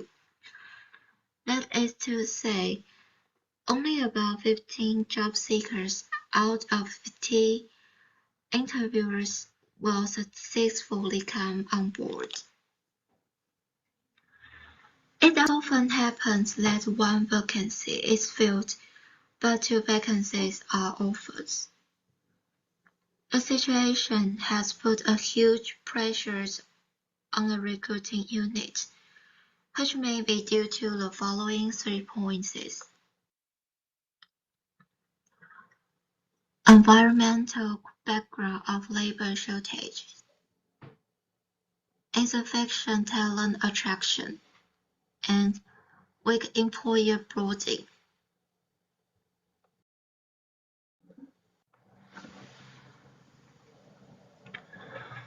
Many industries are facing this dilemma.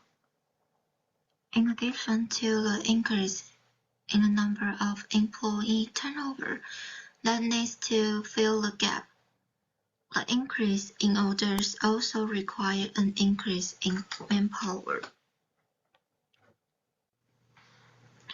Economist Alison Monroe wrote to CNN in November 2021 that, in addition to the impact of the declining birth rate, the retirement or departure of baby boomers is also one of the main reasons for the striking labor force. Affected by the epidemic in the past 2 years, many people have considered retiring early or changing their work styles. Also has caused the international movement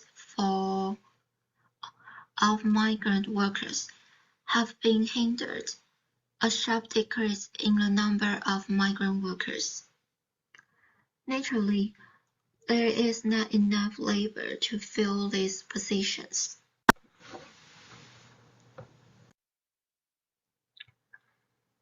The second point, insufficient talent attraction. The first is the location factor, because the company K's factory area is not located in an industrial concentration area, nor is it a densely populated area. Similar jobs in other industries do have more choices in terms of life functions. In addition, the salary conditions are not competitive enough. Company K is at the end of the industrial chain, and compared with its peers, the salary gap for recruits can reach 3,000 to 5,000. Salary does not meet expectations is also one of the reasons for job seekers to deter.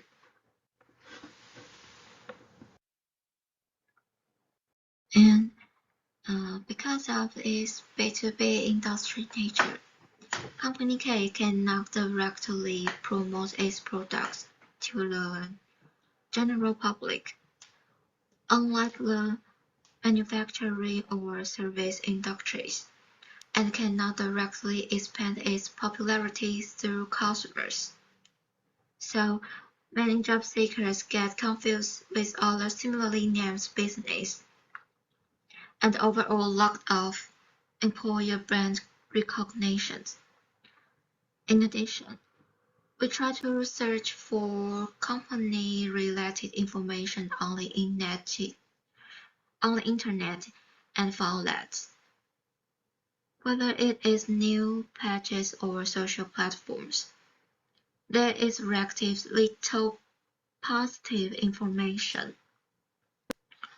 Most of the received information is negative information, which hurts attracting job seekers.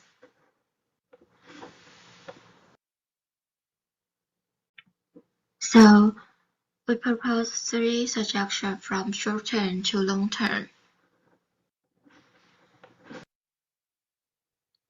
The first is making good use of internal recruitment.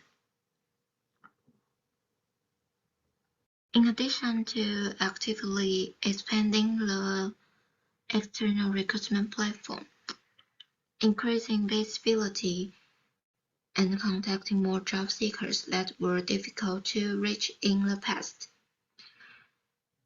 But internal recruitment provides another possibility for extending talents other than resignation, and at the same time, enhance the corporate culture identity, allowing internal employees to have a career opportunity for development and the cultivation of crossing departmental functions will effectively avoid brain drain.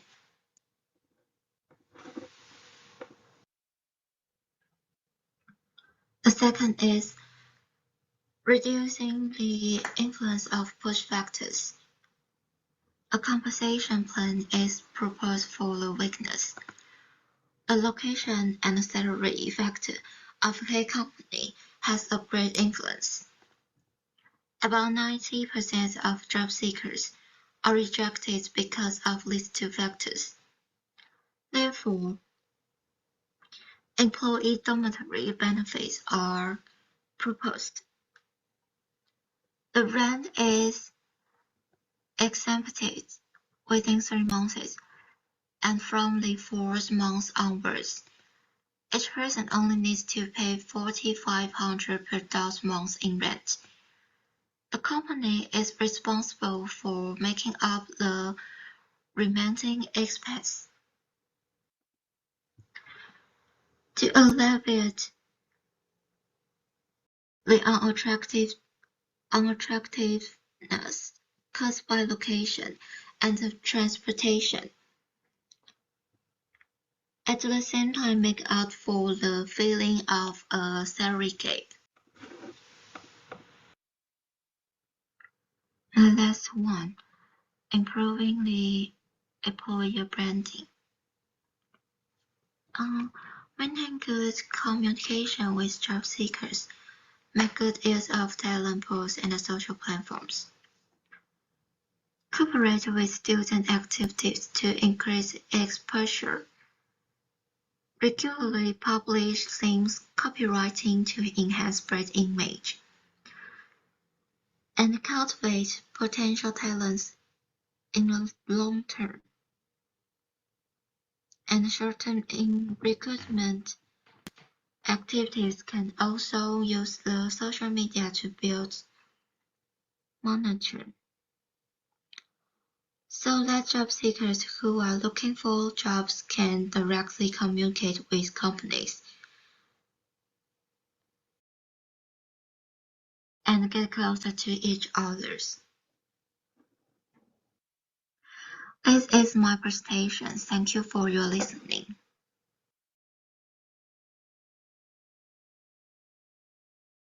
Thank you for your presentation, Yu Jen Chang.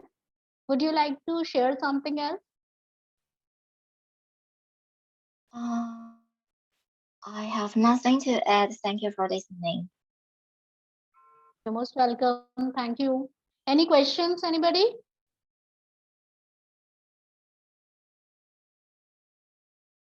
No questions. Thank you again. Thank you for joining.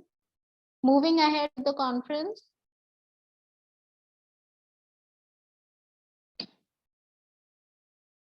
Our next presenter for the day is Wei Chi Chen, Human Resource Management, National Changhua University of Education, Changhua from Taiwan. His topic is Human Resource Development for Small and Medium-Sized Enterprises with a Hybrid Work Model, a case of iTech company. You can see the abstract on your screens.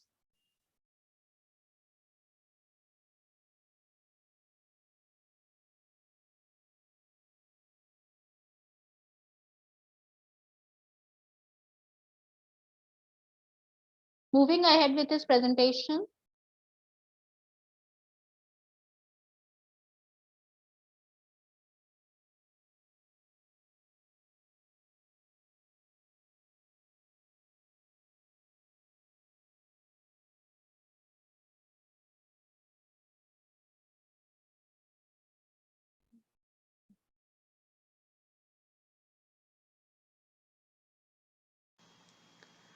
Hello everyone, I'm Wei-Chi Chen. My paper title is Human Resource Development for Small and Medium-Sized Enterprises with a Hybrid Work Model, a case of iTech company. Part 1, Abstract.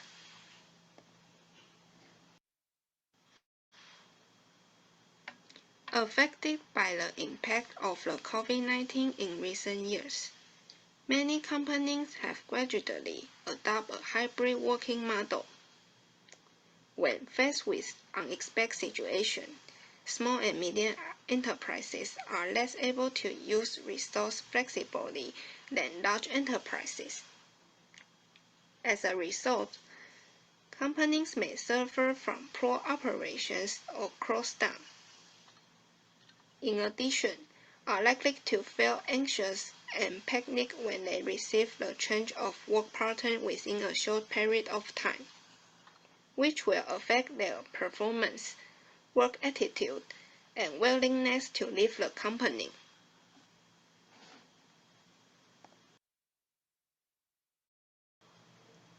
This study found that the turnover rate of Company I reached a new high after implementing the hybrid work model.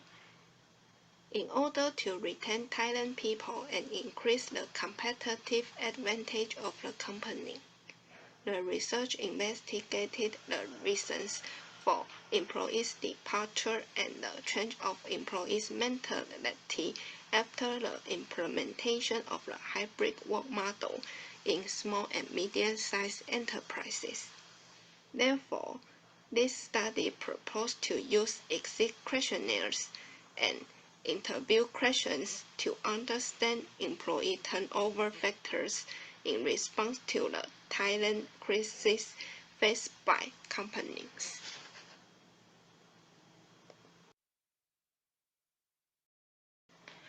Part 2,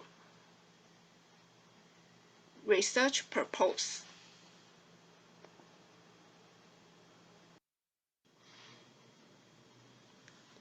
During at Company I, the researcher assisted the company to understand the real reasons why its employees leave the company.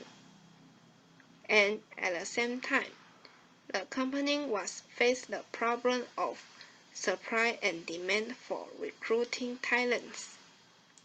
Through this study, we hope to find out the value of human resource development in small and medium-sized enterprises, not only to improve the existing systems and regulations of the company, but also to expand the innovative working patterns of employees, and to help small and medium-sized enterprises to have better development and growth in the selection, training, employment, and retention, so that the company can make the most of its value to a longer term. Therefore, the purpose of this study are: 1. To help small and medium-sized enterprises understand the changes in employees' mentality and job requirements after the hybrid work model. 2. To help small and medium-sized enterprises understand the challenges of selection and exit problems after the hybrid work model. 3. To assist small and medium-sized enterprises to understand the difficulties they may face and the improvement solutions.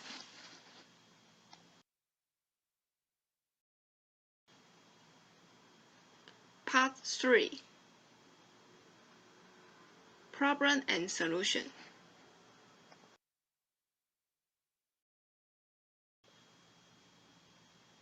In addition to general recruiting and administrative operations, We also assisted in understanding the reasons behind the departure of employees under the epidemic situation. Through the researchers' expertise and data collection, we hope to understand the company's human resource and development, and to further explore the retention of talent, so that the right people can stay and become more valuable. When the epidemic forced us to work remotely 1 day a week, we started to implement a hybrid work model that combines physical and online work.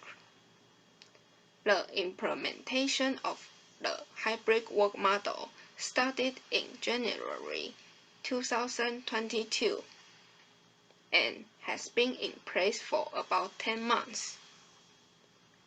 However, the turnover rate has increased significantly compared to the same period in the past, and has even reached a new high.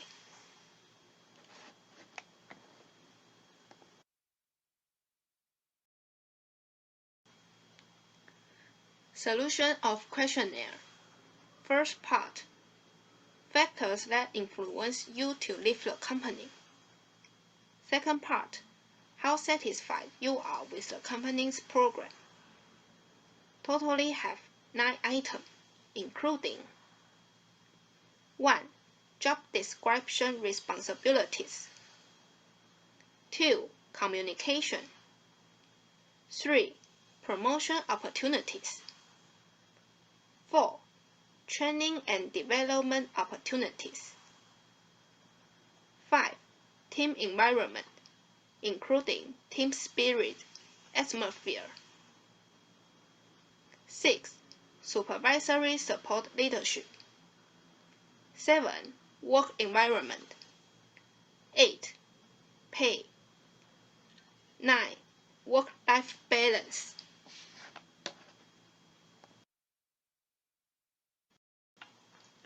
All for my presentation. Thank you.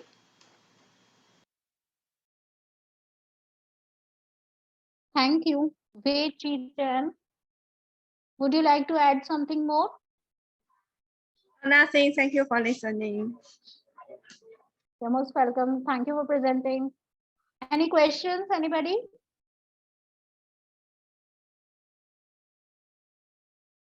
No questions. Right. Moving ahead with the conference.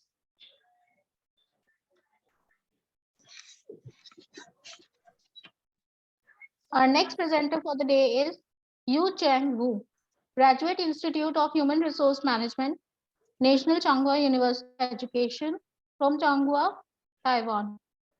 The topic is remote work, emotional exhaustion, and task performance relationship, self-control as a moderator. Moving ahead with her, you may look up the abstract on your screens.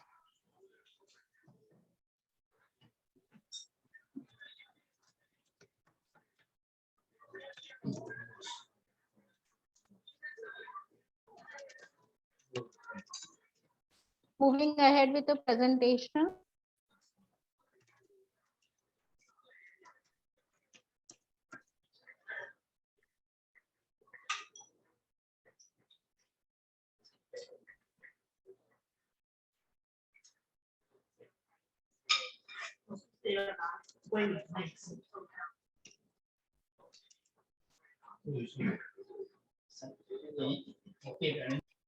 Hello everyone, this is our presentation.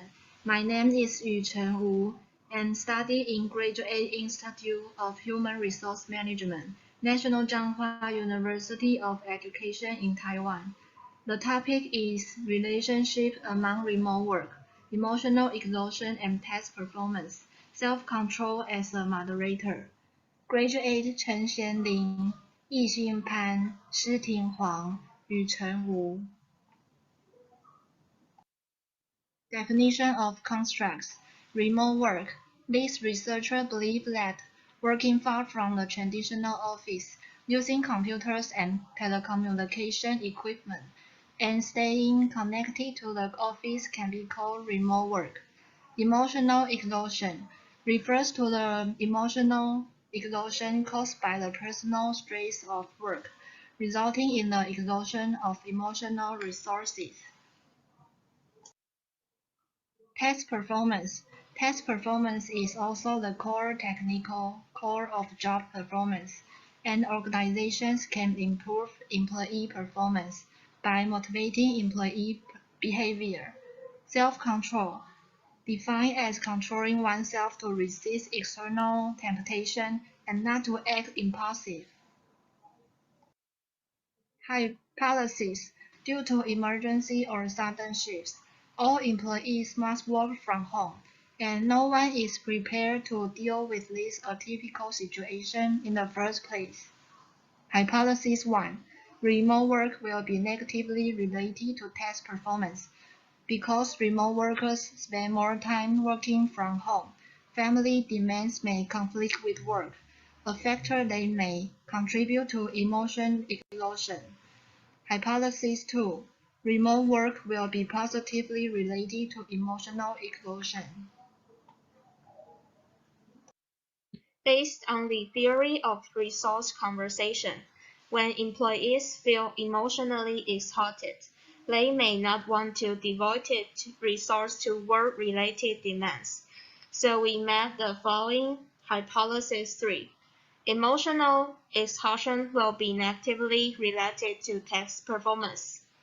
Next, if employees encounter things unrelated to work in a remote work environment, there may be resource, emotional, and work consumption. Such a situation will make employees feel uncomfortable, and the exhaustion of emotional energy is also detrimental to their work efficiency and negatively related to task performance. Then we made the following hypothesis 4. Emotional exhaustion will mediate the relationship between remote work and task performance. People with self-control are able to overcome impulses and stick to jobs they don't like. People with high self-control will plan before implementing their goals. Activity stay away from temptation during the execution process and have a better chance to achieve their goals.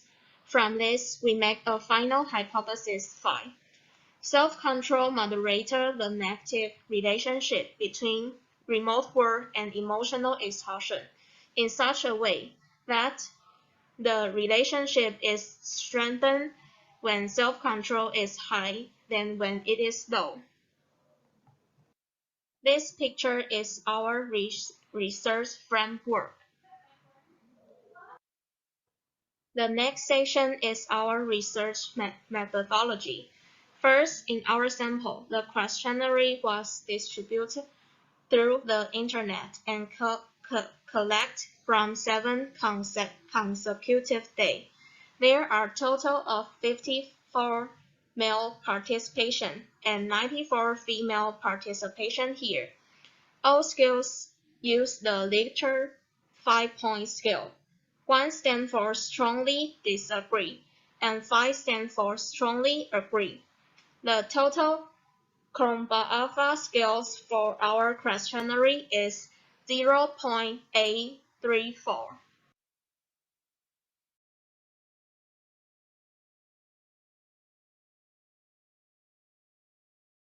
Now, let's take a look at the results and hypothesis verification of this study. First of all, let's look at the analysis chart of hypothesis 1. The p-value for remote work between task performance is 0.009, less than 0.05. The beta value is minus 0.215. Therefore, it can be seen that remote work has a negative significant impact on task performance. So, hypothesis 1 that remote work will be negatively related to task performance is supported. Let's continue to look at the verification of hypothesis 2. The p-value for remote work between emotional exhaustion is 0.31, greater than 0.05. The beta value is 0.084. Therefore, there is no significant relationship between remote work and emotional exhaustion.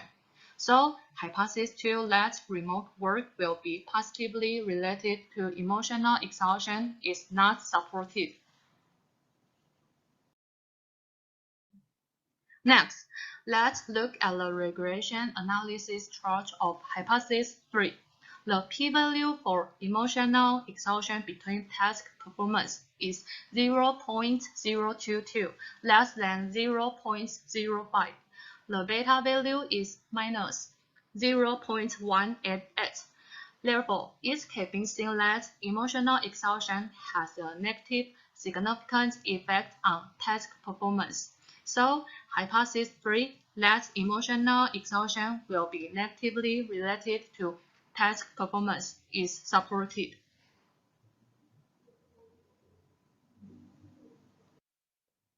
Now, let's look at the hierarchical regression analysis chart of hypothesis 4. After adding the mediating variable of emotional exhaustion, the beta value of remote work and task performance has changed from minus 0.125 to minus 0.202. Therefore, it can be seen that emotional exhaustion will partially mediate the relationship between remote work and task performance. About hypothesis 5 is measured by SPSS. The effect of self-control on emotional exhaustion was not significantly effective. Then the second is the trust interval content is 0, minus 0.1994, and the second is 1.3103, and indicating that this adjustment effect does not exist. Hypothesis 5 is self-control modulators the negative relationship between remote work and emotional exhaustion in such a way that the relationship is strength with self-control is high than when it is low. The discussion and conclusion. This study organized the following tests.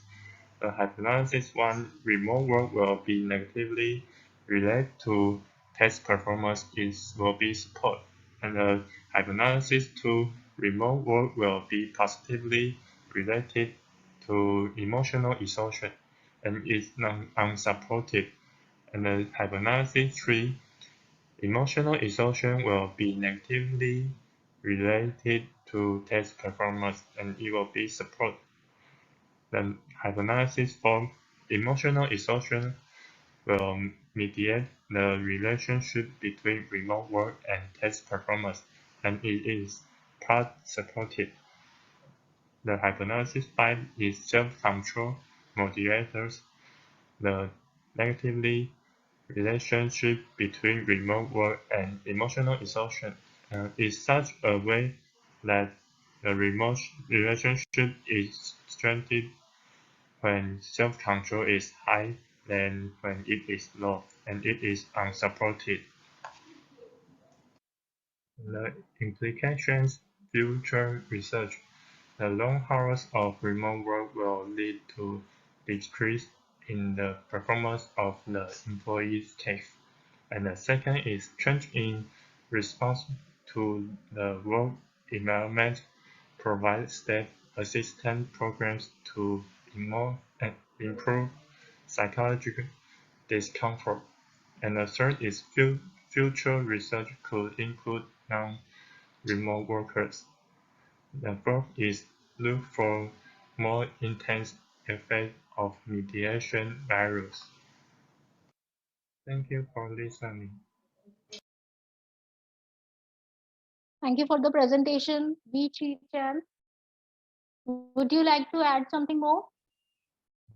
No, I have no additional comment. Thank you. You Chan, sorry. I apologize for the mispronunciation. Any questions, anybody? No questions. Thank you. Moving ahead with the conference.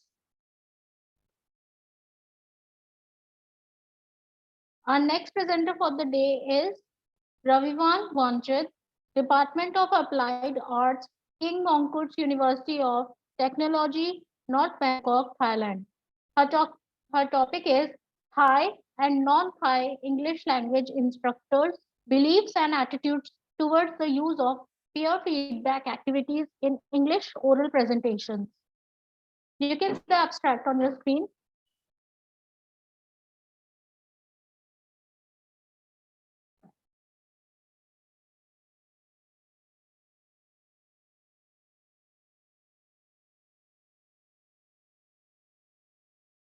Moving ahead with her presentation.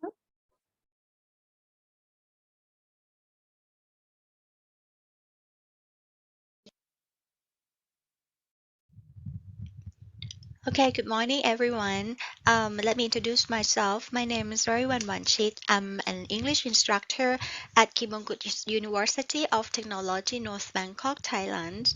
And today I'd like to present my research entitled Thai and Non-Thai English Language Instructors' Belief and Attitudes Toward the Use of Peer Feedback Activities in English Oral Presentations. Okay, and as we know, traditional assessment cannot serve the student needs, so peer feedback is introduced in this course as one of the course assessments. As English oral presentations is a new elective course that first allows students to enroll in the first semester of academic year 2018. Undoubtedly, so no research has been conducted on this subject, and the students at my university they have different levels of English proficiency, and we have large class size.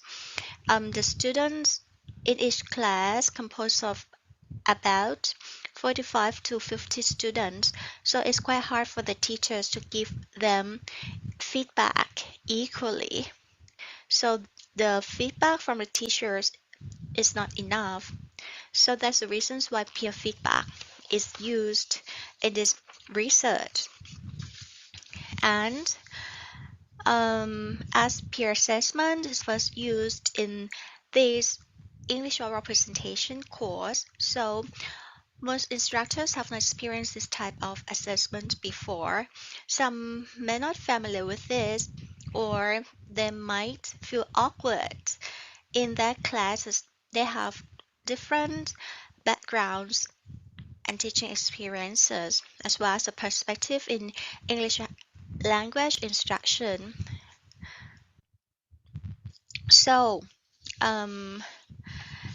therefore, it is worth studying what belief the teachers hold in oral presentations and what they perceive about the use of peer feedback activities implemented in their class. So there are three main objectives of my research. First, to investigate Thai and non-Thai teachers' belief and attitudes towards the use of peer assessment. The second one is to compare their belief and attitudes. And the third one is to explore the reasons affecting the differences or the similarities of their belief. Okay, next for the research methodology.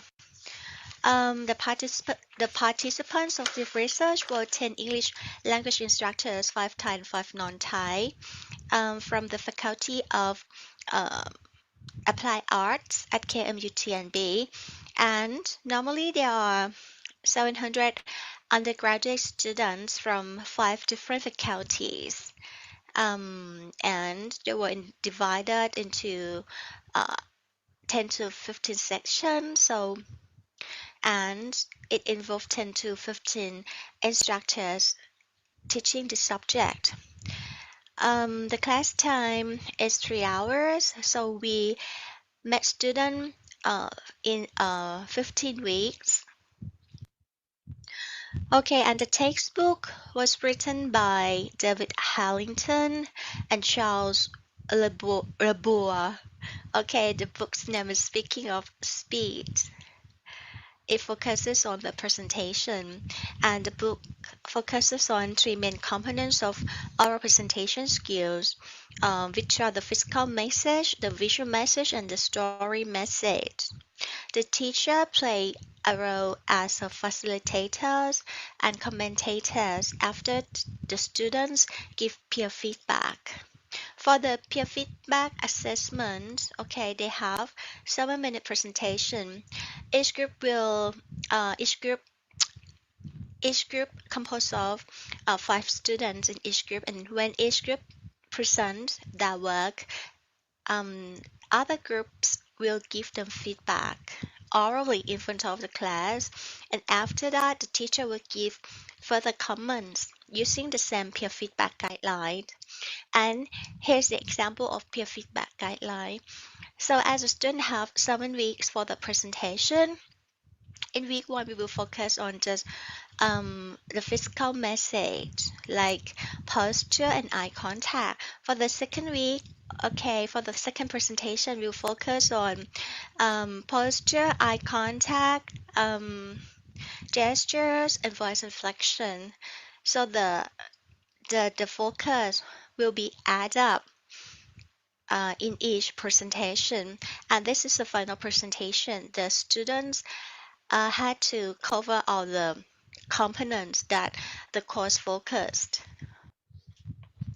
Okay, for the data collection, so for the quantitative data, so we use questionnaire and the validation of the questionnaire validated by 3 experts. IOC index was 1, and the reliability of the questionnaire was 0.79, and it was distributed at the end of the course. And we have 2 classroom observations. One Thai and one non-Thai allowed the researcher to observe their class twice, and after the end of the course, so we asked one Thai and one non-Thai teachers to interview with us in order to get more in-depth data about their perspective. Okay. And for the data analysis, to answer the first 2 research questions, so we use SPSS, and independent t-test was used to analyze whether that Thai and non-Thai perspective was significantly different or not. We use Likert scale in the questionnaire ranging from strongly disagree to strongly agree, as you can see here.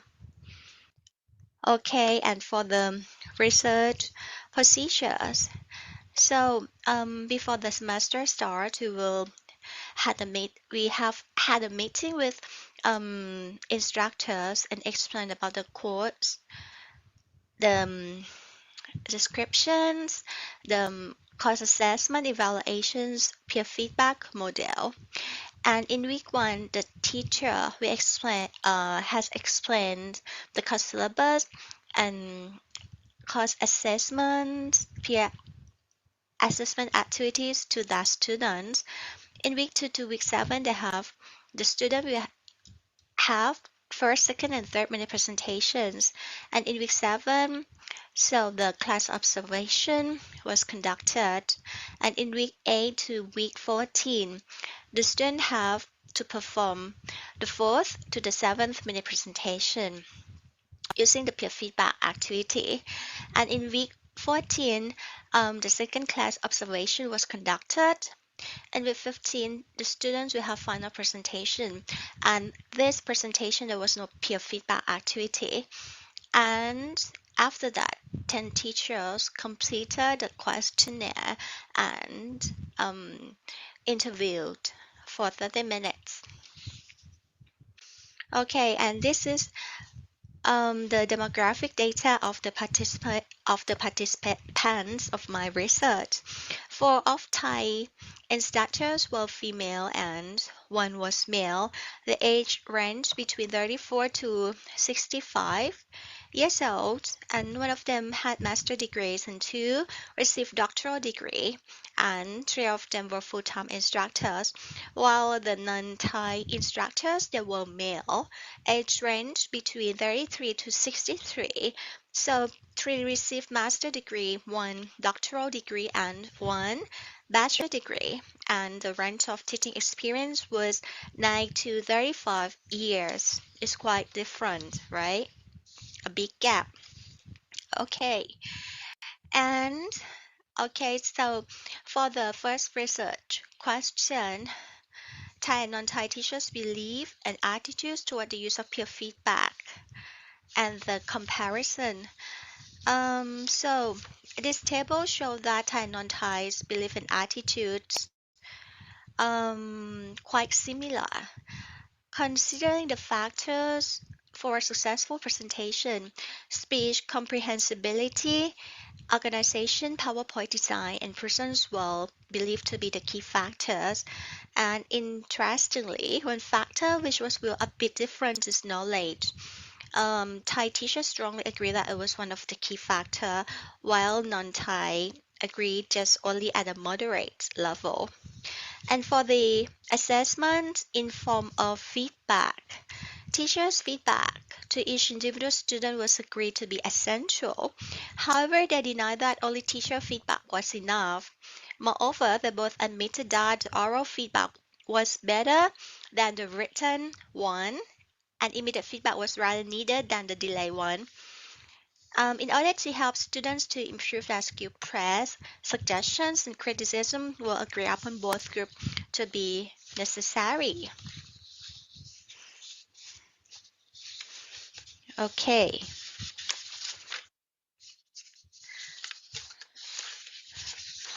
Okay, and next, attitudes of the teachers toward the use of peer feedback on student oral presentation in English presentation course. So, as you can see, both Thai and non-Thai moderately agree that peer feedback was beneficial for teachers of presentations in higher education, and they believe that students could gain benefit from both teacher and peer feedback. There were some different opinion among 2 groups of teachers. Focusing on the students, Thai teachers reflected their disagreement that students had an adequate ability to access their friends' presentation performance, while groups of non-Thai teachers moderately agree with this point.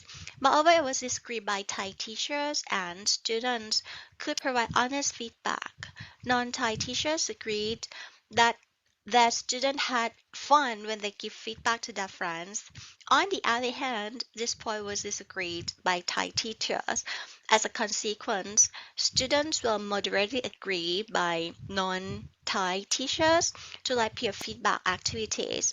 In contrast, Thai teachers disagree that students like this kind of activities.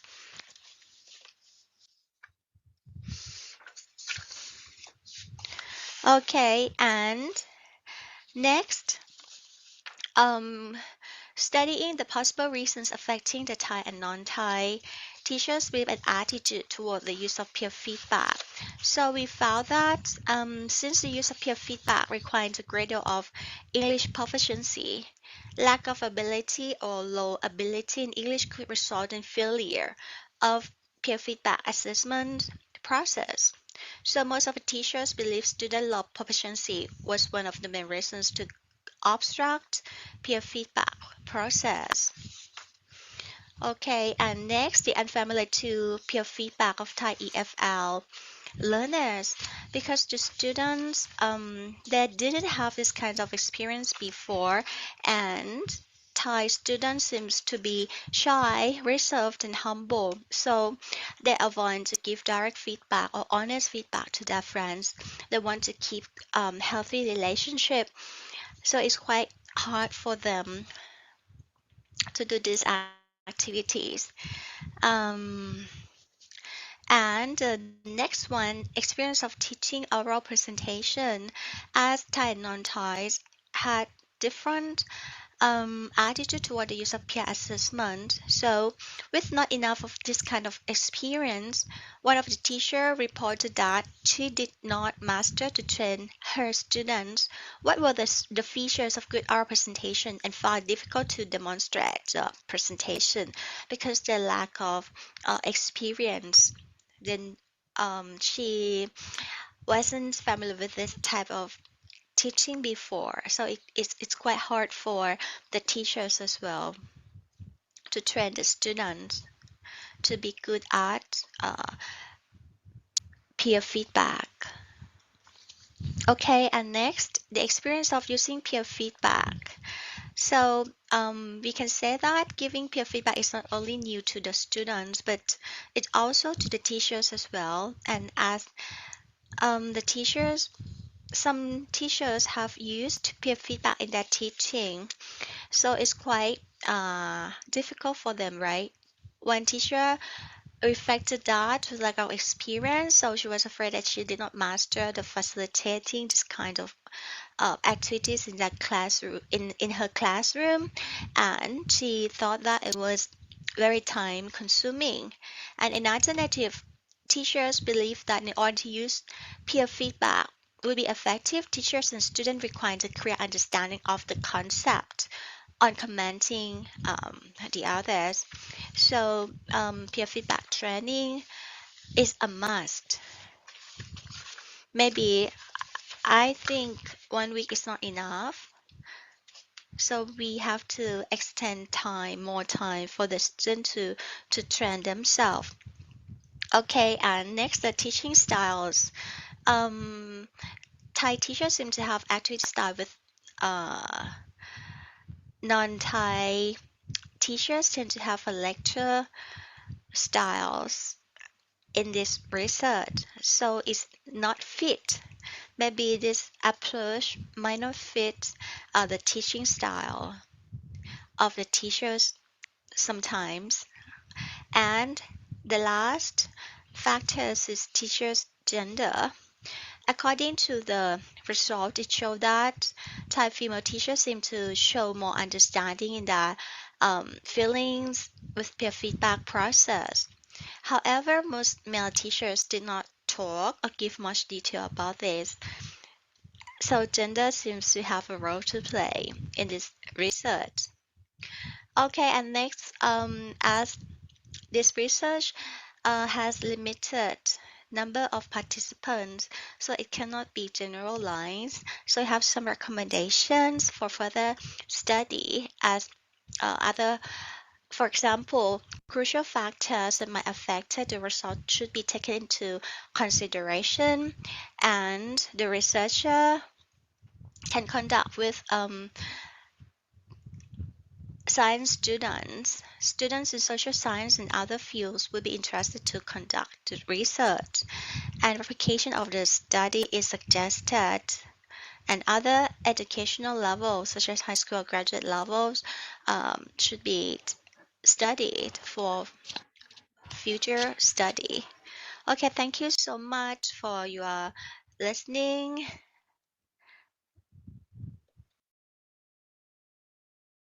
Thank you, Ravivan. Vanchit, would you like to add something more? No, thank you so much. Thank you for your time. You're most welcome. Thank you for presenting. Does anyone have any question?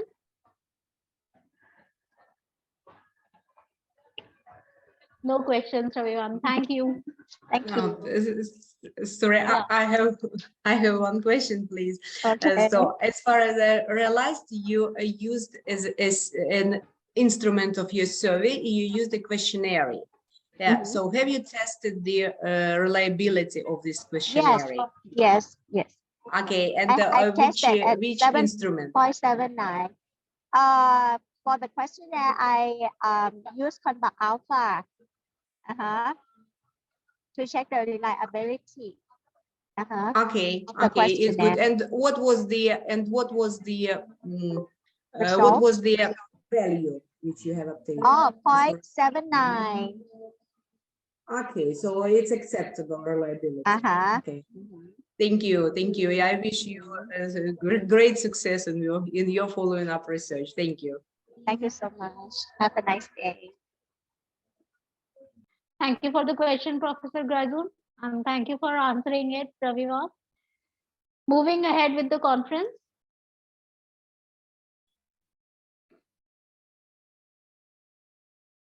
Our next presenter for the day is Zainab Ahmed, International Studies, Zayed University, Dubai from UAE.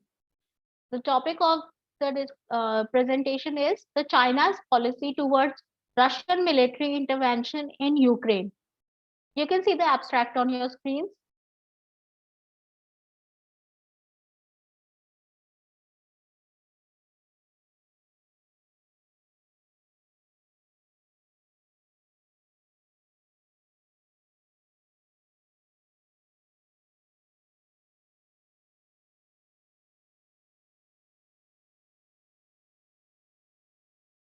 Zainab was unable to attend this conference due to hospitalization due to some illness. So we will be sharing his presentation with you.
Thank you for your patience, everyone.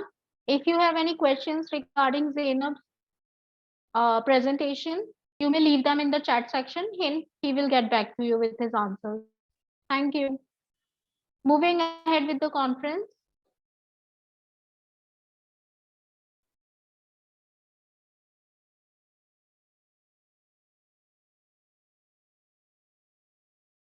Our next presenter for the day is Bilawan Champake, School of Liberal Arts, Mae Fah Luang University, Chiang Rai, from Thailand. Her topic is Linguistic Landscape and Cultural Globalization, a comparative study of signages in multicultural environment. You can see the abstract on your screens.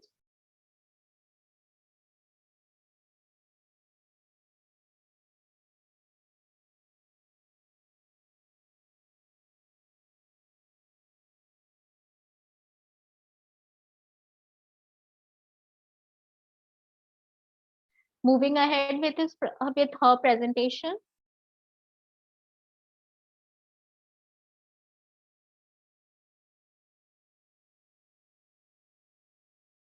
Hello everyone, my name is Vilawan Sampatkeo.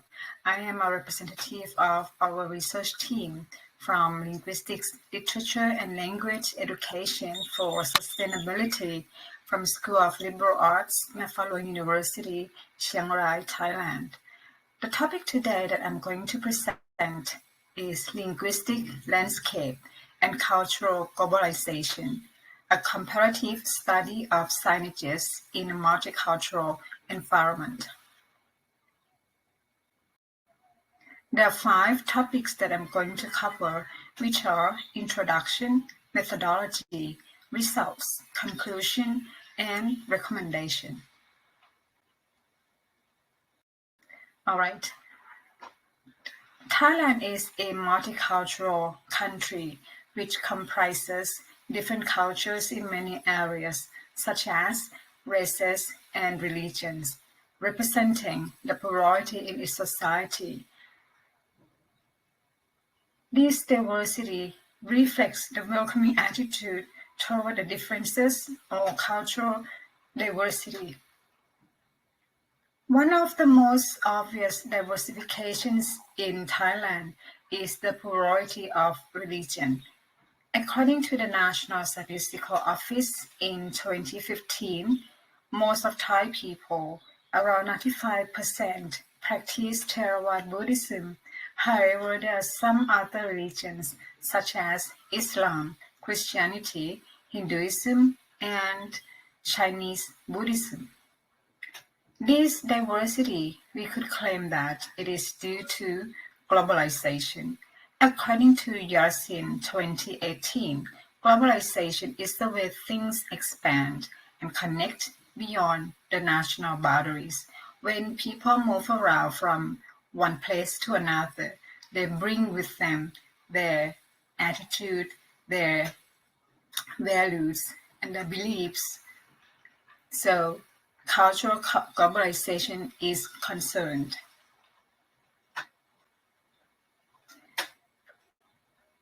Religion and culture are inseparable, as beliefs and practices are uniquely cultural. There are 2 main cultures which draw the attention of the researchers, which are Chinese and Hinduism temples. Chinese representing Chinese Buddhism practice, and Hinduism temple representing Hinduism practice. So these 2 temples were chosen as our main culture in the study. However, since each culture has its own uniqueness, so it could be very difficult for people from different culture to understand and behave in the righteous manners. What could be helpful is the signages or the language on the sites in the area. As the language and culture can be barriers for people to understand, so language on the signages could be very helpful. and this is related to linguistic landscape in the study, which refers to the visibility and salience of languages on public and commercial sites in a given territory or region. So there are two research questions in the study. First, what are the visible languages in the linguistic landscape of temples in the two multicultural areas? And second, what are the functions of signages found in the temples in the two multicultural areas? For the term sign, it is a notice giving information, directions, a warning, such as a road sign and a stop sign, according to Cambridge Dictionary in 2021.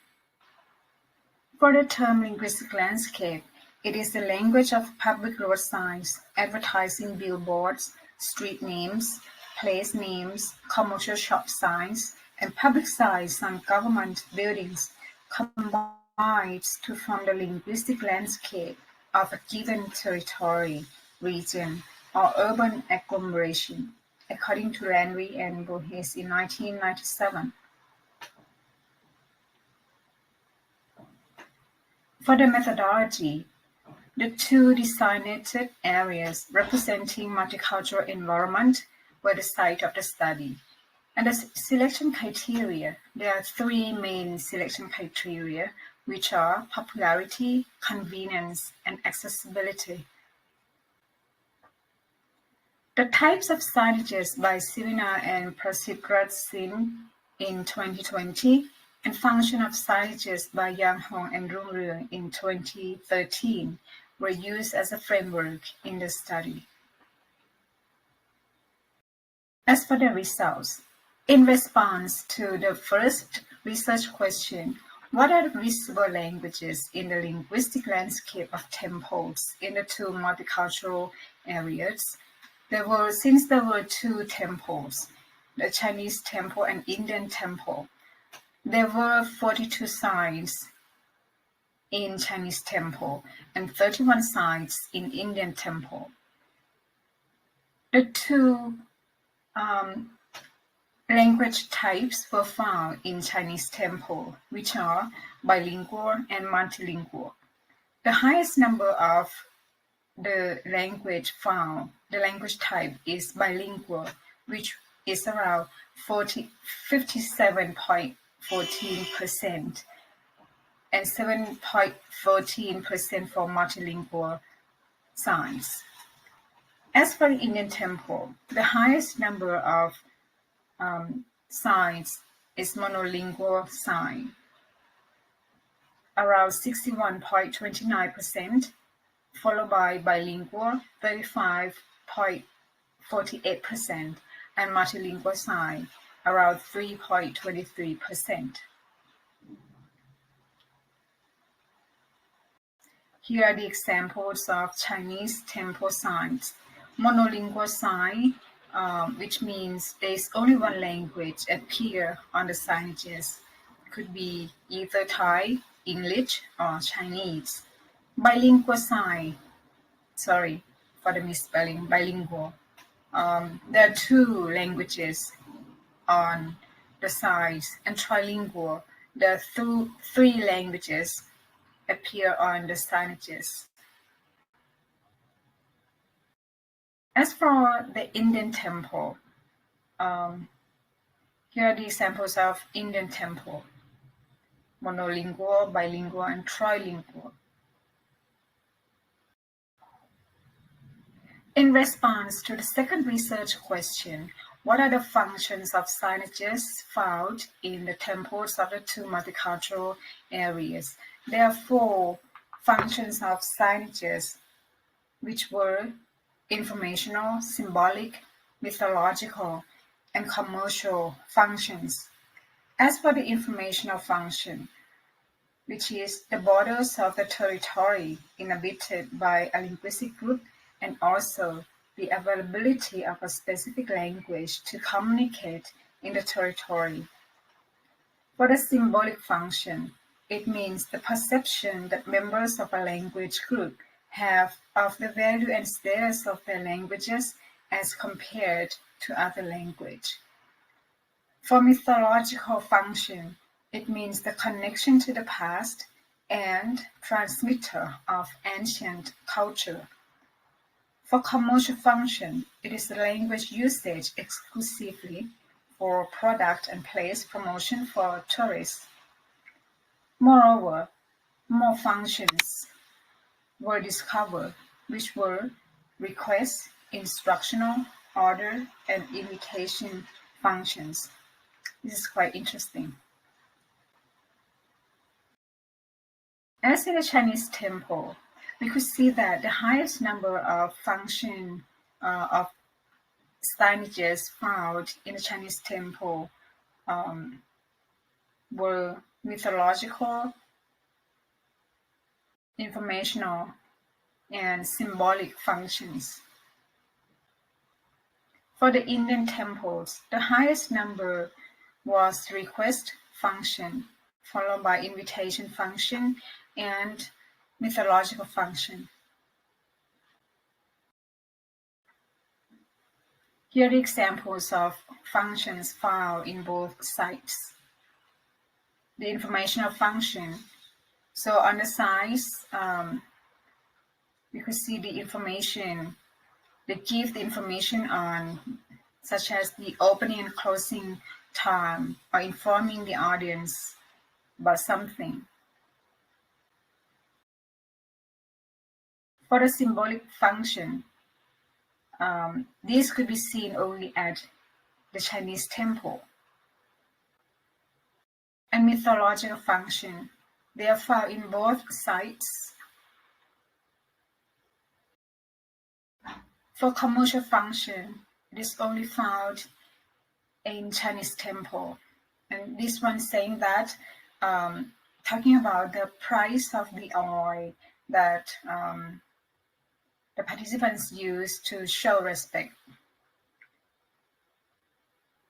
and the price of the lotus. Sorry, it's in Thai. And requestive function. These could be seen in both temples, and mostly saying about requesting people not to do things, or request people to do something, like wearing masks before entering the site. So in conclusion, from our observation, we could find that in the Chinese temple, Chinese language is a primary language used to communicate with people in the area. As we can see, there are 35 signs in Chinese and 31 signs in Thai and 4 signs in English. Whereas in the Indian temple, there were 30 Thai signs and only 12 in English and only 1 sign in Hindi. It seems that the use of the Chinese language emphasizes the strong status of Chinese language, while the usage of the Chinese language appearing on the signage in the area. Unlike in Indian temple, the dominant language used was Thai. Only 1 sign was in Hindi. In conclusion, the findings of the study could benefit for the organization, such as the religious place, in terms of the cultural globalization through the use of the language.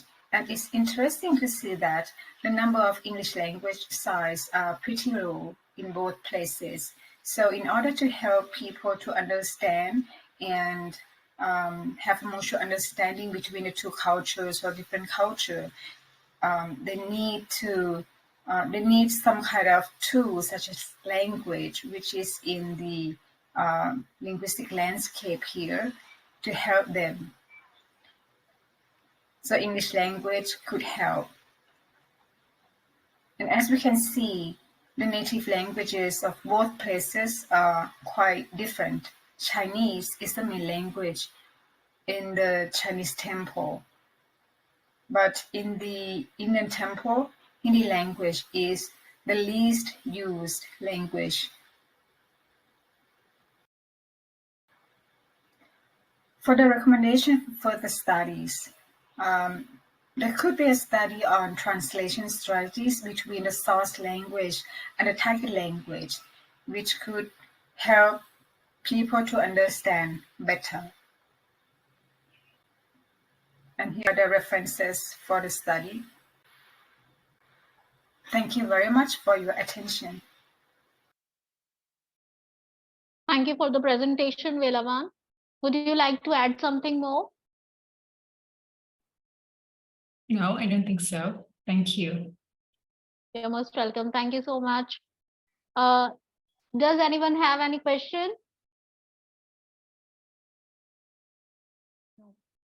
All right. Moving ahead.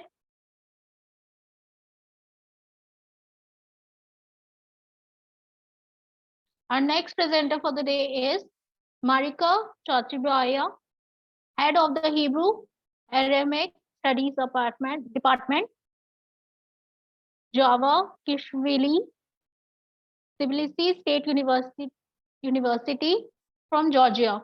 The topic is Ecclesiastic History and the Life of Peter and Peter the Iberian. Sorry. Okay, thank you. Marika, you may start your presentation. Marika would be presenting live.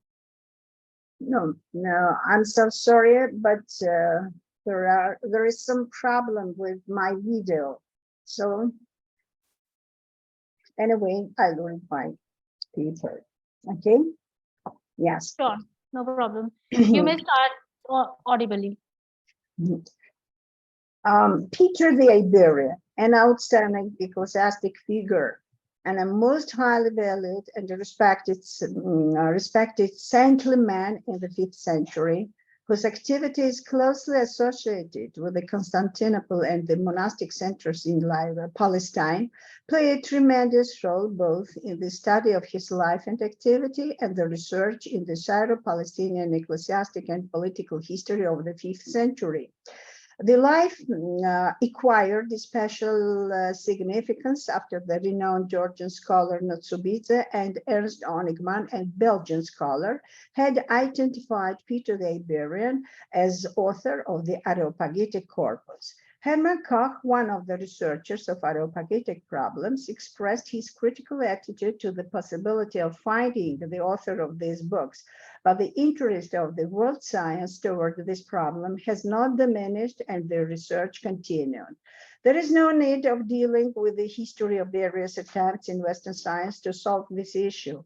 The fact is that these researches have been going on for 500 years and they have intensified recently. The consideration of the significance of Peter the Iberian's expressions can be held from the narrower viewpoint, ecclesiastic dogmatic, and a wider one, historical philosophical one. But as the burning issue about the authentic author is still underway, we have to keep to the narrower viewpoint of the issue. The consideration of these issues leads us to one of the central moments. Is there a possibility to compare the places from the pseudo-Areopagitic books with the concepts of Peter the Iberian, being their only and possibly the authentic author, as they have been preserved in Peter's biographies? Here, different questions crop up and several can be singled out. The first, particular viewpoint moments, teaching of virtue as absolute and unreality of evil. No attainability and ineffability of God. The idea of the way of attaining God. Silence, quiet, and mystery in the pseudo-Areopagitic books and Peter the Iberian. The same style of narration and the un-Greek names, especially composites. Peter the Iberian was famous in the whole Oriental world as a great saint and ascetic. He was the central figure of Gaza monophysite and was highly respected. Besides being monophysite, which was not completely orthodox and of royal descent, Byzantine palace protected him even during the period of monophysite repressions. He was even called the second apostle Paul, and while narrating about him, his biographers used to estimate him with the highest of epithets. After his death, his own disciples compiled the lives among the biographies which have reached us. The life of Peter the Iberian by an anonymous author is very significant. The author wrote it in Greek, and quite a voluminous part of its Syriac translation has been preserved. The anonymous author wrote the life of Peter the Iberian in about 518. Schwartz has stated that one considered as the anonymous author of this work was Peter's disciple Johannes Rufus of Antioch, his heir of the Miami bishop throne. The second significant moment among Peter's biographies is Plerophorion, written in Greek and survived only in the Syriac translation. Its author was also Johannes Rufus. Peter's life was also described by another of his disciples, Zacharias Retor, scholastic in Greek, who was later the Bishop of Mitylene. The original and its Syriac translation were lost. Only a few lines have survived. Zacharias Retor briefly mentions Peter in his work, The Life of Severus, which was written in 512, when Rufus wrote The Life of Peter the Iberian and Plerophorion. Now about the, unlike the Syriac one, the Georgian text has three wheels. One, Zechariah of Georgia, Macarius, and Deacon Paul. These wheels give the information about the history of the work's writing in alteration and arrangement restoration. Macarius' work lacked the ending which Paul completed, but it is not clear what ending was missing. Maybe the text lacked the end of the main narration in which Peter's funeral was described and Deacon Paul completed it, or maybe Zacharias' will was damaged and he restored it, or well completed meant Paul's will. To cut it short, it needs further study in order to adequately assess the scientific value of historical biographical data. While comparing the Syriac and Georgian texts, it appeared that the damaged original, which was in Paul's possession, left the very part in which the morning after Peter's demise and the ceremony of his burial was described, which is the Syriac and Georgian translations are differently presented. Such a difference would not have occurred in the translator's text. It clearly points to Paul's work. If the present end of the Georgian ending had been supplied by Macarius, it would have undoubtedly coincided with the content of the Syriac ending of the life. The years and facts and the original and translation are different. It proves that in Georgian variant, Deacon Paul completed it well without Syriac variant, and he himself added to the text the wheels of Zachariah. A very interesting feature is revealed in the comparative study of Georgian and Syriac versions. The Syriac text of the anonymous author can't be the original of the Georgian translation, yet it does not exclude the possibility that they had much in common. This supposition can be considered. The coincidence of the passages of the two monuments often occurs independently, and it is due to the thematic similarity. Therefore, not the similarity, but the difference requires a special study. In order to determine the relationship between the Syriac and Georgian editions of Peter's life, it is crucial to state both the similarity and the difference. As the subject of the both versions is Peter's life and his citizenship, they coincide by content, but certain episodes are often different by their motive. If we consider this issue from this viewpoint, a number of facts will be revealed, which will enable us to make an unbiased judgment. Here, the preventing obstacle appears to be the fact that the Syriac life is altered and the Georgian version by Macarius has not reached us. Therefore, we possess only the text restored by Deacon Paul. This text lacks certain parts due to the faults in the original, and some parts were added thanks to the restorer. The compilation of Macarius and Paul's text is not the translation alteration of the Syriac text by Rufus. It is absolutely clear that almost all the principal episodes of the life by Macarius depended on the Syriac translation of Peter's life by the anonymous Ioannis Rufus. It is evident for the reader how Macarius interpreted the passages by Rufus in Georgian way.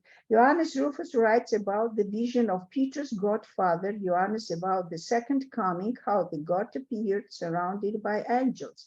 Rufus described the march of angels in such a way that is made, as Honigman see, the reflection of the angels, three triads created by Pseudo-Dionysius of Areopagite. Pseudo-Dionysius presented the divine powers in three triads in his tractate about the divine hierarchy. This work by Dionysius evidently influenced Rustavelli. The third part, the Paradise of La Divina Commedia by Dante, is fully based on Dionysius Areopagite's above-mentioned book, the Triad of the Angels chorus. Ioannis Rufus wrote down the oral narration of Ioannis the Last about the vision of the God, about the second coming, the average version of which is repeated by Macarius and Paul in the life. The coincidence is apparent. The deviations were undoubtedly due to the fact that Macarius averaged them.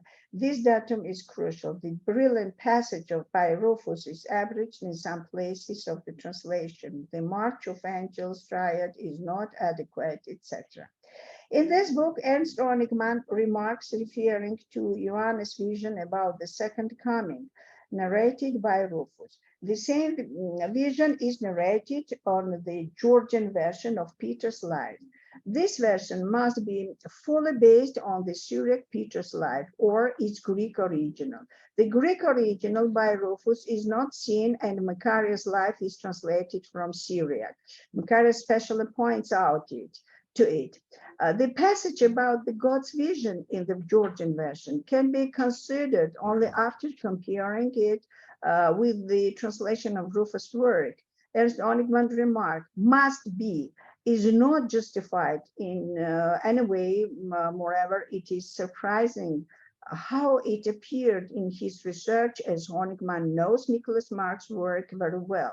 But the character of Macarius' alterations is not yet over. It was Nicholas Mark who noticed that the translator of the life of Georgian gave the reconstruction of Peter's religious belief, as well according to his epoch. Monophysite Peter is presented as Chalcedonian in the life.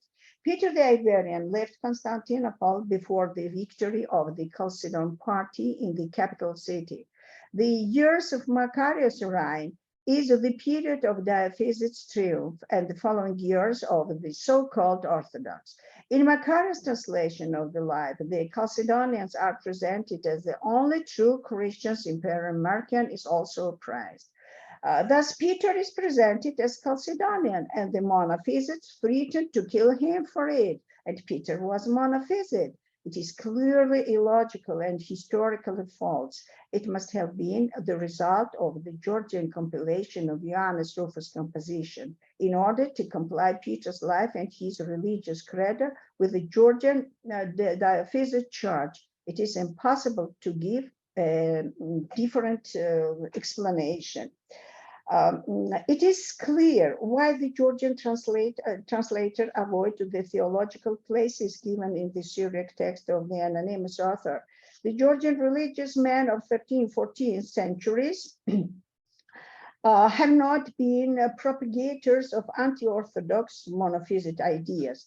They cleared the text in their own way and completed it. Therefore, Nicholas Marsh should not have been surprised that in remaining part of Georgian and Syriac texts do not quite cover each other. Why the Syriac and Georgian texts do not fully coincide is quite apparent. Here I present the examples of the Syriac and Georgian text differences, which are quite expected, as Macarius' translation could not have been adequate to the Syriac text by the anonymous author, either in religious respect or by the viewpoint of the absolute coincidence of certain episode sequences. It is not convincing either that the Syriac text is not the original, which was in the possession of Georgian translator Macarius. Macarius is not only the person who altered, extended in certain places, and averaged the Syriac translated text of Peter's life. Sometimes Macarius translated the Syriac text almost without any changes. There are exact parallels from Macarius' work presented in my research, that is, in certain passages, the Georgian life gives the anonymous author text unchanged. So Macarius basically depends on his author's, on this author's text. But the Georgian text is damaged by later translator, 13th century, and furthermore, the editor of the translation. In 13th century, it was impossible to translate an original in the foreign language more precisely. In our research, we have presented similar parallels. After completely translating the Syriac text into Georgian, the similar coincidences have clearly appeared. Thus, it is wrong to say that Macarius' Georgian edition of the life presents only the general content of the Syriac text by the anonymous author. It is not so, as Macarius directly translates certain passages of the Syriac text in a number of cases according to the translation technique of the 13th century. Due to the above given considerations, the Georgian translation, without comparing it with the Syriac text of life, is not enough to state Peter the Iberian's debatable biographical facts and his religious belief. True, the Georgian one differs from the Syriac source, but it would be wrong to underestimate it. The comparative study of the Georgian and Syriac life makes it possible to restore a significant historical part. Moreover, the Georgian variant of the life preserves certain significant data which clarify the vague issues of the Syriac one. In the first place, the identity of the author of this composition, his relationship with Peter the Iberian, and so on, which is another issue to be researched. Thank you very much indeed. Thank you for the presentation, Marika. If anybody has any questions, please leave them in the chat section, and Marika will get I'm sorry, I can't hear you well. Saying if anyone has any questions, they can leave them in the chat section, and you will be able to get back at them with the answers. All right. All right. Thank you. Thank you for the presentation. Thank you very much indeed. Moving ahead with the conference.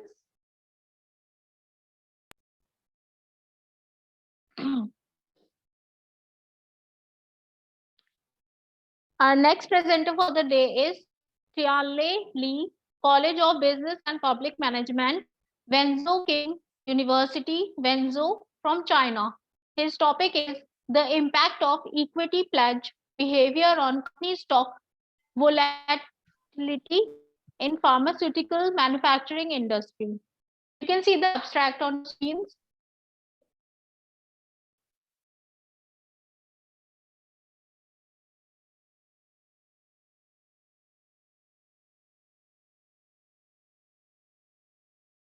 Moving ahead with this presentation.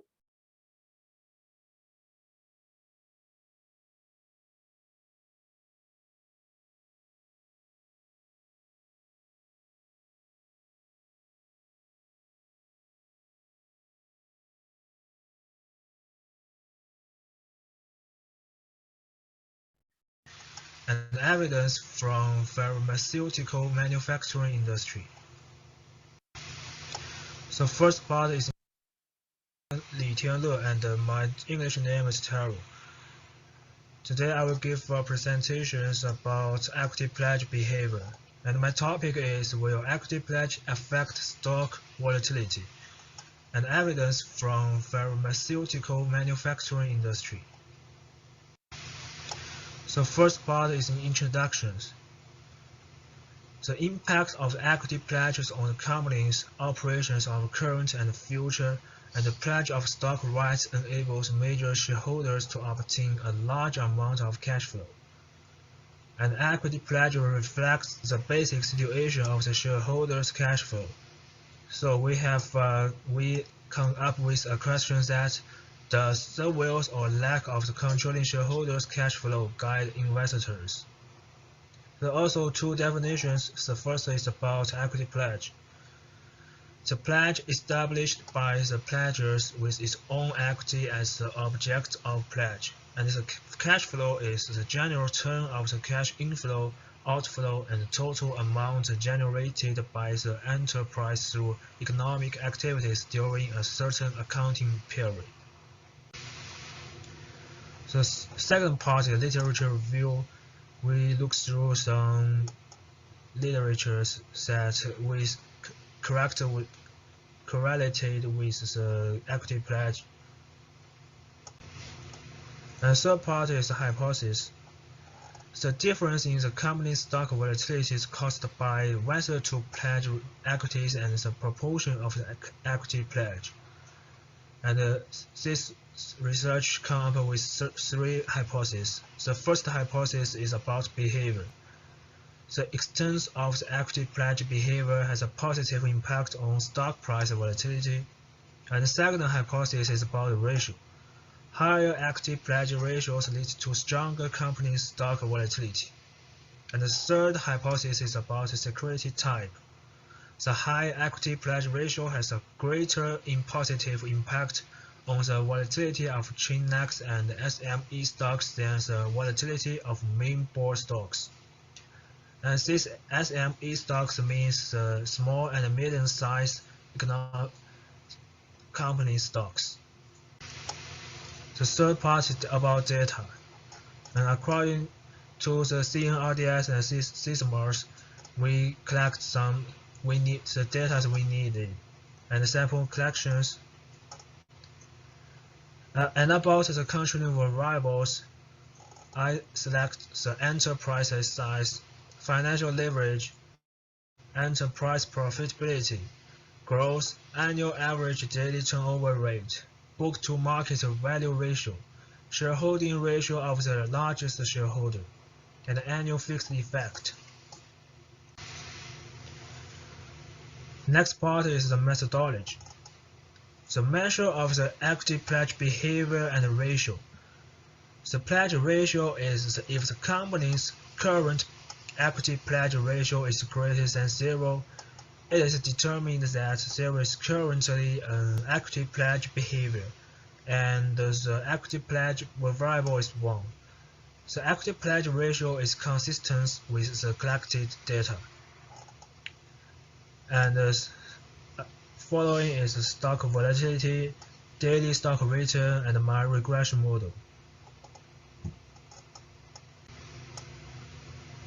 So next part is my results. So first is descriptive statistics. And we can see that the mean value of the volatility and the pledge is 1.495 and 0.272. So on average, more than 1/4 of the shares of the controlling shareholders of the companies are used for equity pledges, which also shows that equity pledges generally exist. The next part is correlations analysis. We can see that the correlation coefficient between volatility and the pledge is 0.047, and there is a significant positive correlation at the level of 1%. Preliminarily shows that the equity pledge has increased the stock price volatility. The third table is the population sample regression, and we can see that in column 1, pledge coefficient is 0.119, and it is if significant at the 1% level, and about in second column. It is found that the pledge coefficient is 0.133.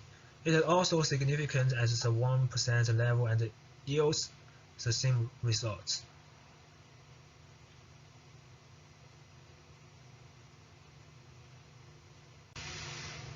And about the fourth table, it is about a regression analysis by securities board type. It is also with my hypothesis 3.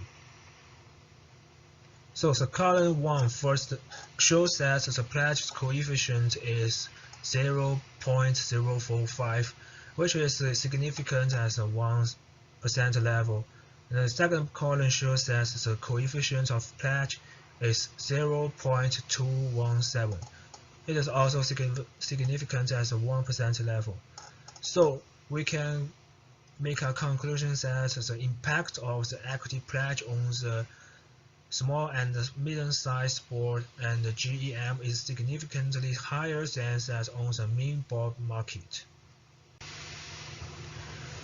And table 5 is a lagging regression. So considering the stock price in the current period will affect whether shareholders implement the equity pledges. So in order to eliminate the problem of the mutual concessions, I lag one period of processing. The result is similar to the mean regression. The next table is the replace explanatory variables is about pledge dummy.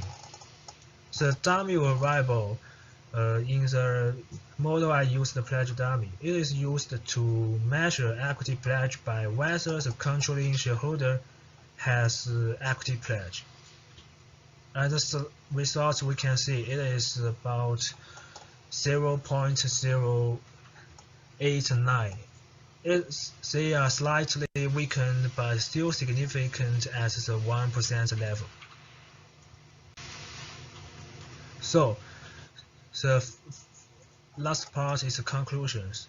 With the improvement of the securities market and the regulatory system, equity pledge has become more and more frequent. And equity pledge will cause more violent stock price volatilities. And a high equity pledge ratio will also cause more violent stock price volatilities.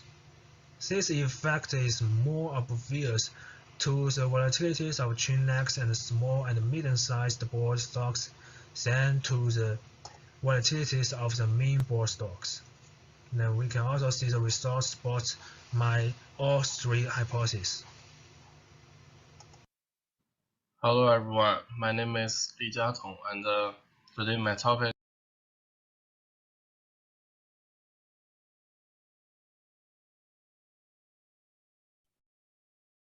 Thank you for the presentation, Tianle Li.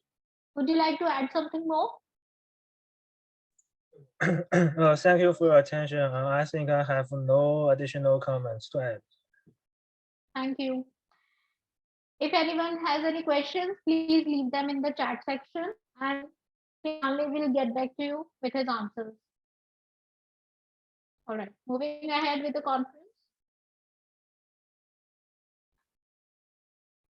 Our next presenter for the day is Jiatong Li, College of Business and Public Management, Wenzhou Qin University, Wenzhou from China.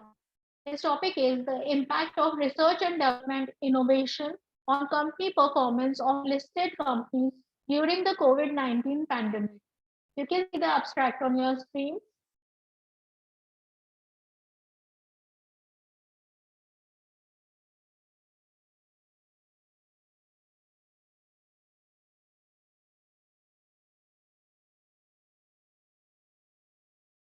Moving ahead with this presentation.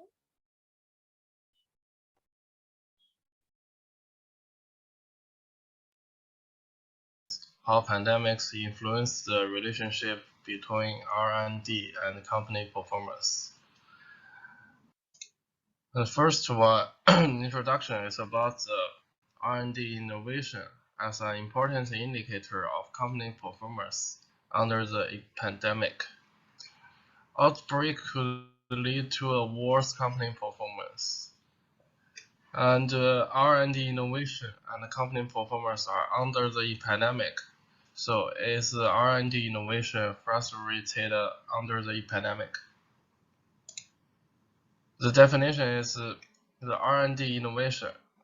The R&D innovation is research and development activities that requires creative work.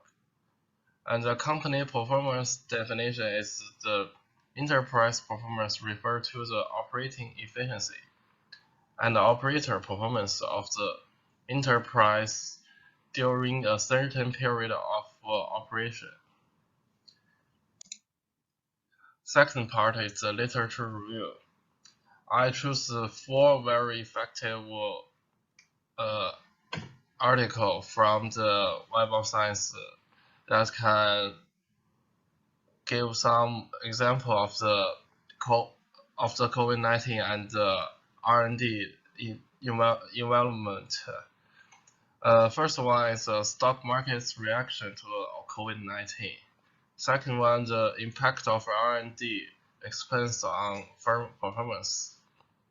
The third one, effect of R&D investment of firm value. And the last one is navigating opportunities for innovation. And here's my 2 hypotheses. Change in company performance under the pandemic and non-pandemic condition. So I have 2 hypotheses. First one is the R&D and firm performance should have a positive relationship. And the second hypothesis is the pandemic has enhanced on relationship between R&D innovation and firm performance.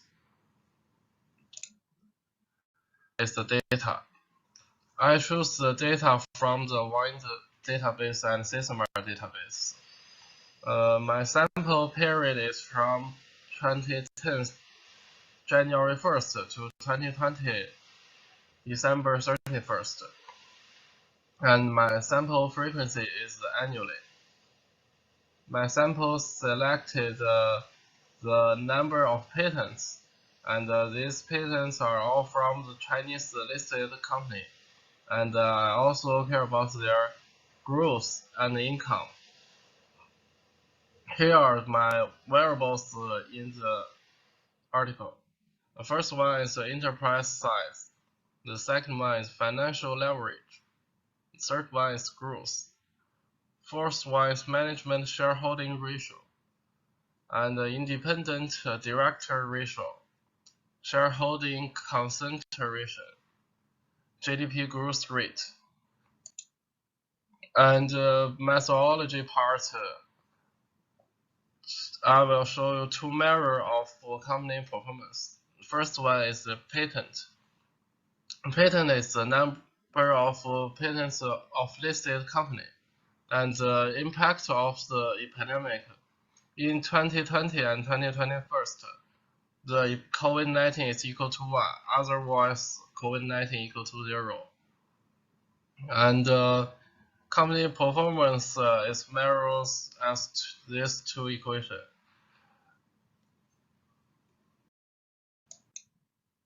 So let's see the result. The first table is the descriptive statistic. As you can see, the mean of ROE is 0.05, and the patent of ROE, the mean of patent is 1.51, and the mean of the size is 22.12. So this means that these 2 main variables are very easy to see that this 2 mean is very good to do the methodology. And the second figure is the correlation analysis. As you can see that the ROE and the patent correlation is very effective. It's 0.083 and it's positive at 1%. And in the data, it has 3 stars. Then let's look at the mean regression result. Mean regression result, I choose the regression analysis of enterprise innovation on financial performance. I divided it into 2 slides. The first slide, I didn't include the independent board director ratio and the years into the regression analysis. And the second slide, I include these two into the regression analysis. So we can see that in the first slide, the ROE and patents correlation is 0.005 and it's positive at 1%. And when I add into the independent board director ratio and the years, the relationship is become 0.007, and this also is positive on the 1%. Okay, let's look at the next slide. The next slide is the regression analysis of the impact of COVID-19 on the relationship between enterprise technology innovation and financial performance. The first slide, I still don't put the independent director ratio and the years into the regression analysis, and second slide, I still add this into the regression analysis. But here are 2 new things is about the COVID-19 and the patent and COVID-19's relationship. So we can see that the ROE and the patent relationship is 0.003, and the COVID-19 and the ROE's relationship is minus 0.022, and the patent times COVID-19 is 0.010. So these three except COVID-19 and the ROE's relationship. The other 2 is all positive on the 1%. And because the ROE and COVID-19 have the negative relationship, so that we can know that ROE, the COVID-19 will have a negative influence on the ROE. Let's see the table 5, the lag regression. On the lag regression, I will choose to let the times minus 1. So the ROE and the patent times minus 1's relationship is the following. The ROE and patent times minus 1 is 0.003. And the other side include the independent board director ratio, and the years are 0.005. So we can see that if I change the times, the ROE and patents relationship still not change. So we can know that it's a very good regression. So this the last part is the conclusion.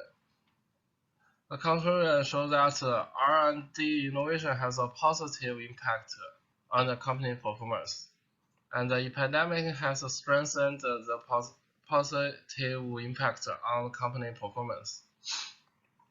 And COVID-19 significantly strengthened the impact of corporate innovation on corporate financial performance. So the results supports both. The first one, reputation hypothesis. R&D grows up and the performance grows up. And the business hypothesis is the COVID-19 will influence the company performance and has a more positive performance to the company performance. Thank you. That's all my presentation. Thank you for the presentation. Jiatong Lee, would you like to add something more?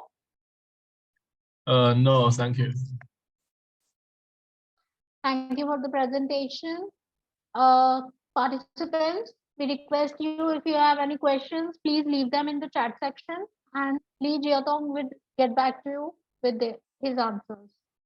Moving ahead with the conference.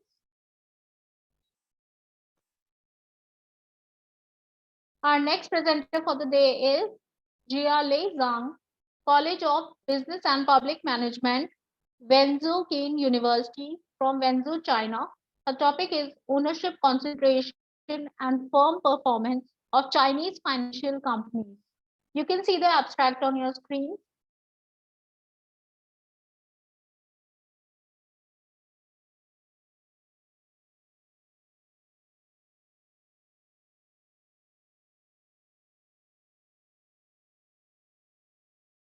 Moving ahead with her presentation.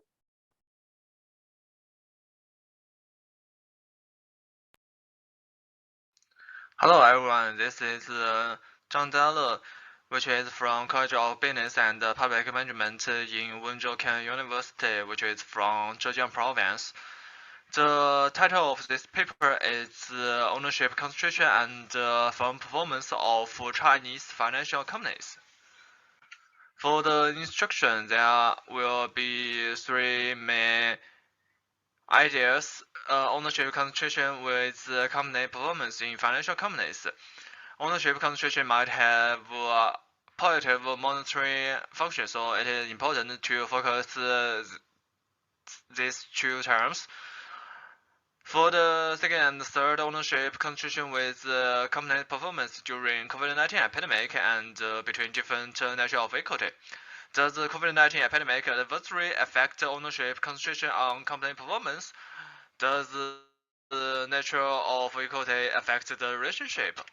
For the definition, I define there are two. For the first, it is the Herford-Hirschman index. It is the sum of squares of the top 10 shareholders' shareholdings. For the COVID-19 epidemic timing, it is the time which is after 2019. For the lecture review, ownership concentration is associated with less effective use of financial resources. Firm performance may be influenced by the role of liability structure variables. Change in the concentration of the equity structure can lead to a decrease in the profitability. According to Kim in 2019, higher ownership concentration in countries with low confidence quality will also reduce the risk insolvency.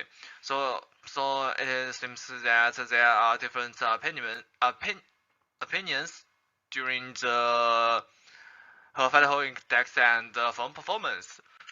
For the hypothesis, there are three main hypotheses all about the performance difference between different ownership concentration. For the hypothesis 1, ownership concentration has a positive impact on financial firm performance. For the hypothesis 2, the positive impact on the ownership concentration on firm performance weakened during the COVID-19 epidemic. For the hypothesis 3, the nature of equity has a significant relationship during the Federal Hirschman Index and corporate performance.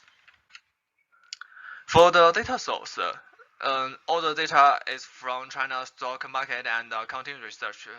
The sample period is between 2010 to 2021. The frequency is quarterly.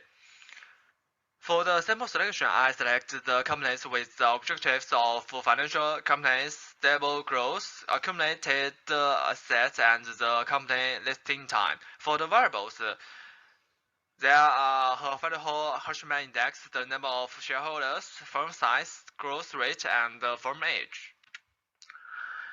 There are three main methods to measure the Federal-Hirschman index. Federal-Hirschman index is the sum of the scores of top 10 shareholders' shareholdings, and the COVID-19 dummy is equal to 1 if the year is after 2019, and the nature of equity dummy is equal to 1 if it is the stated ownership enterprises. For the firm performance measure, there are two main methods, the OLS models and the OLS models with dummies. For the result, you can see that the mean of the Federal-Hirschman index is 0.166, and the most significant dependent variable is the Tobin's Q, which is 0.773. For the main regression result, we can see there is a significant relationship between the Federal index and the Tobin's Q, which is 0.804. Although there is a significant relationship between the ROE and the Federal Hirschman index, but the number is too small, so maybe we can ignore it. For the COVID-19 and firm performance, we can see that the COVID-19 is a significant relationship between the Tobin's Q, which is minus 0.183, and for the COVID-19 multiple Federal index, there is no meaningful because there is no significant. But from the last result, we can know that the COVID-19 will weaken the performance. For the random effect, to make the results more reliable, so we use the random effect.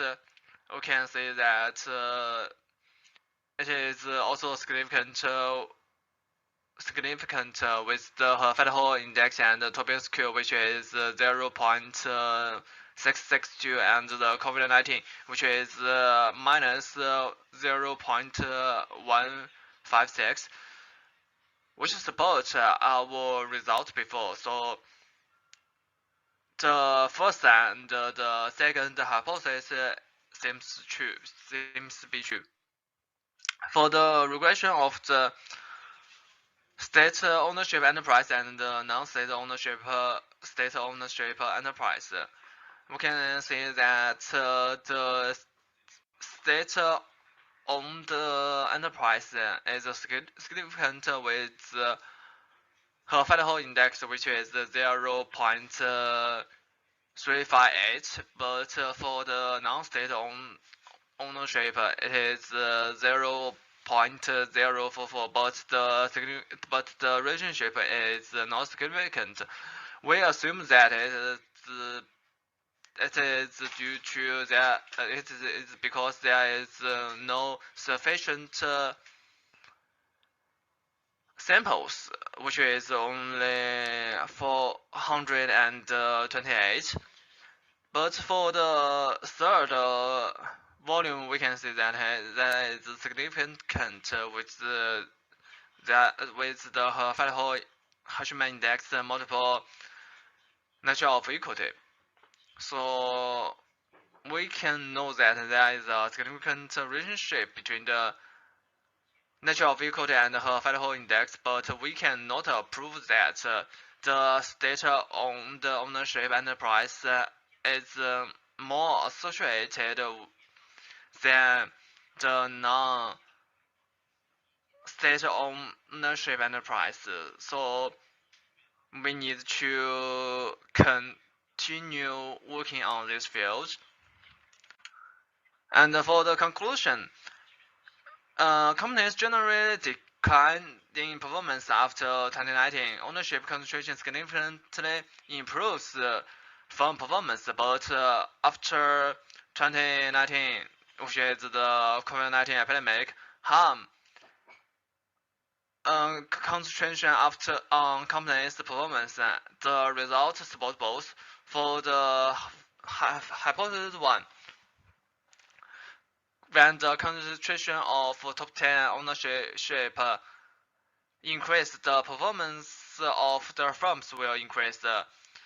But during the COVID-19 epidemic, when the concentration increases, the performance will also increase, but the number will smaller than the time before 2019.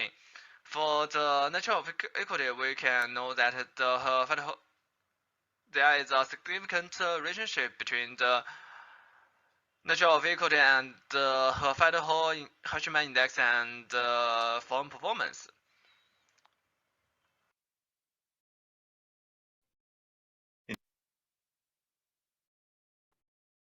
Thank you for the presentation, Zhang Jiale. Would you like to add something more? Sorry, I do not have other things to add. Thank you. You're most welcome. Thank you for the presentation. Participants, we request if you have any questions, please leave them in the chat section and Zhang Jiale will get back to you with his answers. Thank you so much. Moving ahead with the conference.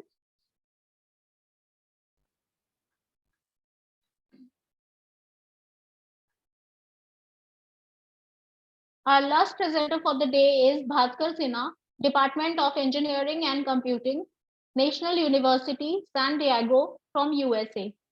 His topic is Rapid Virtual Infrastructure Development for Low Budget Establishments. You can see the abstract on your screen.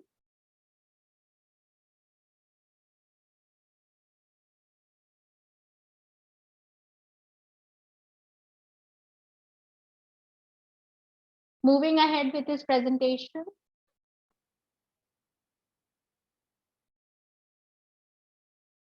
Institution. After the COVID, or during the COVID actually, we have been transitioning to a semi-online paradigm. I say semi because there are certain courses, there are certain requirements where we do have to meet at least for a few times on site. But more or less, we are looking at online educational system. And because of this, we are constantly evaluating technical enhancements, especially in our area, to figure out creating a much better, improved learning experience for our students. And examples of that are artificial intelligence, how we can use artificial intelligence in teaching. We are also looking at the cloud infrastructure. And that is the one I'm going to present and discuss a little more detail. So with that, let's go to the agenda. This is what our plan is in this short presentation. We will go over what the RVID essentially is, Rapid Virtual Infrastructure Development. We'll touch base on the basic difference between a basic transition from the traditional hardware infrastructure to the virtual environment. Very quickly, we'll go through the main platforms, that is the AWS, the Google, and the Microsoft.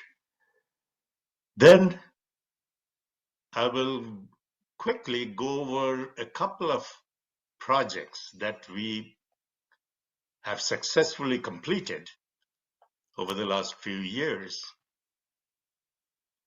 Of course, these are just two. We have completed quite a few of them in different programs, but I'll just go over two of them.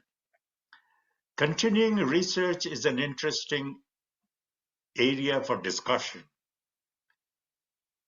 basically because it has opened up for us quite a few avenues, quite a few opportunities for us to improve our delivery and improve the student learning. So we'll go over some of these out continuing research, and then we'll be open to question answers.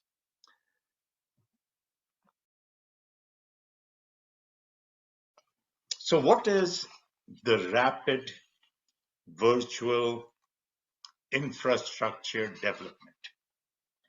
Well, as we said, there is a big requirement in the industry, especially in the small nonprofit, maybe community organizations, for a rapid development of their IT infrastructure.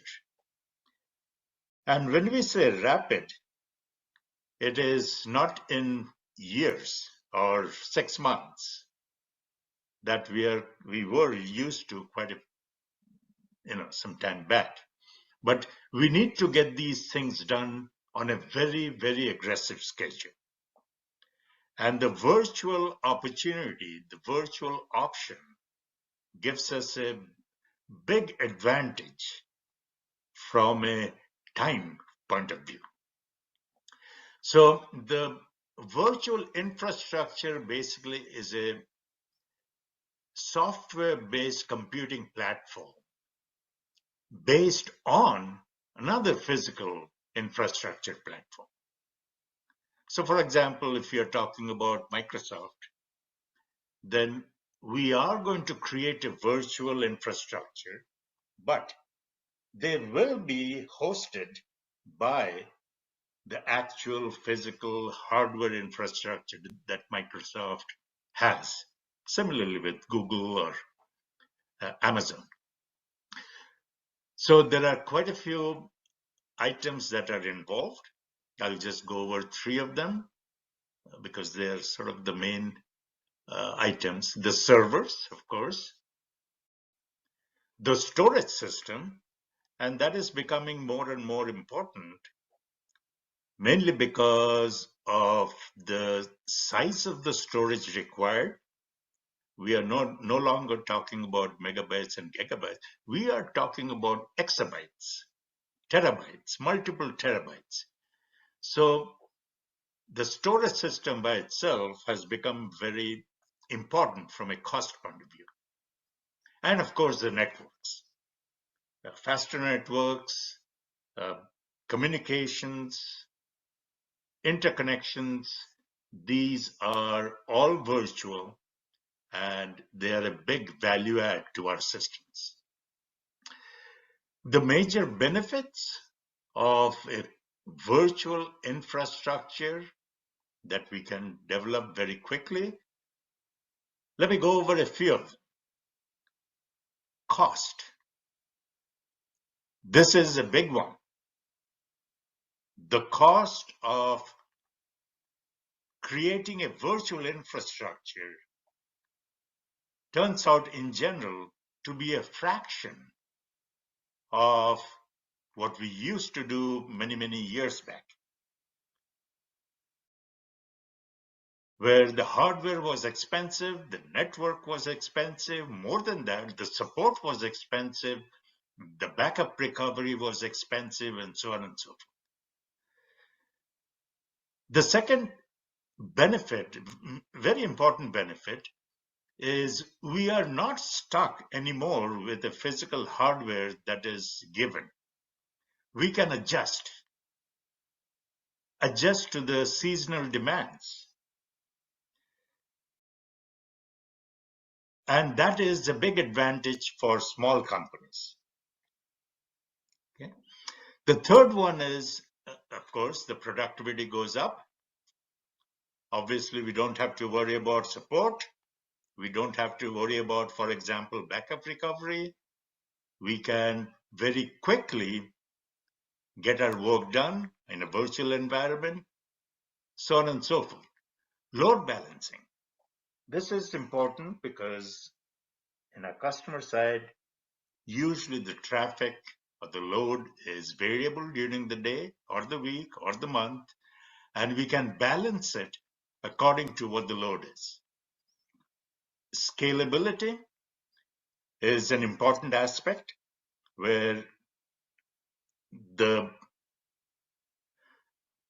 infrastructure capability can be scaled up and down depending on the requirements, depending on the cost, depending on the customers, and so on and so forth.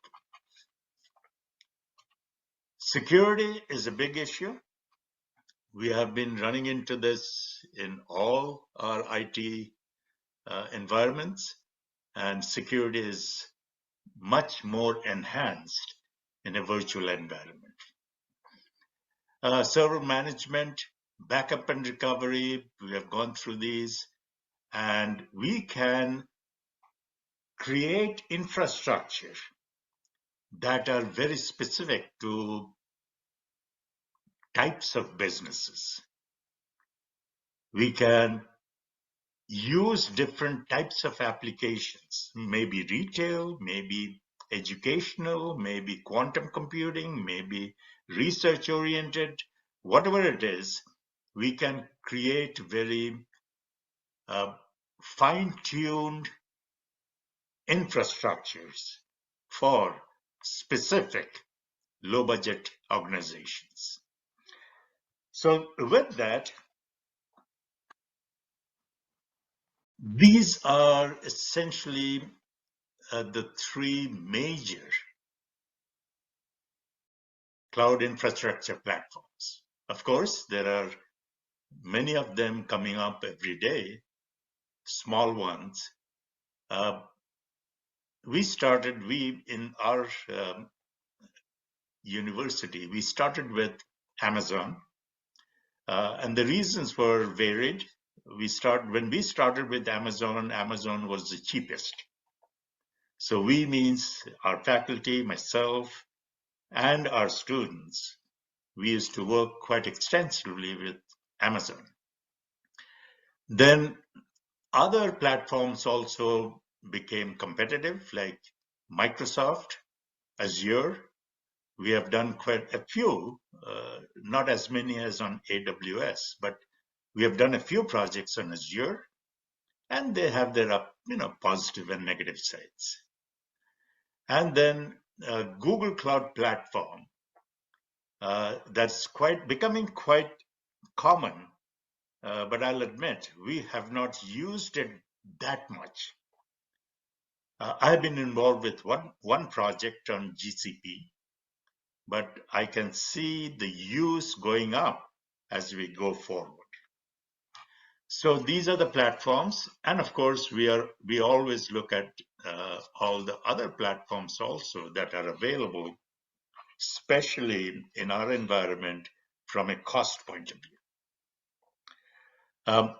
Our projects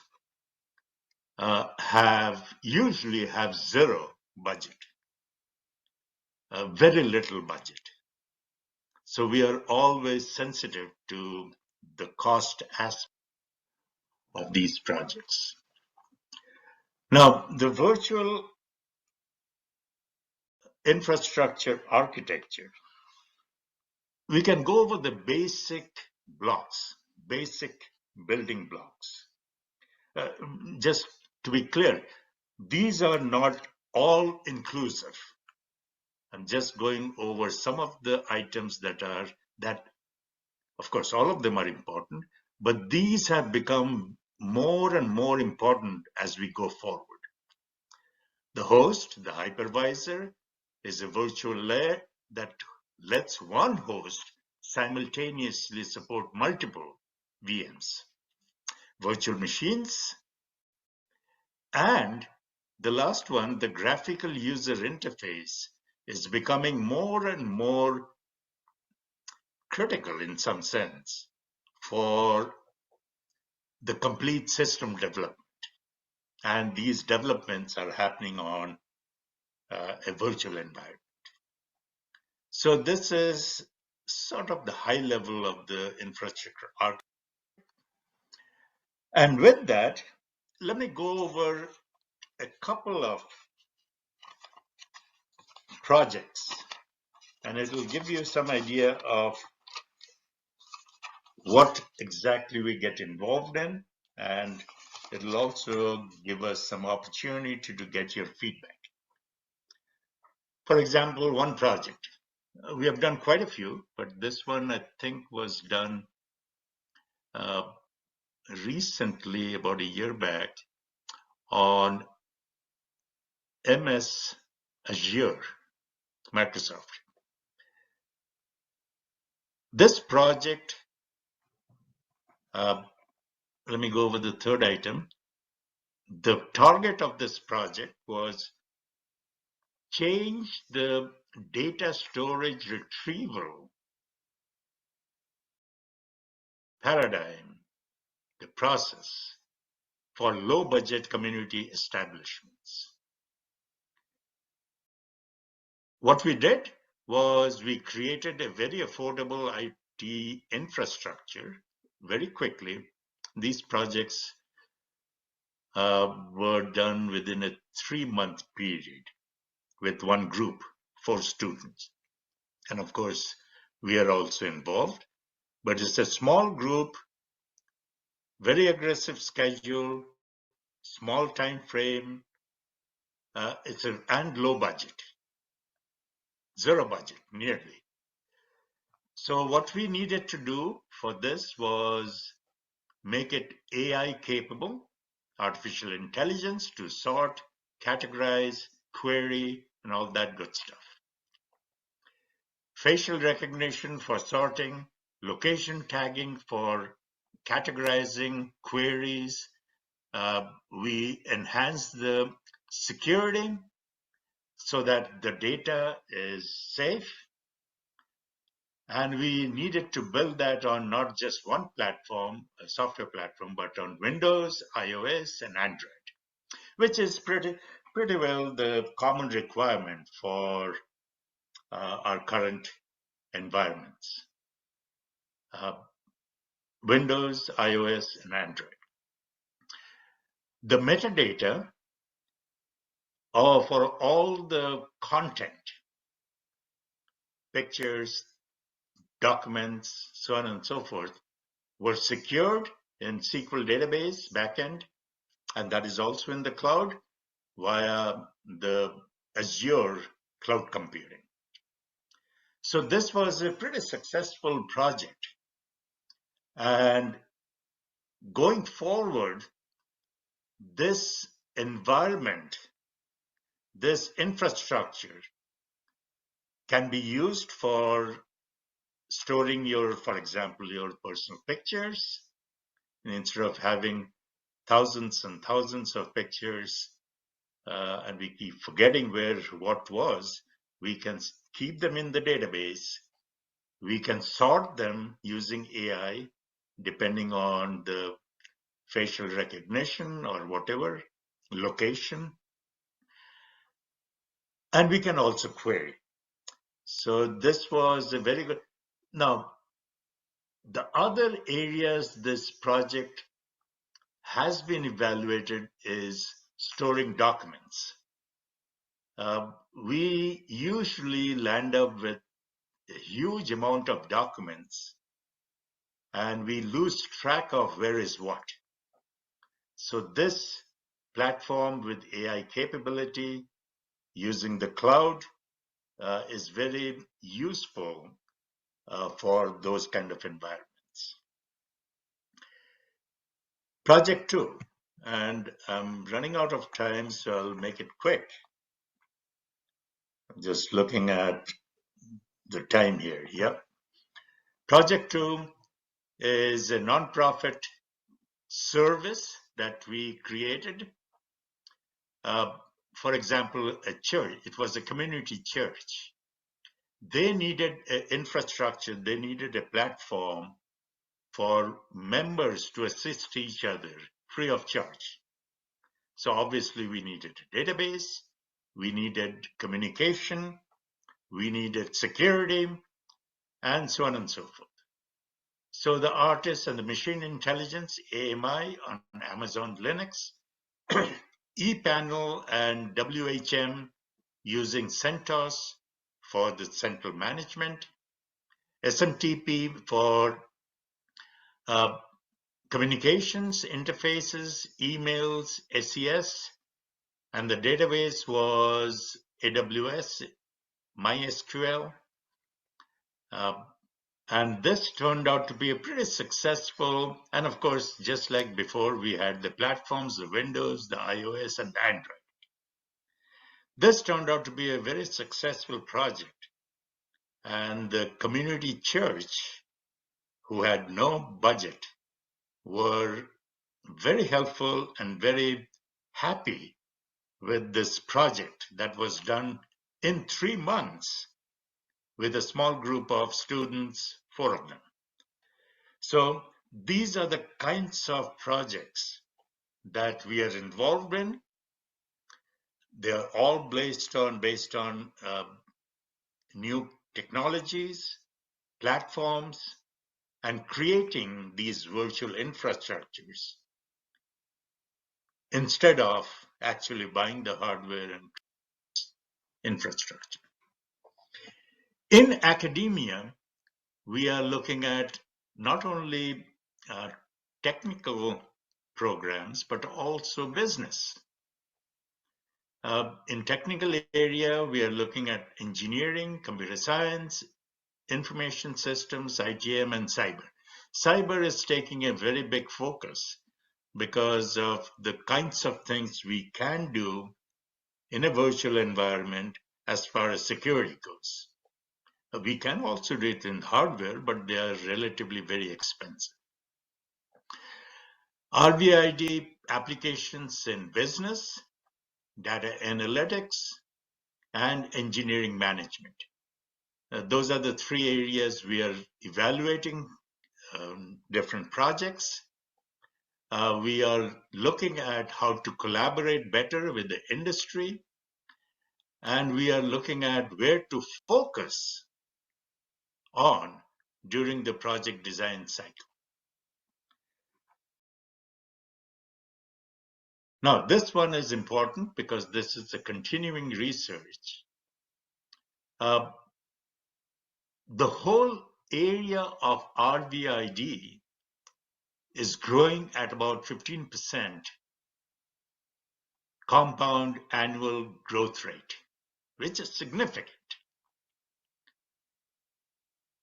And this includes the prices and the costs going down of many of the technological items.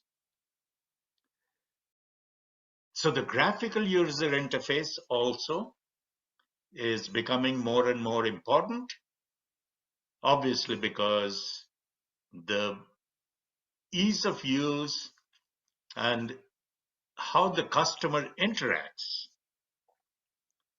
essentially determines the success of the product.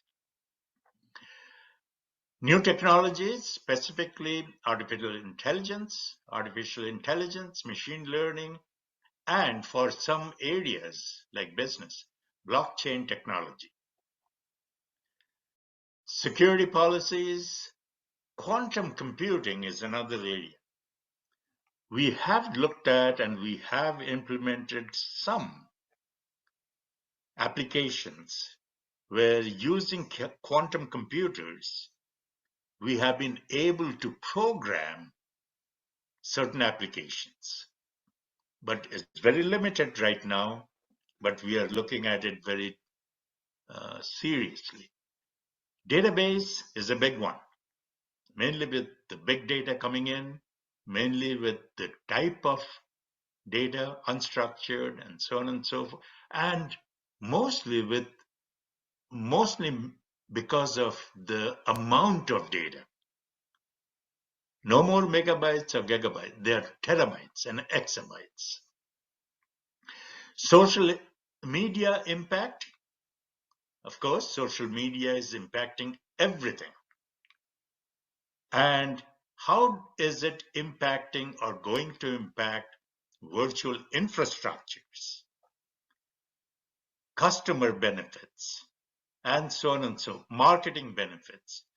We are looking at that and we are evaluating what needs to be done in the graphical user interfaces and social media impacts.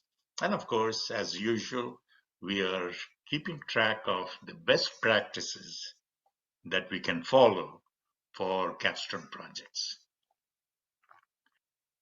With that, I end my discussion today. Thank you so much, and this project will continue. Thank you. Thank you, Bhaskar Sinha, for your presentation. Bhaskar had to leave due to time differences. If you have any questions regarding his presentation, you will leave them in the chat section. Moving on.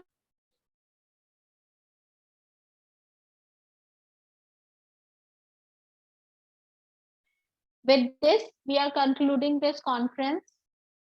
With great pleasure and enthusiasm, I would like to conclude that the conference was a great success. Many people have contributed in different ways to turn this event into a smoothly running conference with very interesting presentations. This conference,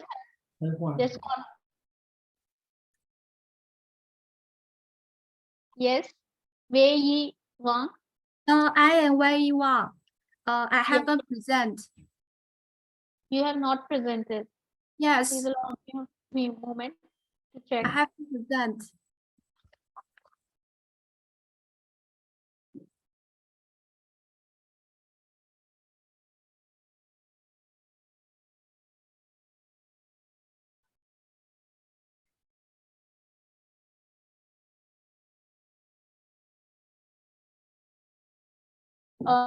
Ray, please allow me a few moments to check your details. Okay. Just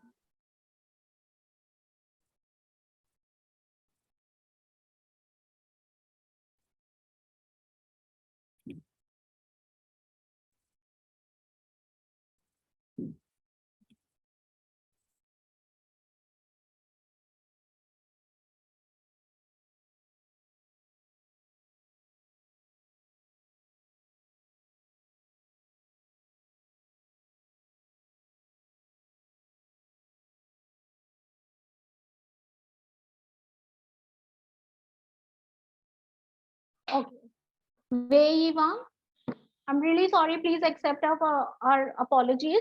You were registered as physical participant previously. Now I can presentation. Sure, you can. Please go ahead. Okay, thank you. I want to share my PPT. Yes, please. Okay. So wait a minute.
Okay, my name is Wei Yi Wang.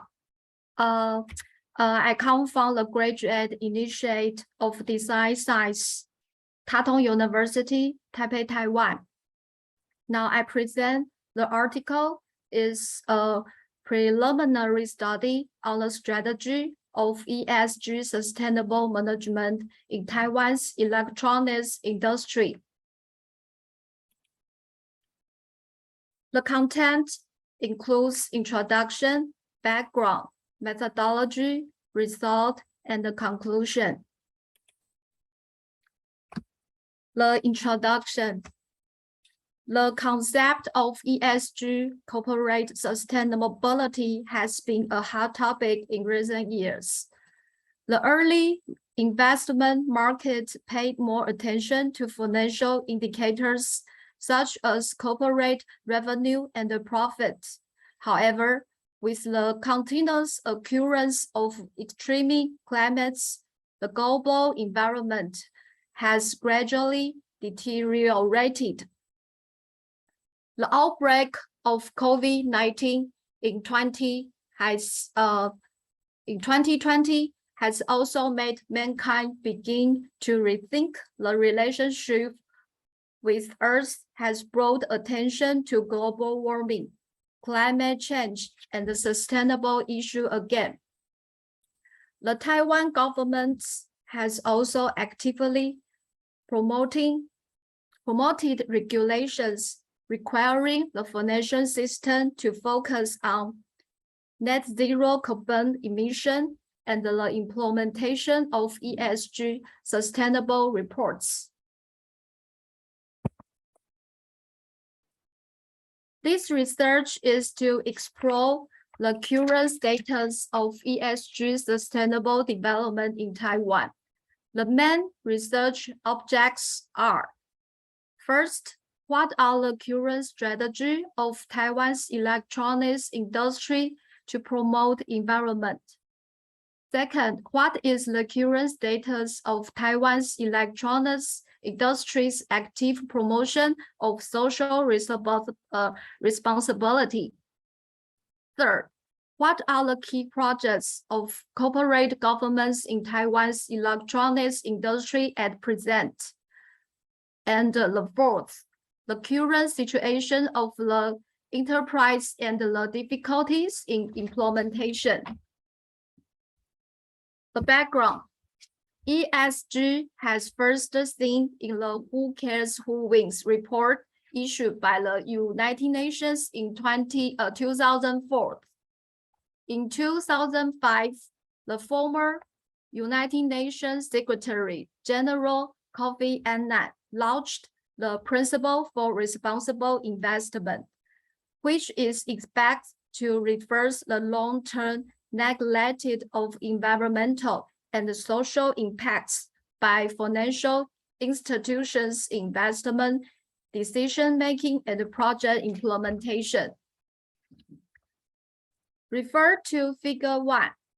By the end of 2021, the total number of PRI in the world has reached 3,826. The accumulated assets under management has reached $121.3 trillion US, and the number of the participating financial institutions is still growing rapidly. Refer to the Figure 2. In the United Nations General Assembly on September 25th, more than 100 nation leaders passed the Agenda for Sustainable Development, formally put forward the Sustainable Development Goals, consisting of 3 aspects, SDGs, a total of 17.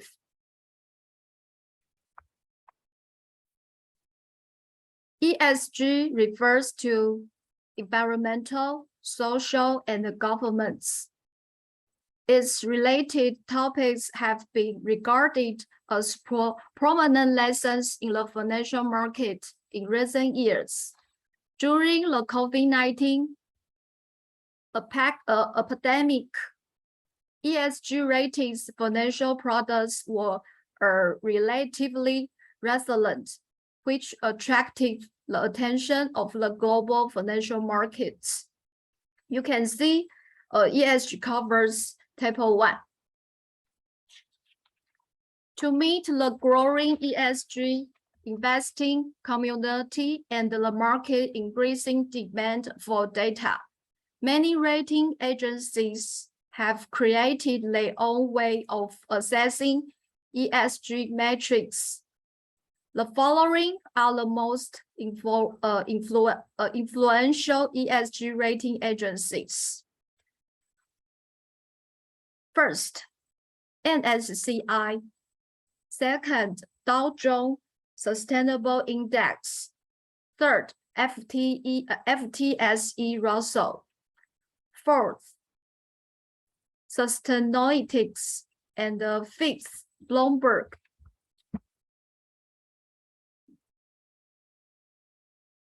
Please refer to the table 2.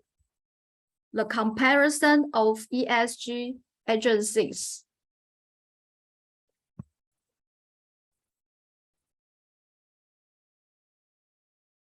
There are the 3 main standards used in sustainability reports in the world, each of which emphasize different uses and expect items, such as first GRI, second SASB, and the third TCFD in table 3. In August 2020, in order to strengthen domestic sustainable development and the capital market competitiveness, the Taiwan Financial Supervisor Commission issued Corporate Government 3.0, a plan to be promoted in 3 years for 2021 to 2023. In addition, the Financial Supervisor Commission has further required for 2023 listed company with a pay-in capital of 2 billion must use the GRI standard reporting structure to prepare their corporate sustainability reports. Attention has been paid, which shows the rise of ESG awareness in the investment markets. The above are also the challenges that the competent authorities still need to overcome. Next is methodology. This research mainly adapts a qualitative case study method, in which cases are selected from Taiwan electronics companies that were included in the Dow Jones Sustainable World Index or Emerging Market Index in 2021. The details are in table 4. The sustainability reports released by these 5 companies in 2021 as case study. Table 5 is background information of case studies.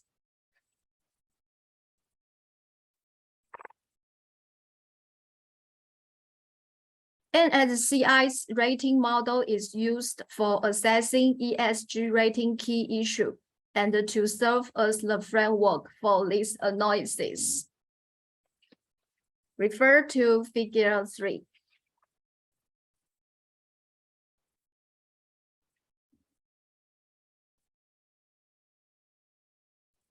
Please see the table 6. For the environment section, there are 4 names in the MSCI ESG rating, 30 key metrics being compared with the 5 case sustainability reports in this study.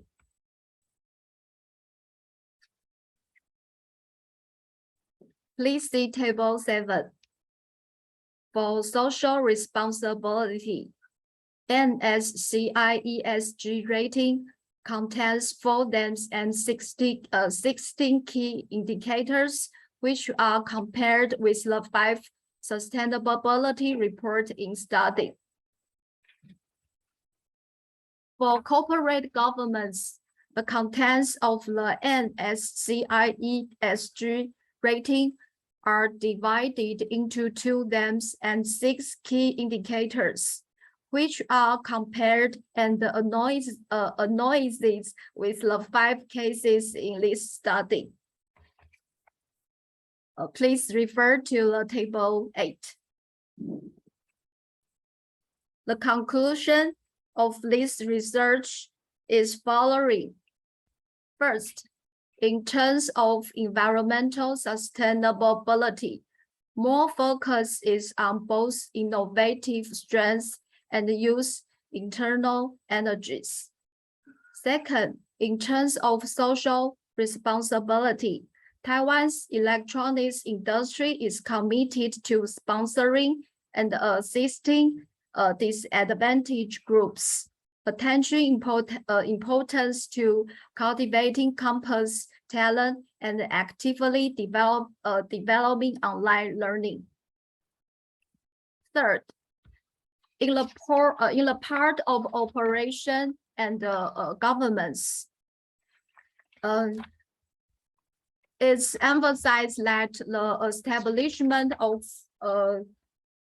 corporate sustainability committees at top level of the organization. The establishment of internal risk management committees and the emphasis on communication with stakeholders. The fourth, the analysis also found that the current status of ESG evaluation and the implementation in Taiwan still generally lacks a unified and standard basis. It is hoped that government agencies and enterprises will invest more capital and improve related sustainable development models in the future, so that enterprises can achieve sustainable development and more in line with international standards in the future. Thanks for your attention. Thank you, Wei Wang, for the presentation. It was really interesting. And thank you for speaking out before we concluded. Thank you. Thank you. Participants, you're most welcome. Participants, we request all of you, if you have any questions regarding Wei Wang presentation, you may leave them in the section and she will get back to you with her answers. All right. Moving ahead. So that was the last presentation. With this, we are concluding the conference now. With great pleasure and enthusiasm, I would like to conclude that the conference was a great success. Many people have contributed in different ways to turn this event into a smoothly running conference with very interesting presentations. This conference has resulted in good discussions and networking. I owe my gratitude to all the presenters and patient listeners, to the coordinators and the whole staff of Eurasia Research for their constant support. I would also like to thank all the universities and institutes who have directly or indirectly contributed in the smooth conduct of this conference. Some of our upcoming conferences are: in February, we have Dubai; in March, we have Singapore; in April, we have London. Please refer to your friends and colleagues, and you all are welcome to join our future conferences as well. Thank you everyone for joining the conference and presenting your thesis, papers. Is there any feedback for Eurasia Research? Anyone wants to share something?